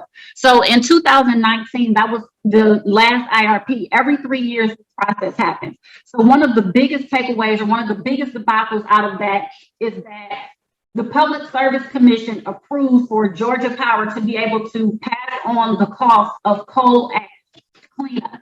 Initially, Georgia Power charged residents for next slide. Georgia Power charged residents for the cleanups, but because they did a substandard job and because the coal ash was leaking directly into water supply, and I want to make sure in terms of health, you understand that plant McDonough is a water supply or a power plant that contaminates the water supply that throughout the city of Atlanta, as well as the city of South Fulton, we get contaminated from the system that plant McDonough contaminates. And this is a proven fact, which is why they were tasked by the EPD to do the cleanup in the first place.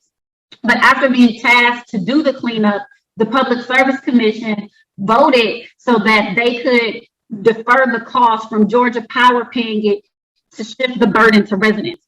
In addition, Georgia Power invests in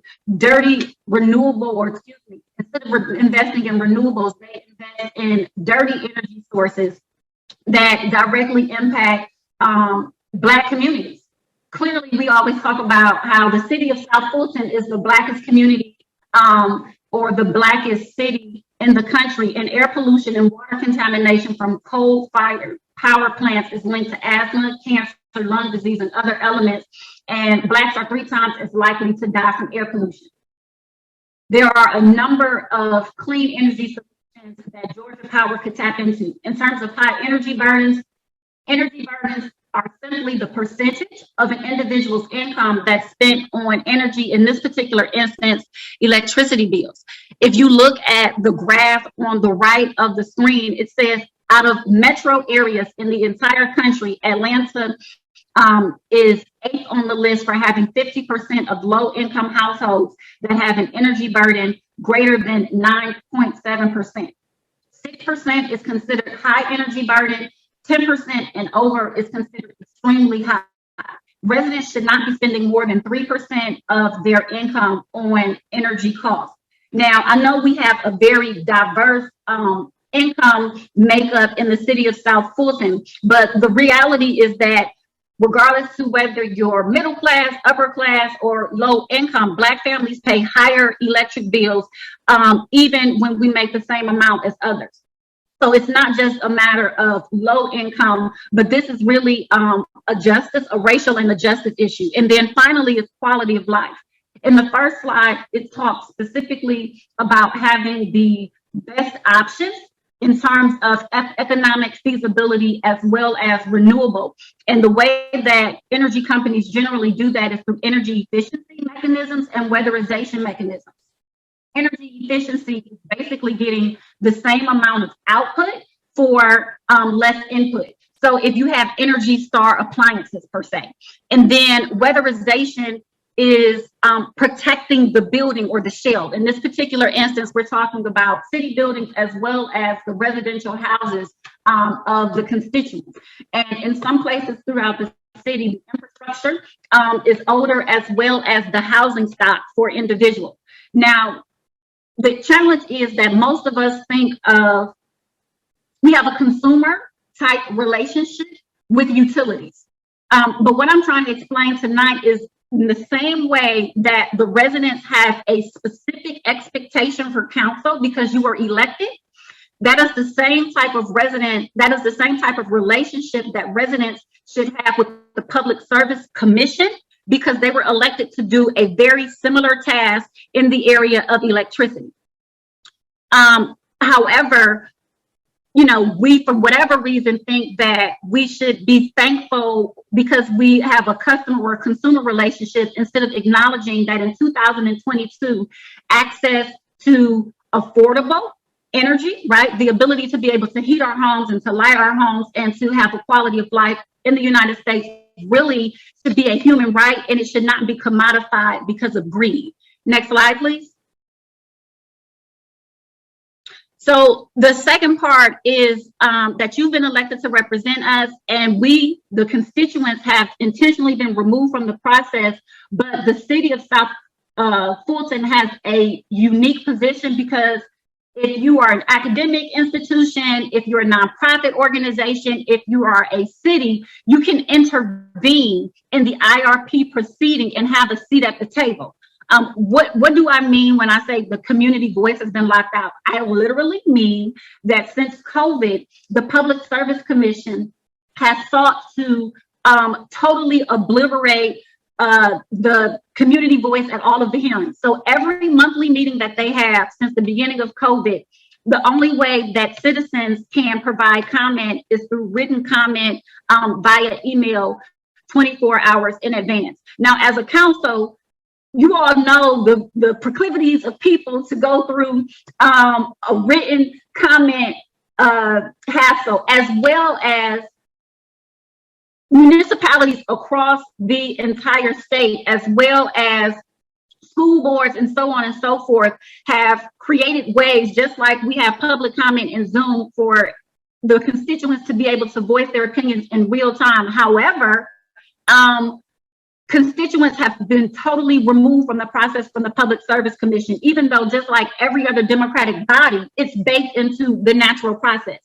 In addition to the monthly meetings, there have been significant hearings that are on the same scale as this hearing that's come up, where again, residents who by code are supposed to be able to provide public comment and public hearing have been shut out. So whether that was to end the moratorium on shutoffs in the midst of COVID in 2020, we know how that impacted cities. We know cities got grants so that they could do rental assistance, provide a number of other services. But during that time, when the mantra or the cliche was that we were all in this together, the Public Service Commission allowed Georgia Power, the utility, to end the moratorium on utility shutoffs. Additionally, the Vogel Construction Management hearing, we'll talk about that in just a little bit, was another huge hearing where the public was supposed to have an opportunity. The same way big business has an opportunity to have a seat at the table, the same way, you know, the nonprofit organizations and the advocates who have the funds and the legal ease as well as the acumen to be at the table have a voice.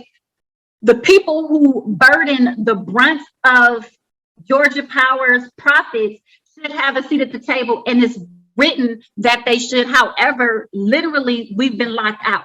So again, I just want to reiterate that the city of South Fulton has a unique opportunity because you have access to the process when they have left us out. The third point is that you are our first line of defense. And let me just be very clear. So I'm not asking for the city to be a pit bull. I'm not asking for the city to take on a fight. I'm communicating all of the reasons. I want to enumerate all of the reasons why it is specifically in the best interest of the city to be at the table. And then once you're at the table, the city can determine its position in the same way it does in every other affair. So specifically, the reasons we need you to be our first line of defense is because, as I stated before, this body of elected officials who, for whatever reason, do not allow public comment in these particular spaces, and they are supposed to represent the people. In 2020, they voted to allow electricity and gas disconnections during COVID. In addition to the disconnection, they passed all of the additional COVID charges for overtime, for PPE, for their line workers, for their customer service workers, $7.7 million of COVID charges they passed on to the residents, even though because residents were in their homes and not working due to COVID, they gained more money and had more revenue. In 2019, the Public Service Commission voted for Georgia Power to raise rates to more than $175 per year on average for the customer. And I could go on and on and on, all the while in the last 2 years or so, we've been removed from the table. Next slide, please. The direct implications for the city of Fulton. So primarily municipalities, cities in general, are at a disadvantage because a large amount of the energy that Georgia Power creates comes from fossil fuels, and that jacks up the cost for city-owned buildings. The second part is that by not lifting the cap on solar, it limits the ability of the cities to be able to use solar on government buildings. So right now, if the city wanted to invest in solar on your buildings as a cost-saving mechanism, the way Georgia Power has it set up, you wouldn't be able to recoup at the same rate that you pay when in most other states you can. So you still lose if you try to do the thing that is in your economic best interest. And then finally, if you're at the table and you can advocate for positions that would allow the city to create stronger conditions for your business owners. So another way to attract business owners are by being able to tout certain conditions, certain utility prices, certain type of connections and services. And if you're at the table, you can advocate for that, thereby making the city, again, more attractive to bring in businesses. And then finally, in 2019, cities failed to stand by and to represent residents. What am I saying? I'm saying that literally in 2019, the Public Service Commission touted some of the positions of cities when it came out that they had inequitable, unjust IRP results that negatively impacted low income and minority communities. And their responses to that was to highlight the position that some of the cities played to mask what their role in their behavior was. And so what we're asking now is to no longer allow the Public Service Commission and Georgia Power to hide behind that. Next slide. The process. The process is pretty simple. The Georgia Power filed on the 31st, and shortly after that, the Public Service Commission will give a public notice. There is an open application period to request to intervene that must be filed within 30 days, and so that's around mid-March or so. So the next part in the process is the Public Service Commission will open the application process and give public notice. Specific interveners respond to that with an application. Once the city becomes an intervener, the city decides the level of involvement. And that spectrum of engagement spans the gamut. So you can say, we literally just want to be in the room so we can bring the information back to our constituents. Or you can cross-examine witnesses, you can file briefs, you can put expert witnesses up, you can literally negotiate for your best interest for the city of South Fulton as well. So your level of involvement is totally up to you. And then regardless of the level of intervention, as an intervener, again, the city will have a seat at the table, which is the most important aspect, so that they know that there's oversight. So they know that no, it's not just nonprofit groups and advocates that their largest constituents, like their largest ratepayers, which are cities, these municipalities, are watching what they do, and that what they do has to be in the best interest of the budget of the city, as well as the residents that reside in these particular municipalities. Support and next steps. If you all want more information, the Sierra Club has volunteered to assist.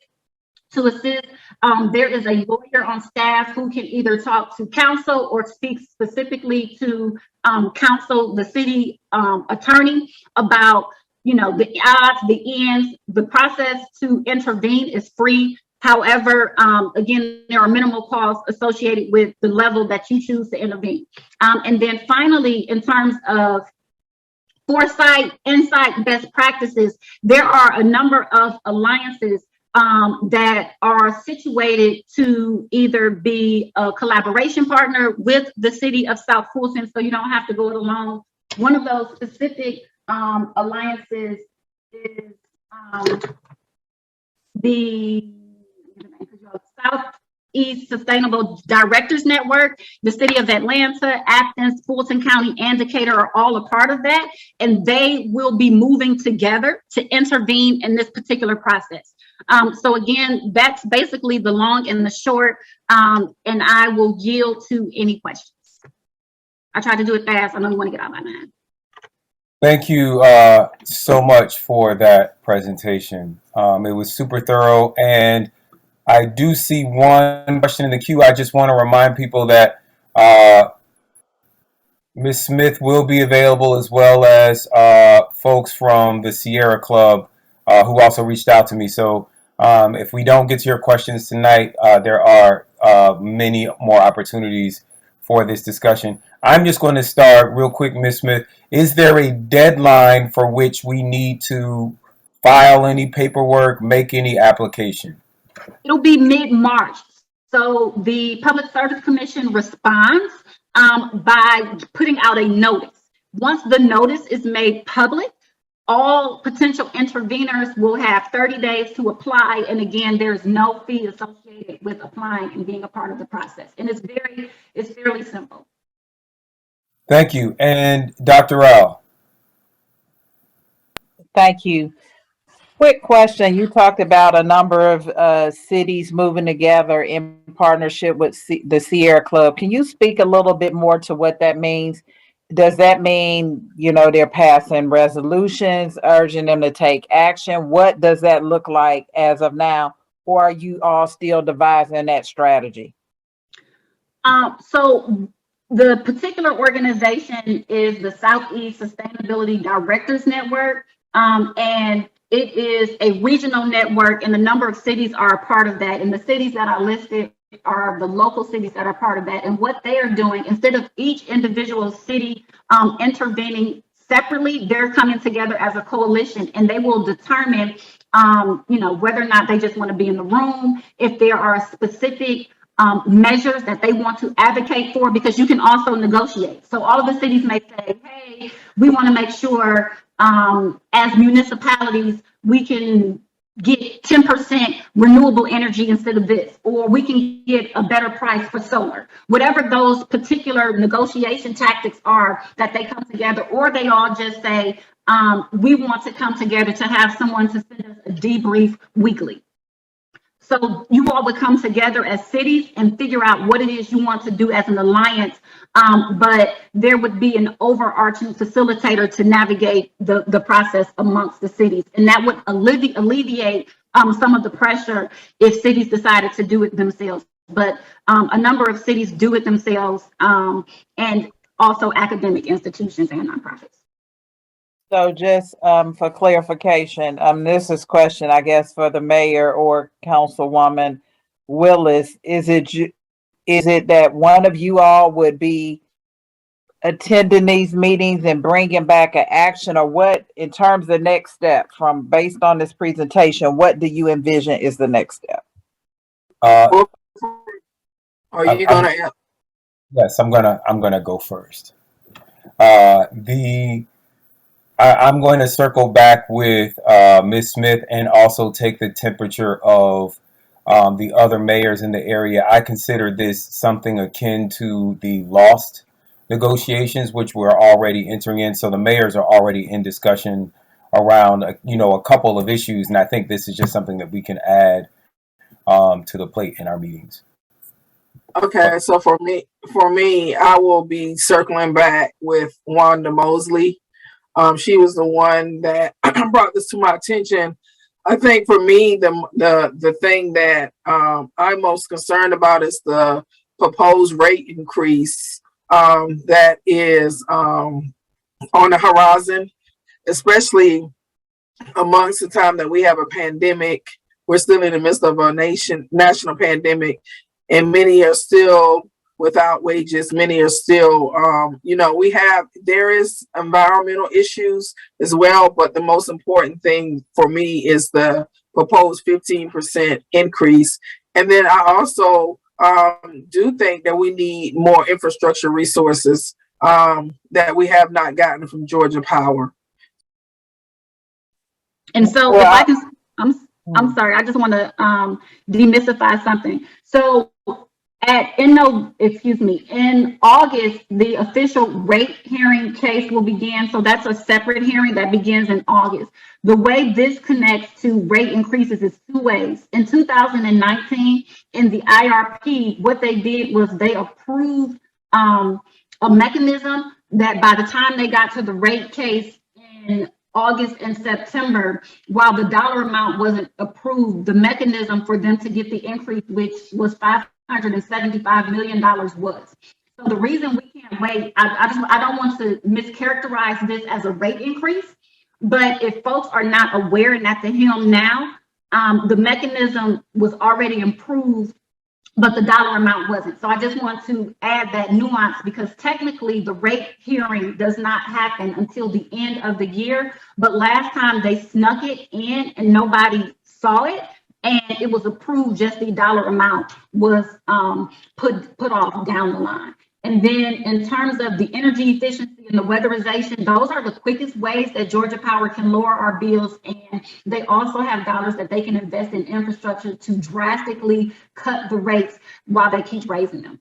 So, and mayor and the city manager, well, most of the city manager, it would be very helpful if we can get our government affairs Georgia Power person to come in during a work session and present before this council. And give us a presentation on what infrastructure improvements or investments they are making in this area. Ms. Sally Jones. Yes, ma'am. I will get with our contact and get them scheduled for a future meeting. Okay, thank you. I yield.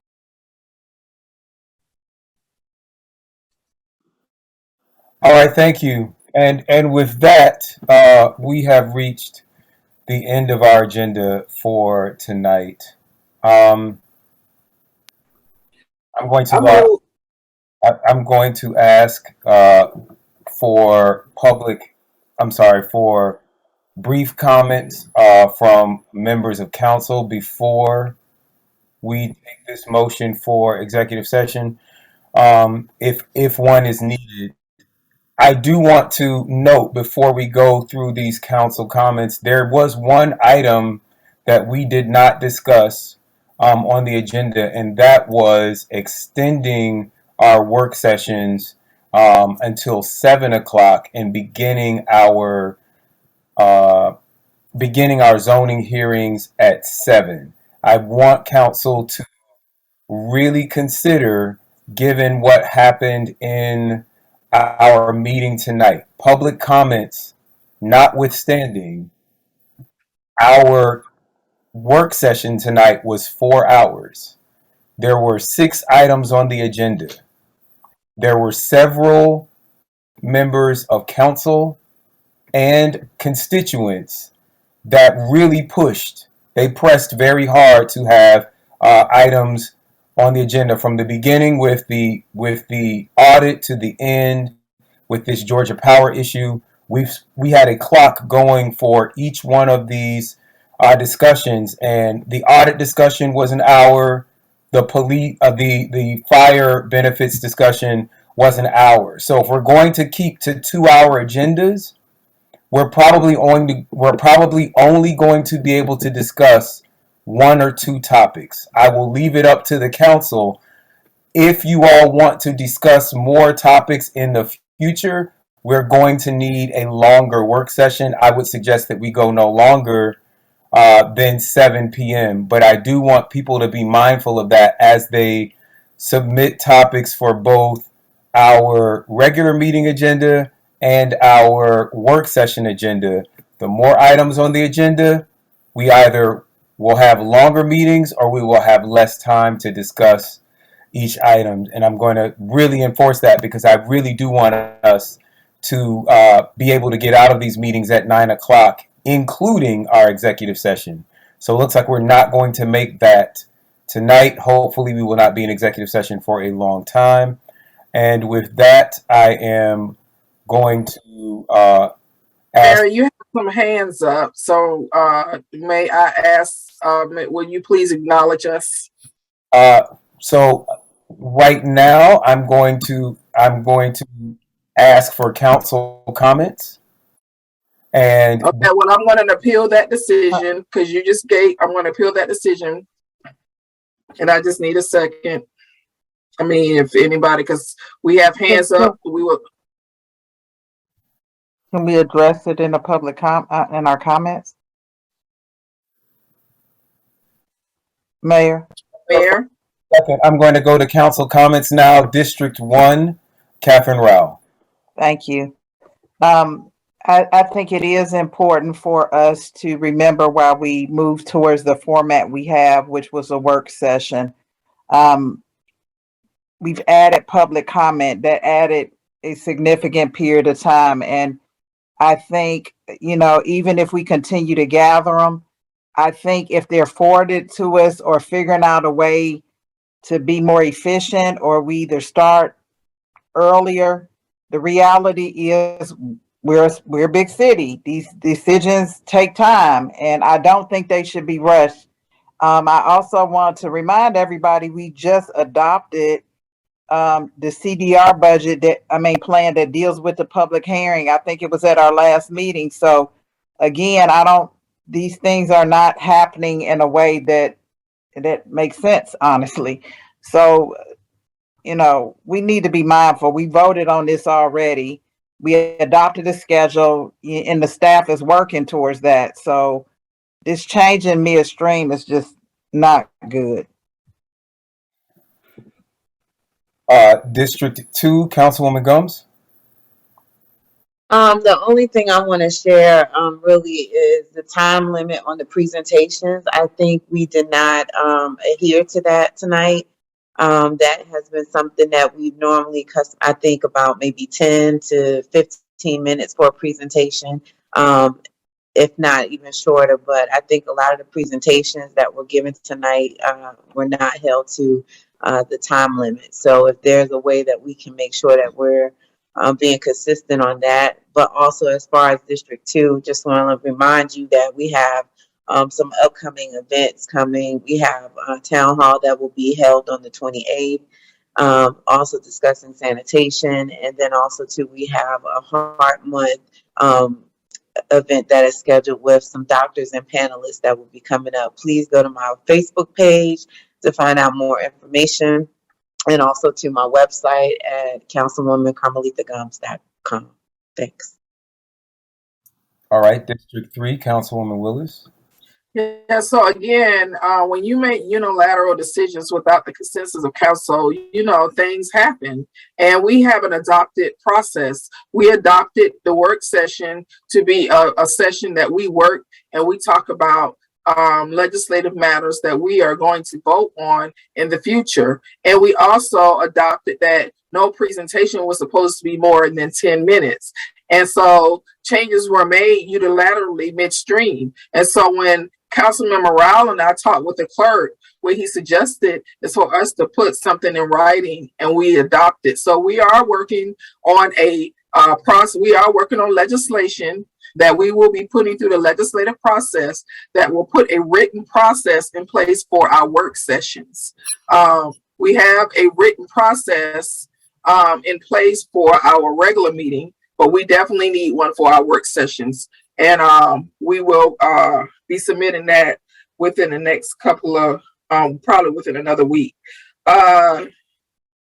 There is a human trafficking forum that I will be participating in along with Chief Meadows, House Representative Deborah Basemore. It is hosted by International Awareness and Social Action Committees, the East Point College Park Alumni Chapter of Delta Sigma Theta on February 15th between 7 p.m. and 8:30 p.m. It is a virtual session, so please join in to hear what has been done and what will continue to be done to combat this this terrible and senseless crime that is plaguing our nation and also Georgia against our little boys and girls. Thank you. All right, District 4. Councilman Thank you, Mr. Sebastian. Mayor. Again, I want to just say that we spoke a lot tonight about incentives for employees, about recruiting additional employees, and some of the things we're struggling with in terms of providing services and employees for our city.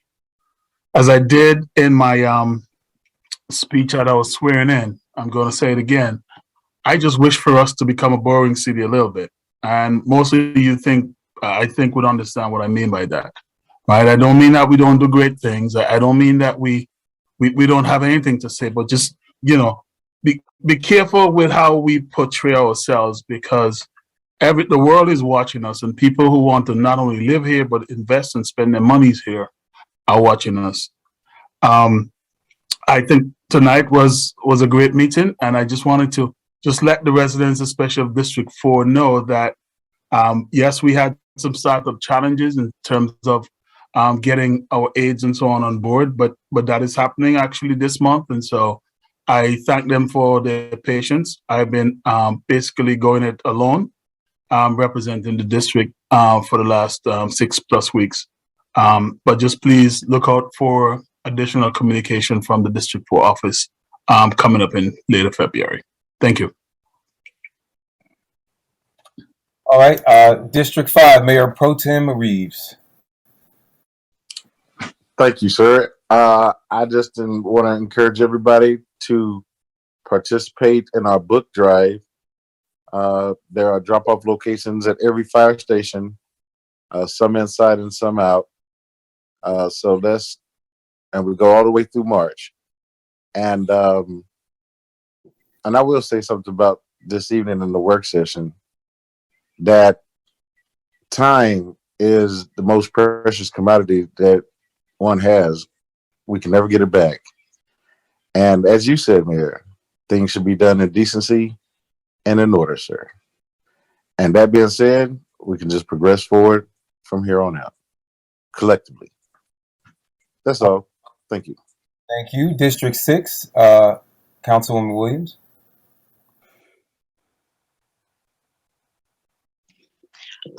Yes, thank you. I will not prolong the time. I will simply say that I have nothing additional to add. Thank Just you. have a great meeting. District 7, Dr. Martin. Thank you. I just want to say kudos to Banneker High School and their forum today that we attended with the students and the staff and faculty regarding positive solutions for the future, and welcome everybody to come out tomorrow at 7 p.m.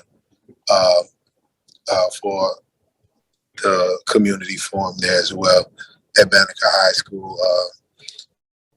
And shout you out to Mr. Mayor for your input on that as well today, as well as your agreeing to allow the City of South Fulton's Development Authority DBA Envision South Fulton to be on the next work session that we have. All of our meetings are public, and we, in December, were fortunate enough to come to a close on the Old National Project, and I look forward to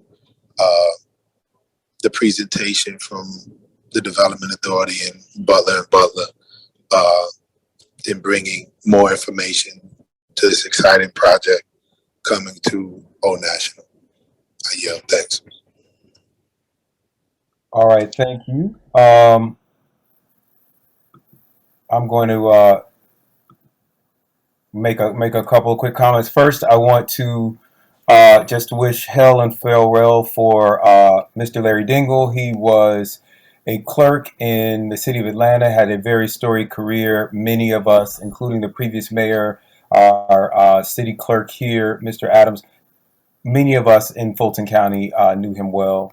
He is a Black History maker. And then I want to say happy 102nd birthday to Mr. William T. Roby Sr. He is a City of South Fulton resident, and I had a great time celebrating his birthday with the Old Timers Club. Want to remind everybody to please go see Closed Story. It is an amazing exhibit for Black History Month, running now through March 5th, Tuesday through Saturday, 10 a.m. to 4 p.m. at the Southwest Art Center.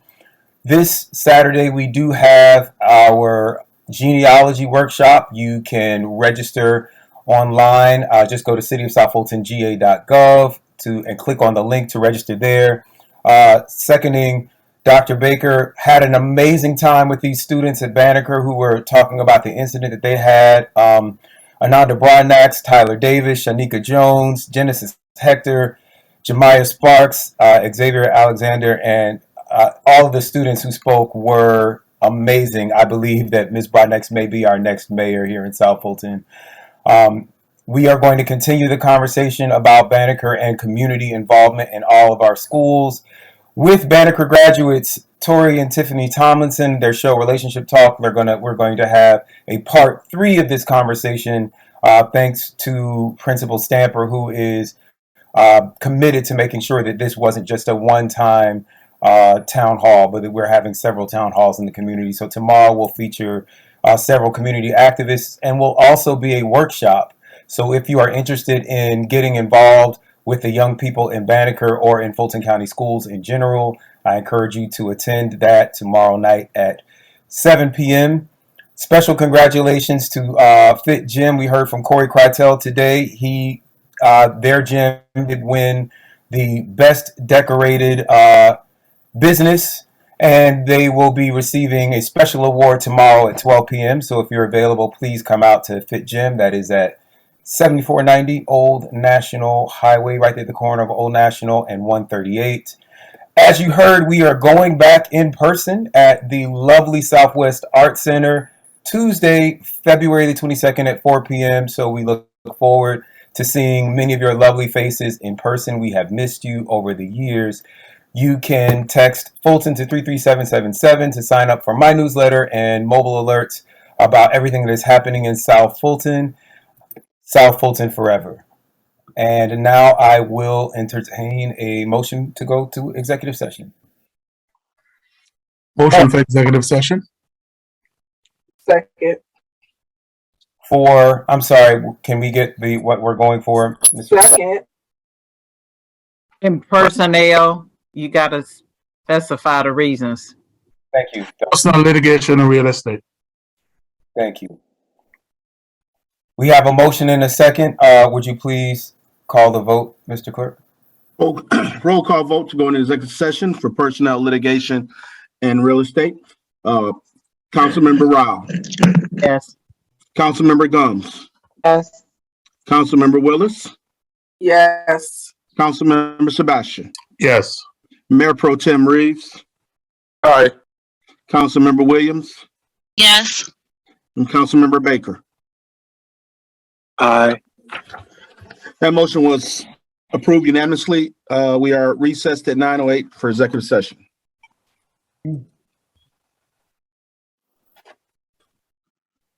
Recording stopped. I moved to adjourn.